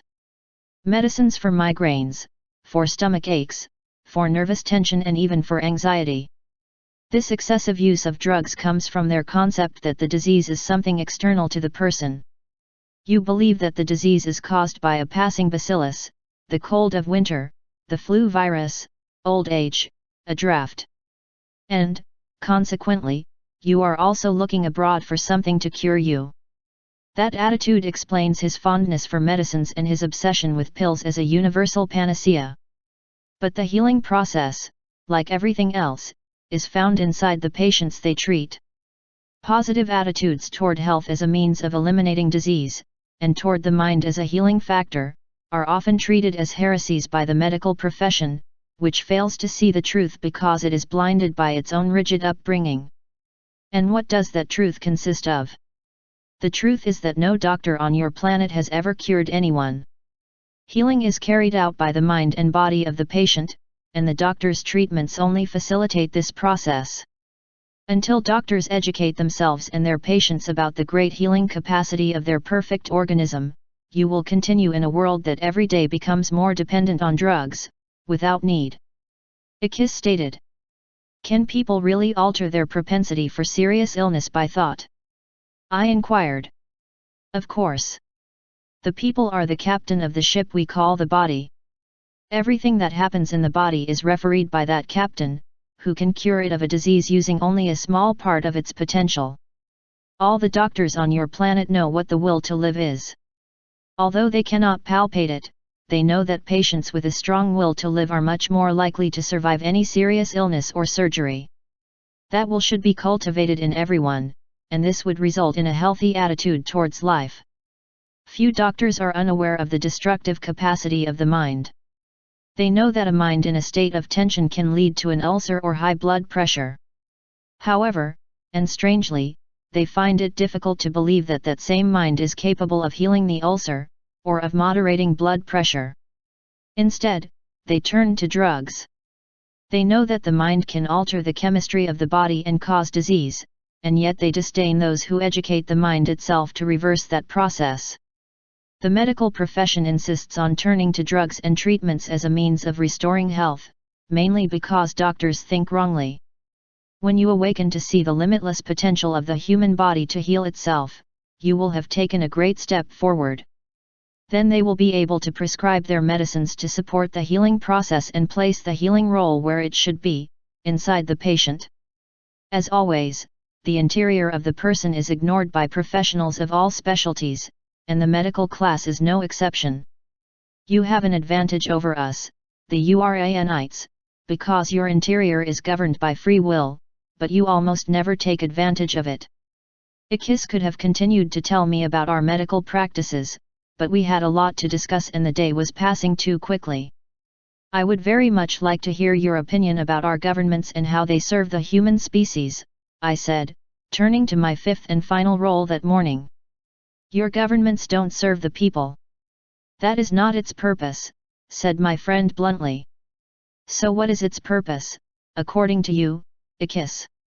They have been created to serve the ends of those who work in them, although all governments claim to have been created to serve the will of the people. Do you think that all governments ignore the popular will? Asked. Yes, although some do it to a much greater degree than others. Governments on Earth are basically interested in power. When someone outside those governments tries to take the reins of power, he assures that the will of the people is subversion. And later, when he has managed to reach the government, he begins to follow the actions of the previous rulers. On Earth it is power itself that seems to corrupt the people, and those in power show much greater interest in expanding their spheres of influence than in serving the needs and desires of the people. In my capacity as representative of the governments, I would like you to explain to me how that happens, I asked him with some severity, as befits a relevant governmental personality. Yes, with pleasure, she replied. If you were to survey all the peoples on Earth, you would see that, with the exception of a small group of generals and a handful of soldiers, all the inhabitants of your planet want peace, not war. And despite that, you are constantly at war with each other. What's more, your entire planet is in great danger, on the verge of total destruction, due to the useless accumulation of nuclear weapons. People want to live in harmony. Of that I am sure, because I have investigated that question during my trip. However, their governments continue to act in a way that contradicts the wishes of the people. All their wars have been provoked by rulers who decide to send young men to their deaths. These young people obey orders, such as to kill other human beings, that are in deep conflict with their feelings. And yet they obey them. You all want peace, but your governments keep the entire planet at or on the brink of war. But war and preparation for war are necessary measures that countries must follow to avoid being conquered by their enemies. And like it or not, that's our reality, I declared. If you devoted the same energy and money to peace, and to helping people use their individuality, you would eliminate wars. You don't see that killing each other is the greatest degradation human beings can go to. But the rulers do their best to keep society at a level where the enemy is always blamed, due to a very low level of thought, which is actually that of the rulers. But fostering individuality would do nothing but create anarchy and increase the risk of war. I argued. They must begin to use the great power at their disposal to educate individuals in ethical thinking. In a world of people who thought ethically, no warriors would appear. Ethically minded beings would refuse to invent something as horrible as napalm. No agent would be able to sell it, and it would not be manufactured by factory personnel. No driver would be willing to transport it, and no general would even dream of ordering it to be used against other human beings. And no soldier would ever burn other men's bodies with him. The chain of human beings that creates something as tremendously stupid and evil as war is broken when there are individuals who think ethically and not as a herd. A single individual who decides to listen to the voice of his heart can break a chain that depends on blind obedience to continue to exist. Once you begin to use your governments for these purposes, you will eliminate the horror of war forever. And without a doubt, the governments of the world have the necessary power to achieve that. But wouldn't an excessive amount of free will, ethical people compromise our survival? Its survival depends exclusively on individuals who think for themselves. Look at the most repressive governments on your planet. Totalitarian and dictatorial regimes prevail best where people think as a herd, and not as individuals. These people are educated in conformity and nationalism, in racial pride and historical rivalries. All citizens think uniformly. They obey because they are told they must.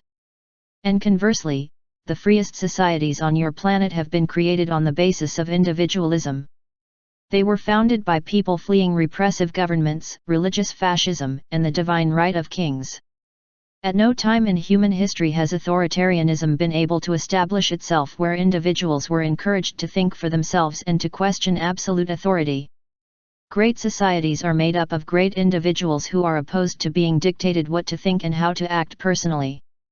Totalitarianism and dictatorships are imposed only when large numbers of people renounce their individuality for the benefit of the state. The proof of the great potential for individualism that you earthlings have can be seen in those who risk their lives to raise their voices in dictatorial countries.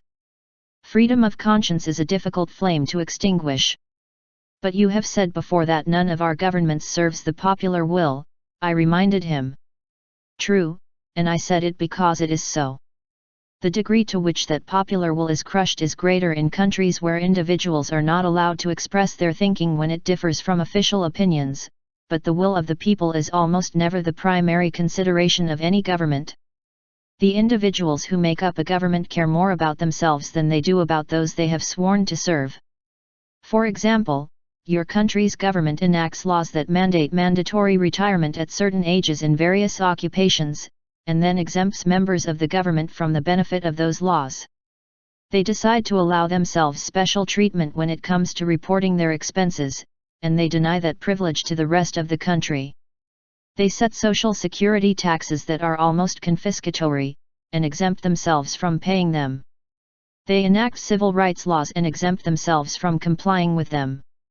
They tell the people to sacrifice themselves, and those same people have to pay for the drivers and the luxurious cars of the government officials who use the people's money to pay for their perks.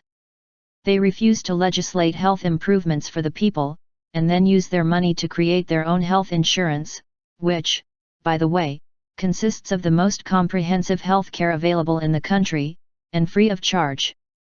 The reality is that the representatives of the governments of the earth, whether elected or self-appointed, serve themselves using the assets of the community, concluded EYKIS. But isn't the existence of a government necessary, even if it corrupts its representatives? Asked. Make no mistake about that. Governments do not. They corrupt their representatives, it is the representatives who corrupt the governments, she declared. Of course, government is necessary, but you have to look carefully at what you expect from the people who make up your government.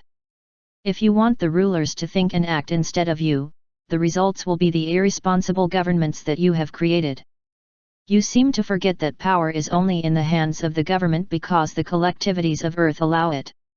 In a world where so many people think incorrectly, outwardly oriented, it's no wonder governments do the same. You want your governments to do everything for you, and then you complain because they take away your freedom. But you cannot have everything. But isn't the existence of a government necessary, even if it corrupts its representatives? Asked. Make no mistake about that. Governments do not. They corrupt their representatives, it is the representatives who corrupt the governments, she declared.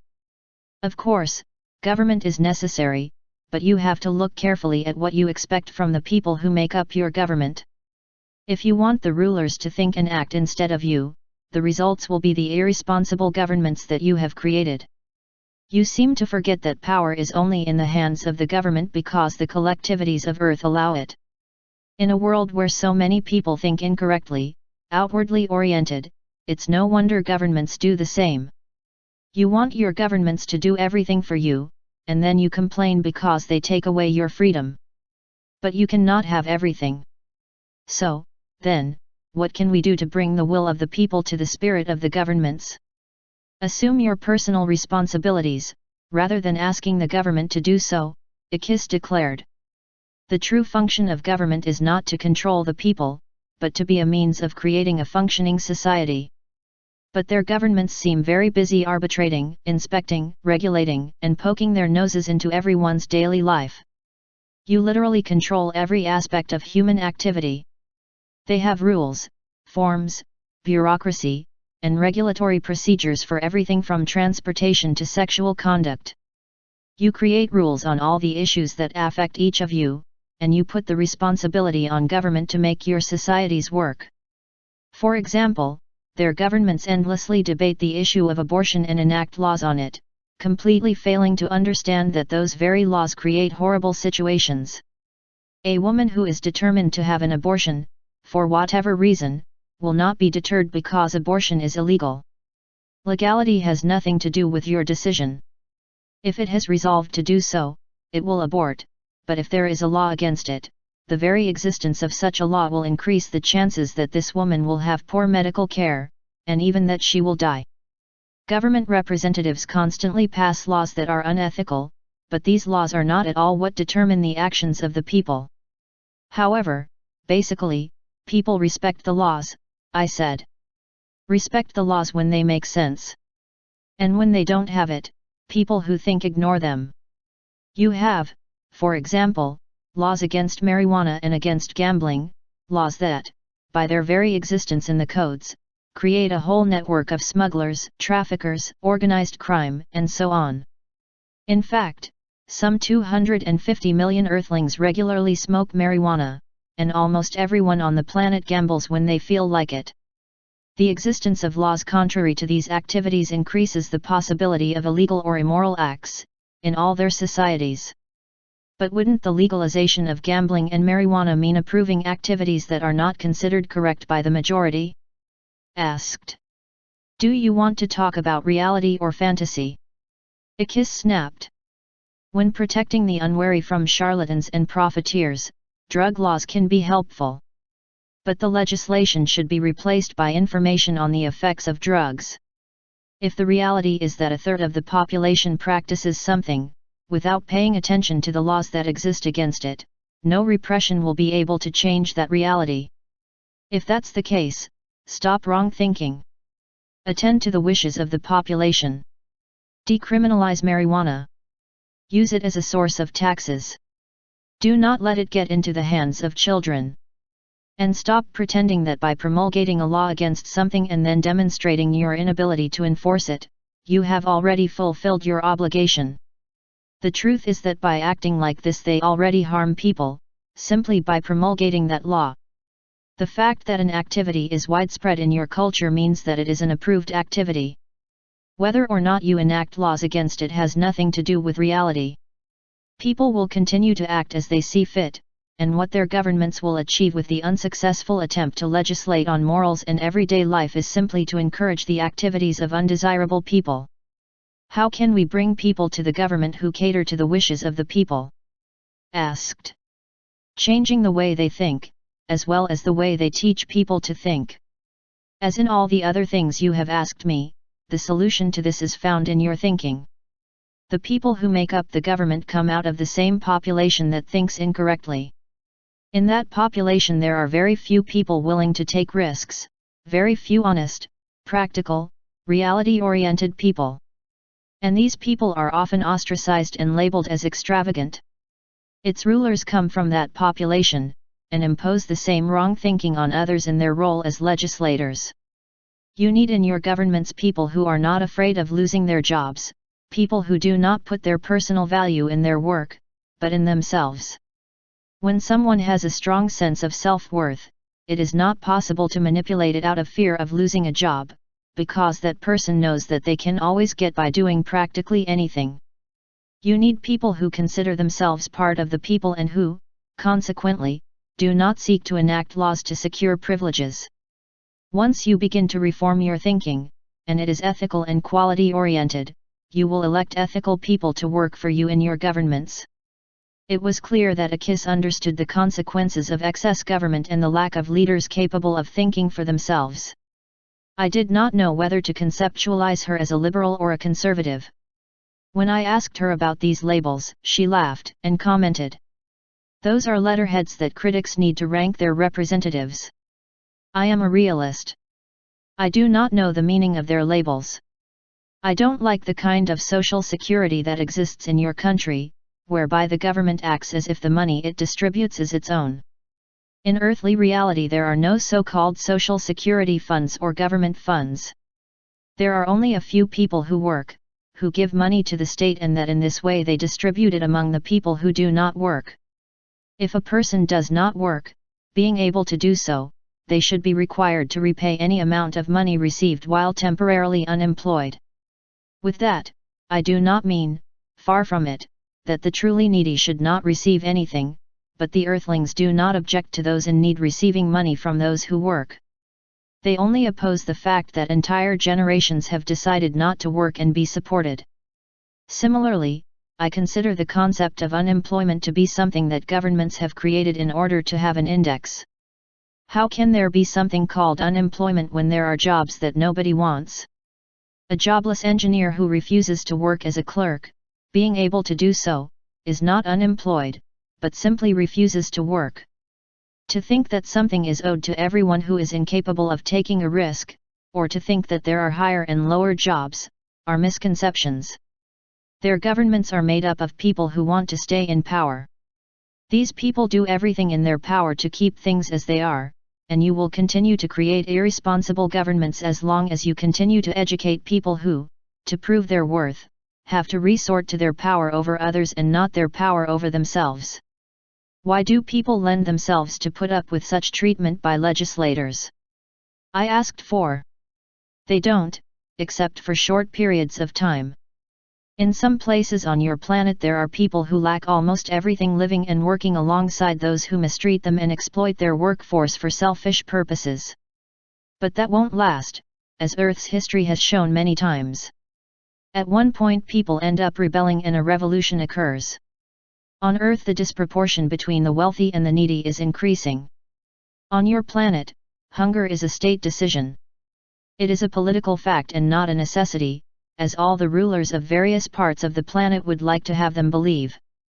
The terrestrial population is starving because this fact is accepted as the norm, despite the fact that there is an abundance of food and the necessary technology to nourish everyone. Governments allow it because they are absorbed by the needs of power. Hunger is neither more nor less than an instrument that these governments use to satisfy those needs. I have seen on your planet tons and tons of food rotting on the docks, while a few kilometers away people died of starvation.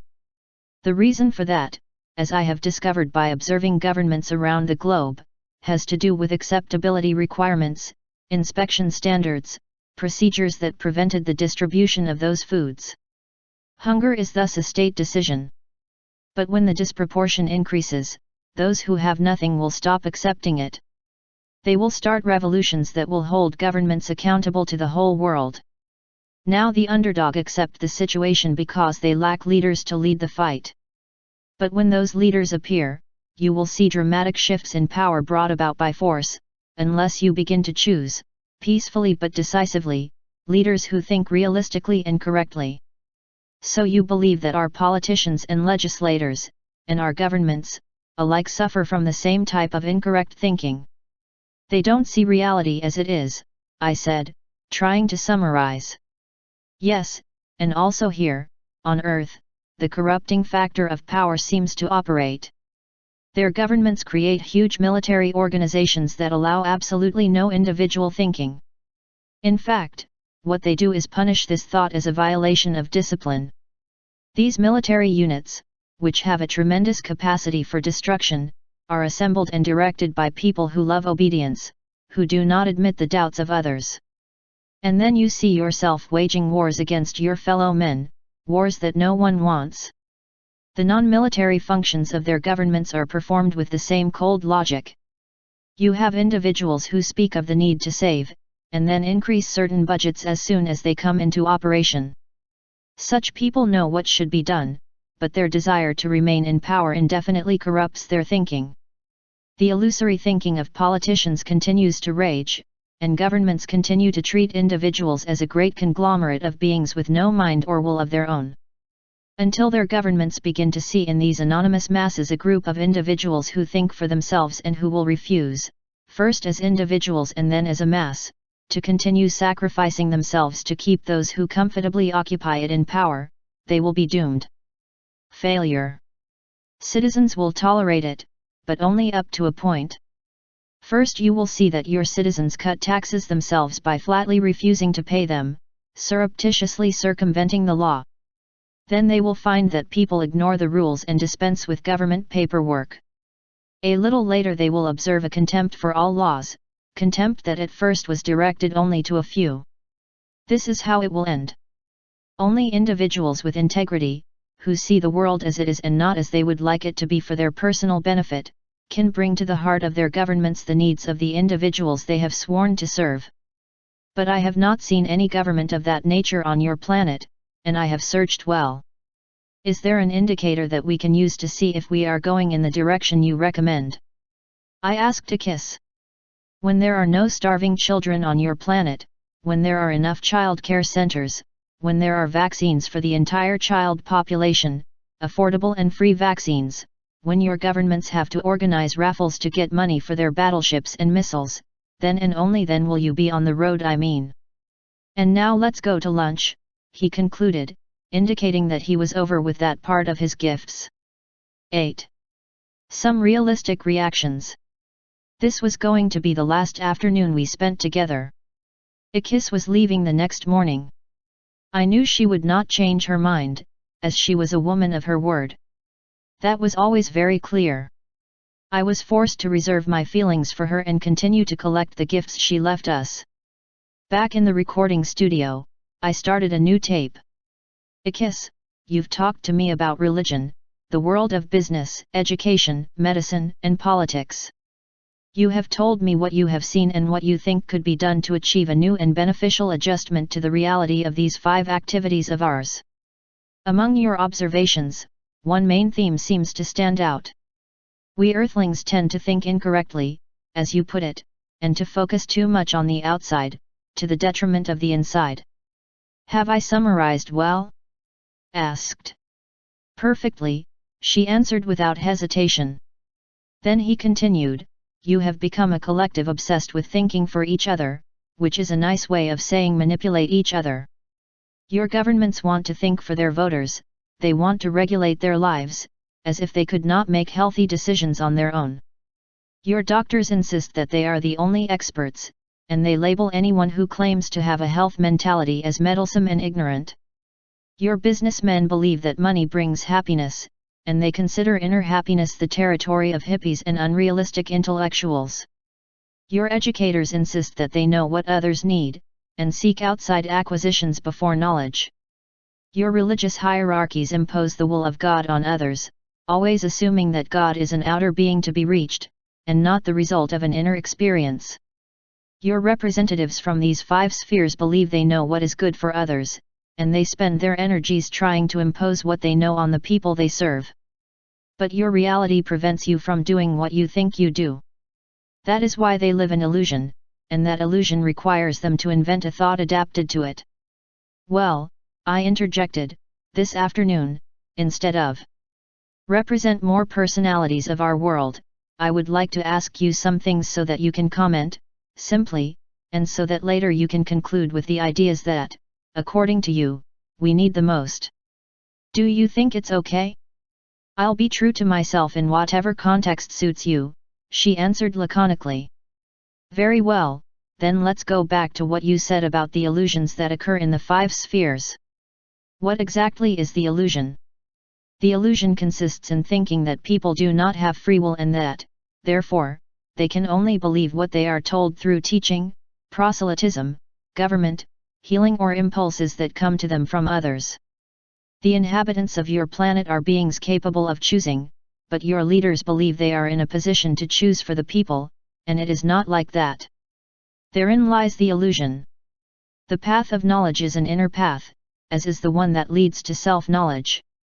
Leaders can only provide Earthlings with a healthy environment in which to reach their own truths, EYKIS said. So what exactly do I know about the mental process these leaders have invented to support their illusions? Asked. The wrong or delusional thought process develops in the following way: since I am an expert, I have to know what is best for everyone. Therefore, I will impose on them what I know, thereby doing them good. And what would the non-illusory thinking of the experts in each of those spheres be like? I asked her to make her come to a conclusion. On Earth each person has a unique mind. Since everyone is different, it is impossible to create laws, rules, or regulations that apply to everyone. The all simply does not exist. And, on your planet, their choice minds allow them to choose between learning and not learning, knowing or not knowing, obeying or disobeying, at any time. On a given topic, you can change your decisions at any time and an unlimited number of times. You are changeable people, endowed with free will. Correct thinking would recognize that fact and say, each person must decide for themselves what they want on a daily basis. As a leader, I will show you the various options and the likely consequences of those options. I will even give you my opinion if you ask me, but I will never confuse that opinion with the correct opinion, which does not exist. Since the path of knowledge is an inner path, I will not expect individuals to pay me tribute for following their own path. It is their path, and I will help them walk it as they choose, as long as they do not intend to demand tribute from others who wish to follow theirs. That would be the right or non-delusional thinking, and that's what I wanted to say to the 5 characters you played this morning, he concluded. I decided to change my plan. Now he saw clearly that this duality, inner thought versus outer thought, presided over practically all the activities of Earthlings. If I introduced myself to EYKIS as a general, a lawyer, a clerk, or a mechanic, the logic would be the same. His strictly realistic thinking always detected the illusion he had just described. I would like you to speak to me briefly about various subjects that concern all human beings, I began. What do you think of parenting as it is practiced here? I have observed here on Earth a marked desire on the part of parents to believe that they are masters of their children. The illusory character of that idea is evident. If everyone has free will, no one can own anyone. Remember that children have a mind of their own. Without knowing why, parents have come to believe that their children owe them something just because they are their children. You see children who are coerced into professing the same religion as their parents, the same racial ideas and prejudices, the same goals in education, and so on. For some inexplicable reason, parents think that being part of a family impedes individual thinking, and they are surprised when young people want to be different. They are often upset when their children try to marry outside of their social group, whatever that may be. They insist on regulating, shaping, and conditioning the thinking of their children, to no avail. They know it is a vain endeavor, but they persist in it, constantly living in disgust and disappointment. It seems to me that parenthood should be about teaching young people to be parents to themselves. All that about family obligations should be forgotten. Fatherhood means educating children to think for themselves, setting examples worth emulating.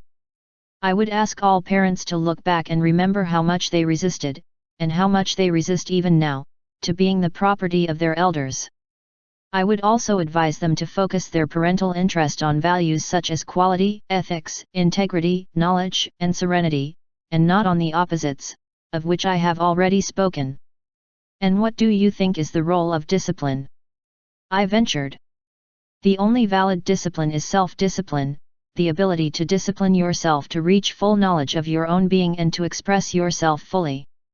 In the early stages of life, a child needs a clear role model to provide an environment in which to learn to internalize his behavior, which will lead to healthy independence. The child needs to experience what will and will not be tolerated. All discipline applied to children should be aimed at teaching them self-discipline. If children learn just because they are told to do something, they will soon become people who do what they are told, and when they grow up they will think incorrectly and will not come to fruition. In other words, parents should be role models for their children and encourage them to discipline themselves, so that in the future they do not need to rely on other people for self-control. What have you observed of the marriage as works here? I asked EYKIS. With marriage it seems exactly the same as with parenthood. It is steeped in the same wrong thinking. That is why so many unions break down. Earthlings seem so intent on your fight for other people's property that you extend it even to your spouse's property. Married people are dedicated to thinking for their consorts. Their expectations are imposed on each other, something intolerable for both, for earthlings possess the repeated and inestimable gift of free will. On this planet, the emotional or mental servitude of one person to another is something that can only be accepted for a short period of time. After that time, the person who feels suffocated by his partner's thought for two refuses to continue, and the relationship breaks down. In well-functioning marriages there is no wrong thinking, neither spouse encourages the false idea that one person has the right to think instead of another. As you know, in Uranus we have a reason for this behavior, because there are dependency diodes and all those things. It is our reality. But here you have no real reasons for such behavior, and when the thought of dependency appears, even if it is little, it leads to the dissolution of your marriages. And I remind you that a marriage can be broken with or without divorce. Get rid of wrong thinking and you will preserve your institution of marriage. If you keep that thought, marriage will eventually disappear from Earth. Do you think the truth exists here on our planet? Asked. There are an unlimited number of truths on your planet, and they are all in the minds of individuals. If you ask 30 people on a beach if they think it is a beautiful day or that it is too hot, you will get 30 true but different answers. One will say that the day is magnificent because the sun is very hot, and another will say, for the same reason, that it is an unpleasant day. Both answers are true. On Earth, truth is an inner experience, but many try to impose their truth on others, without even stopping to think that there are different truths. Each person has the right to see their world as they prefer. What is true for some is not true for others.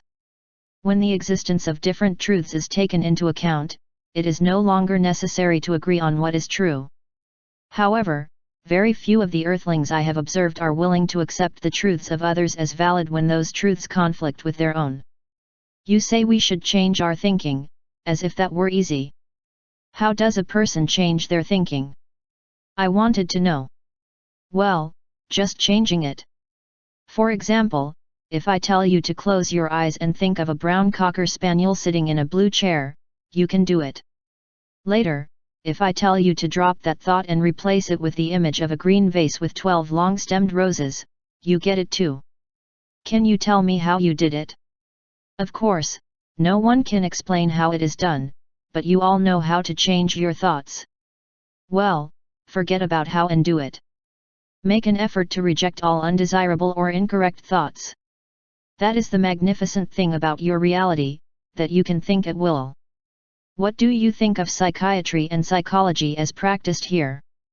In general, they are practiced by people who are victims of the same incorrect thinking that afflicts their patients. Most of your therapists are content to provide their clients with excuses for self-inflicted disturbances. Your earthly reality allows you free will throughout your life, and yet your professionals convince their clients, and convince each other, of a diversity of theories that attribute blame to anything, from the unconscious to conflicts between siblings. Going through childhood traumas and parents' mistakes, everything serves them. Therapy appears to be an attempt by some people to buy friendship, and an effort to gain self-understanding through analysis of the past. A person who practices that incorrect way of thinking, consisting of blaming others for their problems, does nothing but transfer that guilt when they go to a therapist for answers. The really capable therapists I have observed gave the patient a chance to discover himself. They helped their clients to take responsibility for everything, and to accept the fact that only they were responsible for what happened to them. These therapists are very few, especially because, to help others to achieve this, you must believe in it yourself and apply it to yourself on a daily basis. Only one person who knows himself can help another to know himself. And in psychology, as in all other professions, there are very few people who know themselves, since psychologists and psychiatrists come from the same community as psychiatrists. Members of the other professions, and therefore their thinking is externally oriented. I had a lot left to ask EYKIS, but I knew that even if we spent 100 years together, there would always be things to ask of her. She answered any question, spoke on any subject, and always revealed the depth of her realistic thinking. I wanted to ask her about her feelings about me, although I was almost frightened by the idea of hearing about me from a person who was absolutely sincere. I wanted to know what she thought of love and sexuality on Earth, but also on this I decided to wait. I tried to think as right as I could, and came to the certainty that I loved her. But he doubted. How do you love a person who can only say and feel what he is? How to dispense with the little innocent lies, the occasional exaggerations that saved so many situations? I started to see myself in a new light. Was he afraid of a kiss? Or was I afraid of myself? Since our first meeting I had learned a lot about fear. When you decide to avoid something because of fear, you avoid life itself. Fear is a mental process, and it is based on the belief that things are scary. But in reality, in the singular reality of a kiss, the things of the earth exist, without more. Here fear bacteria do not occur, as in Uranus. I was still scared of being rejected by a kiss, but I was moving toward that inner path that she had defined that morning. I decided to ask a kiss to expose the secrets of the universe to me, without interruptions from me. Later, perhaps, I would ask him how he felt about me. If we had time left. 9. The secrets of the universe. EYKIS, in our previous conversations you talked about some secrets. Do you want those secrets to remain hidden, or are you willing to share them with us by revealing them now? Asked. I will gladly reveal my observations. But first I would like to point out that the only reason I qualify what I am going to mention as secrets is that almost no one on earth seems to have grasped them. At first I called them secrets because I believed that nobody knew them. But later I discovered that all these supposed secrets are within the reach of earthlings, and have always been, since you have written history. However, I will continue to refer to them as secrets, as they are truths that you hardly ever apply. Very well. If you don't mind, I'll keep quiet and let you tell us, without my interrupting you, what those universal secrets consist of, I proposed, knowing that EYKIS would agree, since he was gladly participating in that meeting that was already coming to an end. And EYKIS started talking. First of all, you have to learn to cultivate your garden. I have observed that most of your problems, your difficulties, your sufferings, and self-destructive attitudes are born from your ignoring that need. Cultivating your garden means that, as individuals, you must first focus on the only terrain over which you enjoy absolute dominance, that is, yourselves. Later, when you have put your life in order, you can help those who need and ask for your help. Your reality prevents you from being different from what you are, yet you seem to look critically at other people's gardens. Since you all have free will and can cultivate what suits you, there is no point in worrying about what others cultivate, unless they interfere with the right of others to self-determination.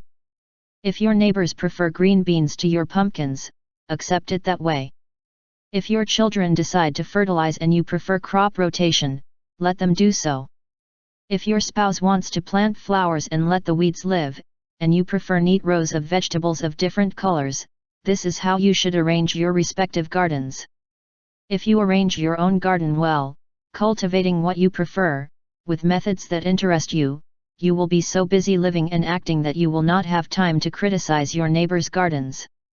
You will have time to admire and accept what others have created, and to help those who ask you, or to help ensure that no one cultivates things that in any way impair the right of others to cultivate their own gardens.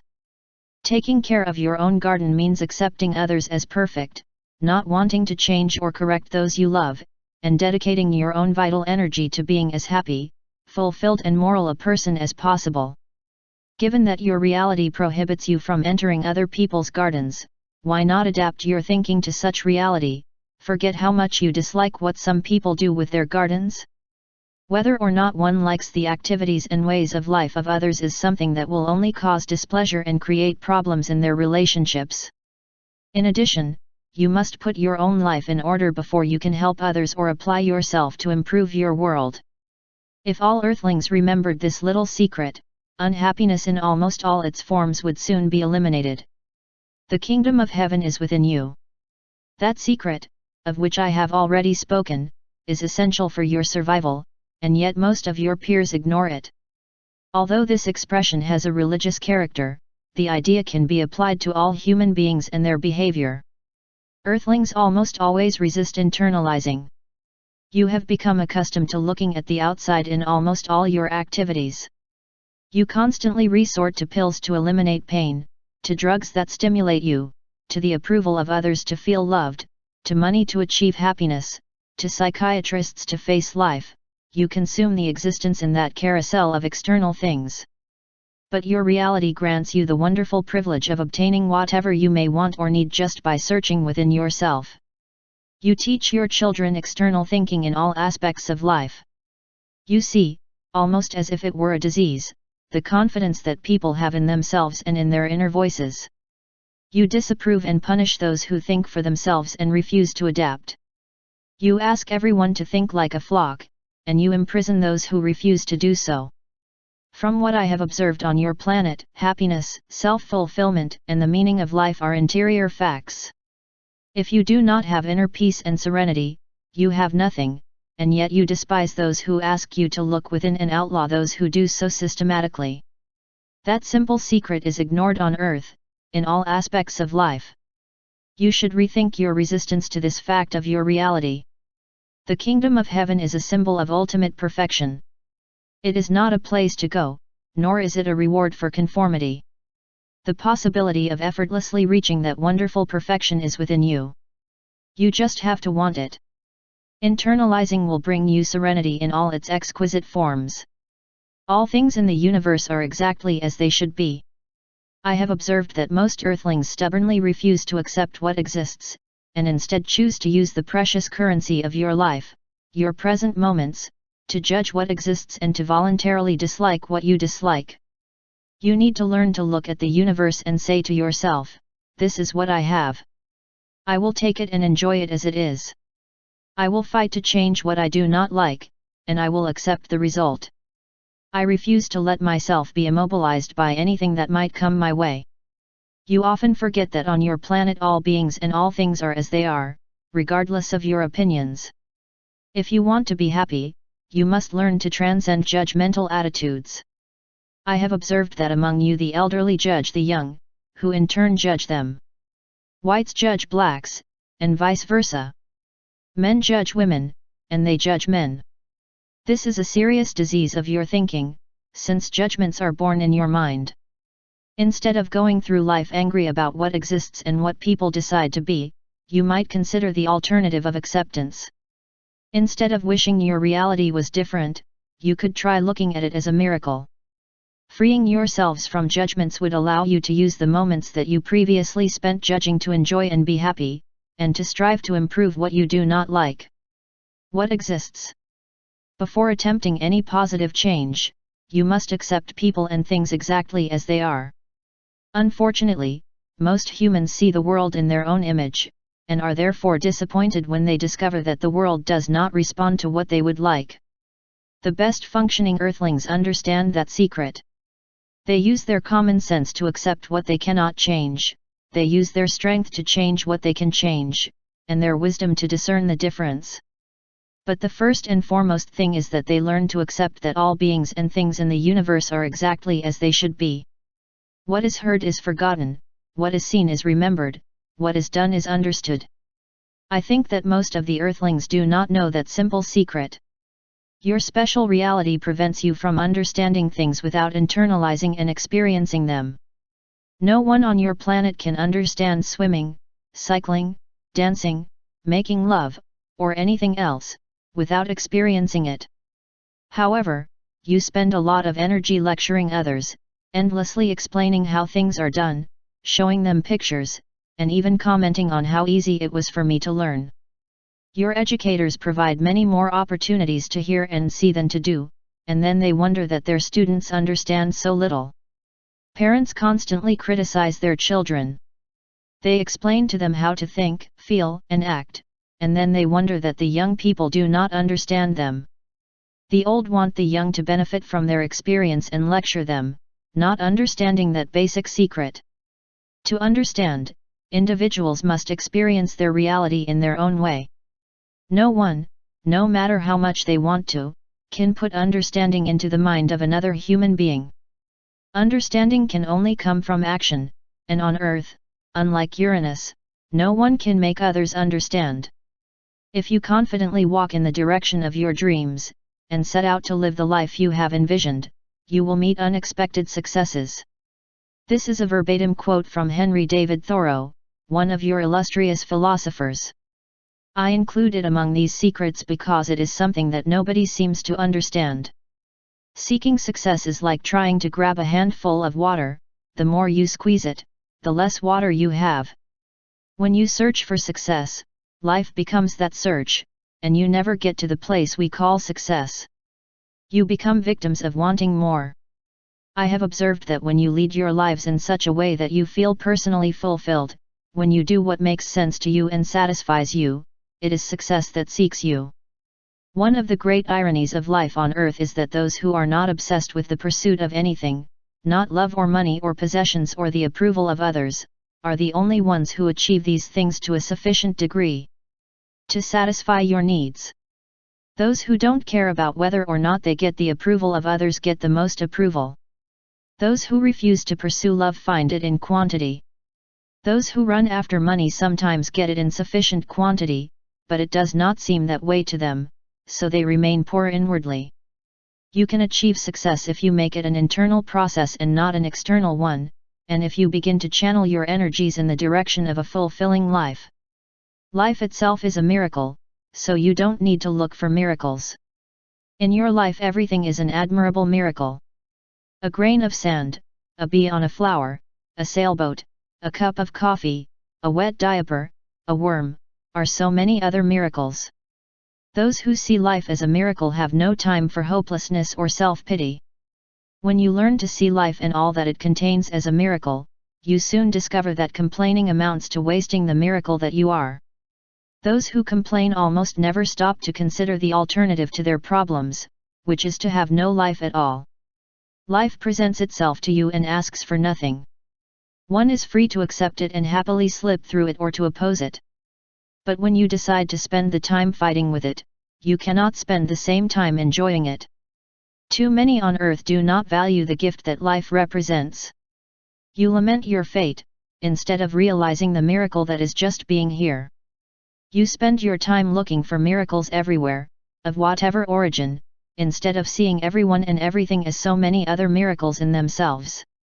When you learn to value the simple fact of being alive, you will not have time to get angry about this or that injustice. You will love life instead of contending with it. It is never too late to live a happy childhood. Many of you spend hours and hours complaining about your childhood and blaming it for the emptiness of your adult life. Since you cannot rewind and relieve things like we Uranites, that attitude is a waste of your precious present moments. This is also on my list of secrets because Earthlings don't seem to realize that they can get anything that was missing from their childhood by simply deciding to have it now. If you felt neglected as a child, you can seek care now. If you were not allowed to ride your bike or go to the amusement park or dance, why not enjoy those things now and forget the lamentations and accusations? I have been puzzled to see the amount of self-pity that exists here on earth, motivated by childhood, considering how clear the solution to the problem is. Since you cannot go back, complaining about the past will only serve to make the present more miserable. And why choose misery when you can have now whatever you lacked then? Relationships should work effortlessly. You all consume many of your precious moments by exhaustively analyzing your relationships, and that is destructive to those relationships. You insist on talking about why you are happy or unhappy, what you like and dislike, where your relationships are going, and so on. Talking about a relationship seems to be your way of covering up that relationship is not working. But there is only one sure way to make your relationships work, to mutually recognize the right to be different, unique human beings, without expectations of exercising ownership over others. I have observed that the relationships in which both partners respected this simple principle worked perfectly. In relationships that did not take it into account, I noticed endless and boring discussions, constant polemics and, finally, the breakup. Relationships don't need effort, what they need is mutual respect. This is my way of doing things. Which is yours? There is no one-size-fits-all way. Another of your famous philosophers gave you that secret, which is almost universally ignored. Virtually everyone in a position of authority forgets that simple formula. If you gave up on imposing your way of doing things on others and began to listen to what they can offer as an alternative, you would eliminate all your struggles, from family fights to world wars. Listening more and demanding less would eliminate the need to be right. Your individual belief that there is only one right course is, of course, a mistake, since there is no wrong course. Once you stop trying to prove you are right, you will eliminate the reactions that your wrong thinking engenders. A complement to this secret is that nobody likes to be told what to do. When you tell a child, a coworker, a spouse, or a stranger what to do, that person will almost always rebel and do something the opposite. Being told what to do violates your freedom. It is an offense to free thought, which is such an important part of your reality. Stop trying to show others the right course and start asking them how they prefer to proceed. It is possible that you will learn something, and you will also help to eliminate the hostility that the opposite attitude always arouses. In life you are treated as you teach others to treat you. You have no reason to blame anyone for their treatment of you, and yet most of you think that the problems you face and the treatment you receive are the result of a lack of consideration from others. The truth is that you have the power to teach anyone how you want to be treated. When you passively accept that you are treated badly, you take responsibility for that bad treatment. This is one of the secrets, because most of you seem to believe that it is others who are causing your problems, those who hurt your feelings. But I have observed that those who refuse to be mistreated, who insist on being treated with respect and react quickly and firmly when offended, receive the respect that those who complain never get. I must repeat, in this regard too, that responsibility for all one's experiences, rather than accusatory attitude, is the key to a full and happy life. You must teach those around you, with your behavior and not with empty discussions, that you do not think to tolerate any lack of respect. This is never difficult for those who have respect for themselves, since a person who is self-esteem expects from others the same treatment that he accords himself. The person who is respected receives respect. If you are not receiving respect, look at yourself and ask yourself this important question: why have I allowed myself to be treated this way? Instead of asking yourself, why have I been treated like this again? Wherever I go, I am. You cannot escape from yourselves. On earth you cannot flee to a distant place and thus solve your problems. The cause of your difficulties is within you. You must straighten yourself first, and then it will not matter where you are. I have seen people who took refuge in drinking, and who were still forced to confront themselves. I have seen people trying to escape their problems by traveling to exotic countries, and their problems persisted. It is possible to remarry and repeat the mistakes of absorbency and disrespect.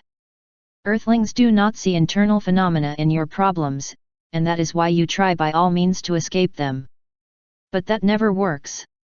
That is why I include this point in the list of secrets. You do not seem to realize how impossible it is to run away from difficulties and problems. Anything that worries you is a problem only within you. Your world does not care. Only you experience it, and only you can correct it. Running away can only provide a new setting for you to experience the same inner turmoil. On earth it is worth remembering that where I go, I am. Keep things simple. You like to complicate your life. Instead of plain language, you use high-sounding pretentious words that no one understands, and you call that attitude intelligence. You create real gibberish in your legal systems, contracts, insurance policies, tax laws, mortgages, etc., etc. And then you hire experts to guide you through those mazes. In religion, philosophy, psychology, medicine, law, education, economics, and almost all human disciplines, you complicate things, and it seems to you that simplicity equals simplicity. Instead, your best writers, composers, artists, and educators are those who use clear and precise language and style to express their ideas. None of you want everything you touch to become confusing and complicated, and yet you all look for more confusion as a way to show that you have reached a higher level than your neighbors. You give value to those who cannot understand, believing that they are more intelligent by the fact of being incomprehensible. Keep things simple. This simple tip will help you enjoy life. You are not really such complex beings, and enjoying life is very simple if you eliminate the confusion and just enjoy yourself. The more incomprehensible you make your language, the more confused you make your actions, the more you will lose sight of the simple beauty of living. If you want to achieve something on earth, the best advice I can give you is to get things done, rather than turning them into an intricate mental process. What a good times! Many of you live tied to the madness of chasing the future and reliving the past. Then your thinking becomes so confused that the present loses quality. And on earth the present is the only thing you have. For the sake of planning, you disdain now. You reward whatever it takes to think about the future, plans, saving for old age, and putting off nice things, and label those who live fully as irresponsible and hedonistic. You persist in the unreal attitude of never fully living today. I say unreal because it is impossible for you earthlings to live at any time other than this, and despite this you decide to spend your present moments thinking about the future and the past, having the illusion that both the past and the future are real. But the real is now. You don't have fast rewinding or fast winding on earth. When you begin to live your present moments, instead of reliving the past or making plans for the future, you will learn to live in the only way that your reality allows you, in the now. You are perfect. For some strange reason, you have decided to believe that perfection is anathema in people, and consequently you are condemned to a lifetime of struggle for something you can never achieve. You have confused the perfect being with the blameless being, and you cannot see your perfection as constantly changing beings. It seems to you that being perfect is, in a way, an imperfection. Most of you know that all nature is perfect. Your roses and your sunsets are perfect. You agree that your animals, your trees, and your mountains are perfect, but when it comes to the most magnificent beings in your world, people, your concept of them is that they are in perpetual struggle, but never reaching perfection. But if you are perfect, of course, you are constantly changing. And there is no doubt that you can grow and evolve. But that does not mean that you cease to be perfect creatures that can only be realized when you cease to see yourself as always obliged to deny your perfection. Your lives are never finished and complete to your liking. When you die, you all leave half-full shampoo jars and a few cans of preserves in the kitchen. You are given a limited amount of time to live, but, for all that, perhaps you would like to know that all the natural things on your planet are also perfect. Your life unfolds here for a while. It constantly changes form, and even substance, and all of it is perfect even though you insist on calling it imperfect. There is no way to happiness, happiness is the way. That is the message in all my gifts. If you have not discovered that secret, happiness will always escape you.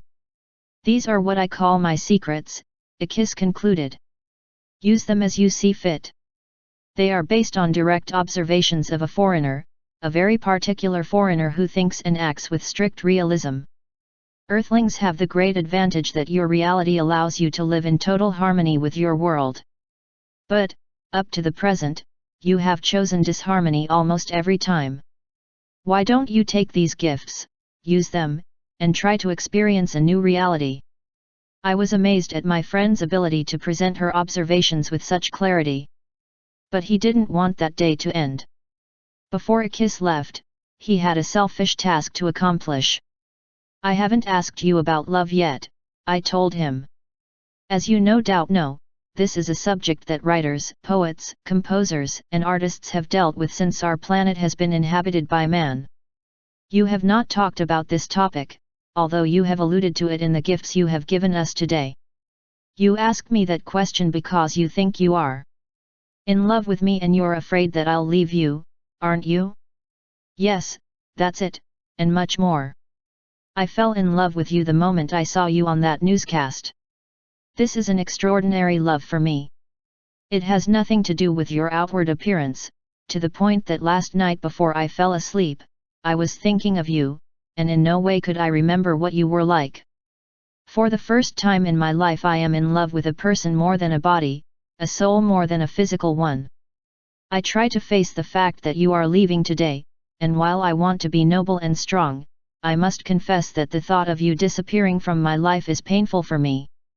I need to know how you see this love, your feelings towards me, and thus, perhaps, the inner torment that I suffer when I have to face a life without you will be lighter. You speak of love like most earthlings. I don't know why, you have convinced yourself that love itself needs the presence of the loved object. Again, wrong thinking takes over. By your definition of love, you can never have a happy love. Your love is a love of I need you here. You need me, or someone else, or even something external to yourself, to satisfy your love desires. But, according to my observations, here on earth, love is not really like that. Love is also an inner fact. It is within you.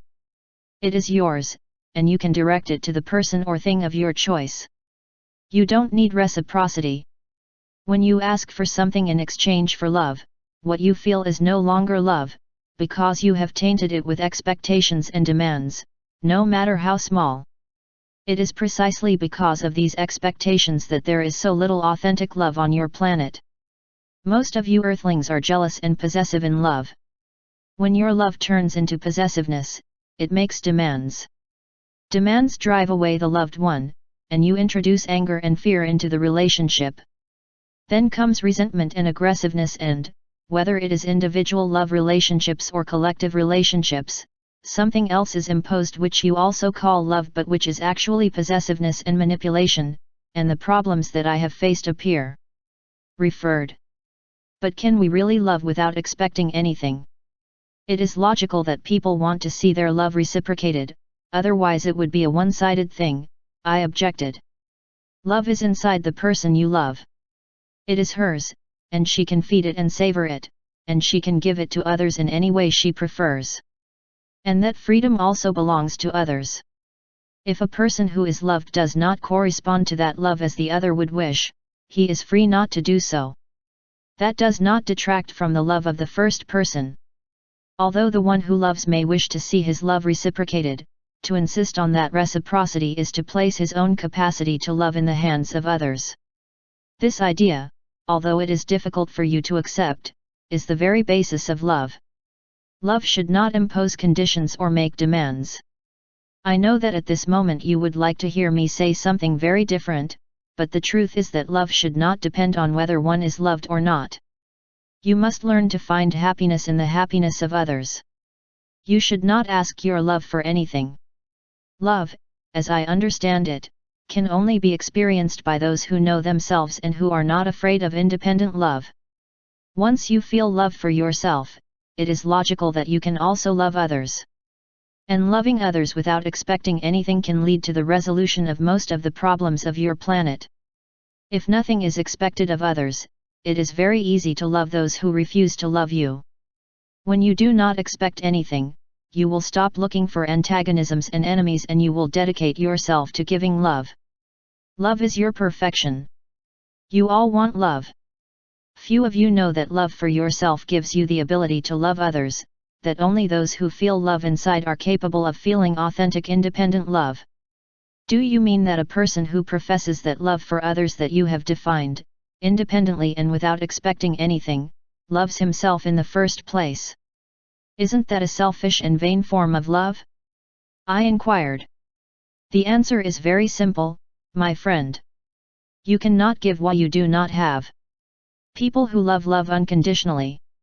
They even love their enemies and those who wish their evil, and if everyone learned to love that way, there would no longer be enemies and people would practice a kind of love that so far only very few earthlings feel. It is true that love is the solution, but only when it is used as I have just explained. The true test of love is loving those who refuse to reciprocate. Does that also mean that you are going to leave me and that, if my love is authentic, it will continue to exist within me and that will be enough? Asked. How could a feeling of yours not be within you? She asked in turn. Well, I would rather you stay here and share my love, I replied. But that would no longer be love. Perhaps you preferred it, but it would be a feeling that would need my presence to exist, and that is the origin of all the incorrect thinking that I have been talking about 15 days ago. So you have to go, I said seriously. Actually, I'm already disappearing from here by molecular transport. Wait. One last thing. What can I say to people who feel empty, the way I feel now, when things don't go the way they want them to? Who feel trapped, as I feel at this moment, by the circumstances of their life? Who do they feel cheated on? I cannot just say to them, think correctly. They would laugh at me. They think they already think properly. They believe that their problems are real, and they do not admit that they can drive them away just by changing their thinking and attitudes. He spoke quickly, begging for a few more minutes. He knew the inevitable was coming. EYKIS was walking away. I was reluctant to draw strength from weakness and say goodbye to him calmly. What I wanted was to hold on to her presence, even though I knew it was useless, even though I knew she was right. Well, what can I tell you, and what can I tell myself? I insisted. His voice and image began to fade. Weren't you the disciple? Answered. They have finished classes and you can celebrate your graduation by accepting my gifts and assuming your new role. In reality, the gifts I have given you were always in your possession. I have limited myself to unwrapping them and showing them to you. Have you noticed the shiny packaging they carry? They were wrapped in my love. You have that too, my friend. Now it is your turn to pass on your gifts, Master. A world of disciples awaits you. Epilogue. Inspired, I decided not to waste time and deliver EYKIS gifts to the world. My contacts with television and other international media were minimal, so my attempts at them were useless.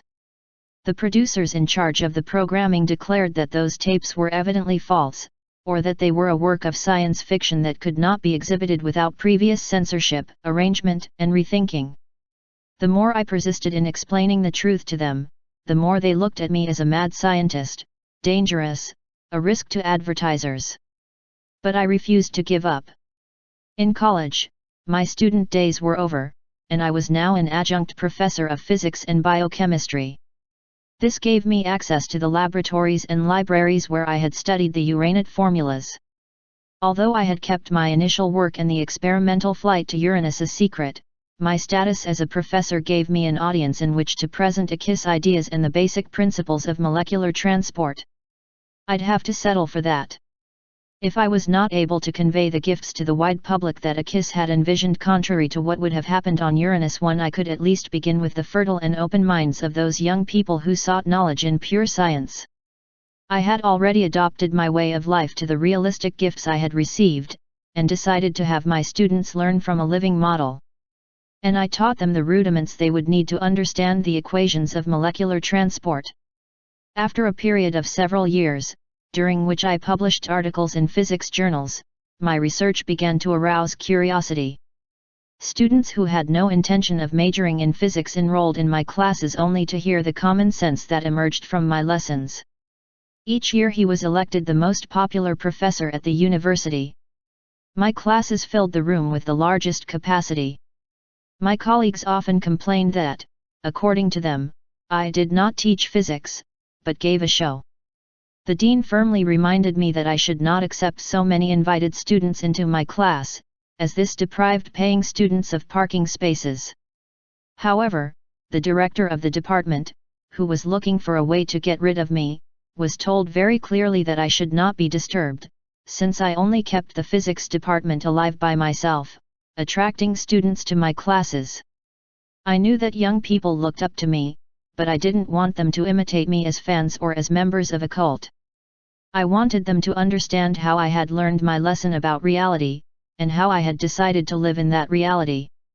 Due to my university reputation, I convinced the person in charge of the university's film club, which was run by the students and in which they screened film classics, to allow me to show my EYKIS tapes. Although there was very little prior publicity, many students of mine and their friends attended. I expected them to be skeptical, as the professionals in the business had done, though kinder because of their affection for me. While the tapes were being screened, I forgot about the viewers. Tears ran down my cheeks as I looked again at the beauty and nobility of EYKIS. She was alive before me, more beautiful than ever. Their truths shone like rays of sun amid the grey clouds of meanness and neurosis of earthlings.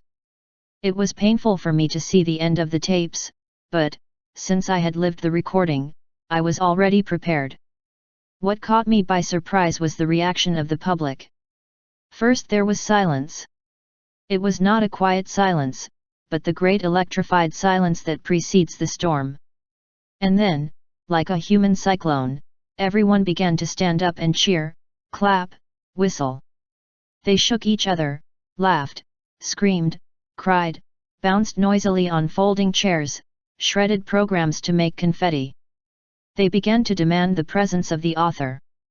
I went up to the stage with the sole intention of calming them down. Within seconds the students lifted me on their shoulders and carried me around the room like a hero. I was amazed, but glad that EYKIS had finally been taken in. To get the room to be vacated, the person in charge promised that the screening would be repeated the following afternoon, but only if the public immediately left the premises. We went out, but we did not part. A large crowd went to the nearby pizzeria. That was filled to overflowing with noisy joy and passionate discussions. At each table a group of young people discussed the meaning of the film, its impact, its clarity. Unable to stay with a single group, I went from one to another absorbing the scene, devouring the triumph of EYKIS. It didn't occur to me to order a pizza or a beer. Over and over I was asked, who is EYKIS, really? Is it from Hollywood? Where is that accent from? Would you agree to visit us, so that we could interview you? No one wanted to accept the obvious, that EYKIS was what she had claimed to be, a Uranus. The tapes were screened again the next day, with the room packed. During the screening, the head of the film club tried to convince me to authorize him to make copies of the tapes, copies that would be shown in film clubs at other universities. Although I saw in this the opportunity to reach a large and perceptive audience, I wanted to protect EYKIS from any misuse of his message. I told the young man that I could continue showing the tapes at our university, but that the originals would remain in my possession after each session. I didn't want the tapes to get out of my hands until I got the copyright. At the end of the second screening, the audience's reaction was the same as on the first day, a reverent silence that erupted in exultant joy or passionate rejection. What there was not was indifference. For several weeks the tapes were viewed by students and teachers. Word spread and students from other universities appeared on campus, eager to see the films. The local newspapers, aware of the audience reaction, sent reporters to get me the real story. They all wanted to meet the actress who had played the role of EYKIS. No one believed in the veracity of my absurd publicity stunt, in my claim that EYKIS was nowhere on Earth. Years ago, on my return from Uranus, I had taken out several copies of the Uranus formulas and put them safely in different places, along with my travel report. And I was glad I did, because shortly after the copies of the EYKIS tapes were made and shown in every university in the country, my lab and my home were searched. Someone took interplanetary travel very seriously. The police told me that my visitors had not found what they were looking for, whatever it was, so it was very possible that next time they would come looking for me. Most people, including the scientific community, considered those tapes science fiction when it came to the role of EYKIS. I did not try to make them change their minds, due to my fear of a kidnapping. In spite of this, I continued teaching my classes and wrote more articles on the formulas, adding fragments to the puzzle, to encourage physicists around the world to investigate in the correct address. In a very short period of time great changes took place. First in college, and then wherever I went, I saw people wearing badges that read EYKIS lives. Or I like EYKIS. Some showed an eye surrounded by the slogan, look at the reality. On cars, the stickers said, happiness is the way and simplify things. A landscaping company advertised itself with a drawing depicting EYKIS carrying a bouquet of flowers and with the caption, Do you grow your garden? Come see us and we'll give you some ideas. I was afraid EYKIS's message was being taken too lightly. The students played with imaginary lasers, disgusts, and rewind triggers, holding up their fingers like pistols. Had they gotten the real message? We were in serious trouble on Earth, and EYKIS had been sincere. Was that lightness, that profusion of slogans, the best way to receive his message? The answer was affirmative. In a matter of a few months, the tapes became the subject of extensive discussion. In universities, students of psychology, sociology, medicine, religion, philosophy, political science, and business administration talked about them. Politicians at all levels were seen adopting EYKIS badges and voting laws pertaining to healthcare, defense budgets, education, and all the important issues my friend had addressed. Those politicians became more aware of public affairs, and their voters took notice. Clinics that developed holistic health programs were born overnight. The companies held seminars to discuss how EYKIS ideas could be applied to the business world. Theatrical works inspired by the tapes were presented on stages across the country by top companies. International congresses issued statements in support of the EYKIS philosophy. Although I reveled in the great impact of EYKIS's message on the emotional, spiritual, and physical health of my fellow citizens, I did not really realize how quickly that message would spread. The films were subtitled in 40 languages, and distributed throughout the world.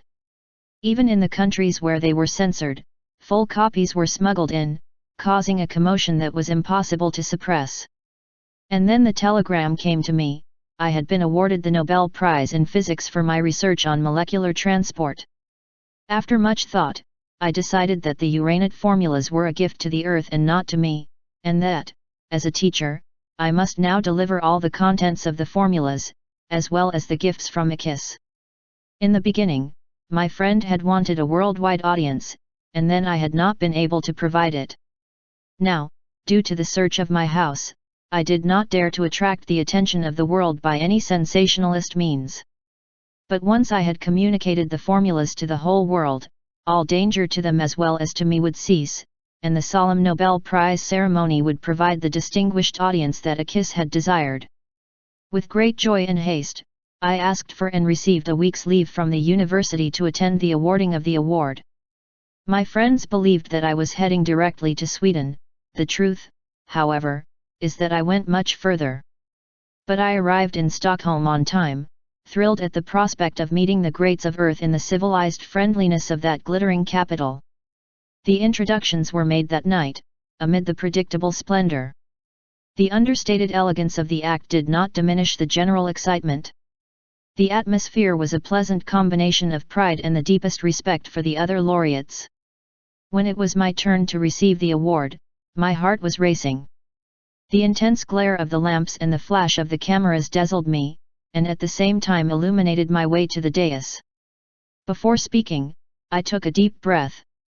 The reward that I accept for my work in the field of physics is the pleasure of being before you today, the greats of all nations, the fact of being among you as a friend. But the award that you have granted me cannot be mine alone, in fairness, because my work was based on information from teachers from another world. At the international level, there are already prestigious physicists and scientists who have approached the solution of the problem of molecular transport, for which I feel safe filling in the spaces that were left blank. I have brought the Uranate formulas with me to distribute to all of you. And the proof of its validity will be the presence of Mrs. EYKIS, of whom many of you have heard. EYKIS has left Uranus very recently, and now I am going to make room for him so that he can materialize comfortably on this stage. Ah! I already feel his energy by my side. EYKIS, come with us. Welcome to a planet that is better today than when you left it. The light points of the EYKIS molecules began to vibrate next to me. I heard the exclamations of astonishment from those present. And I saw those smiling eyes again, that sincere expression. And the gifts of EYKIS. Wayne Dyer.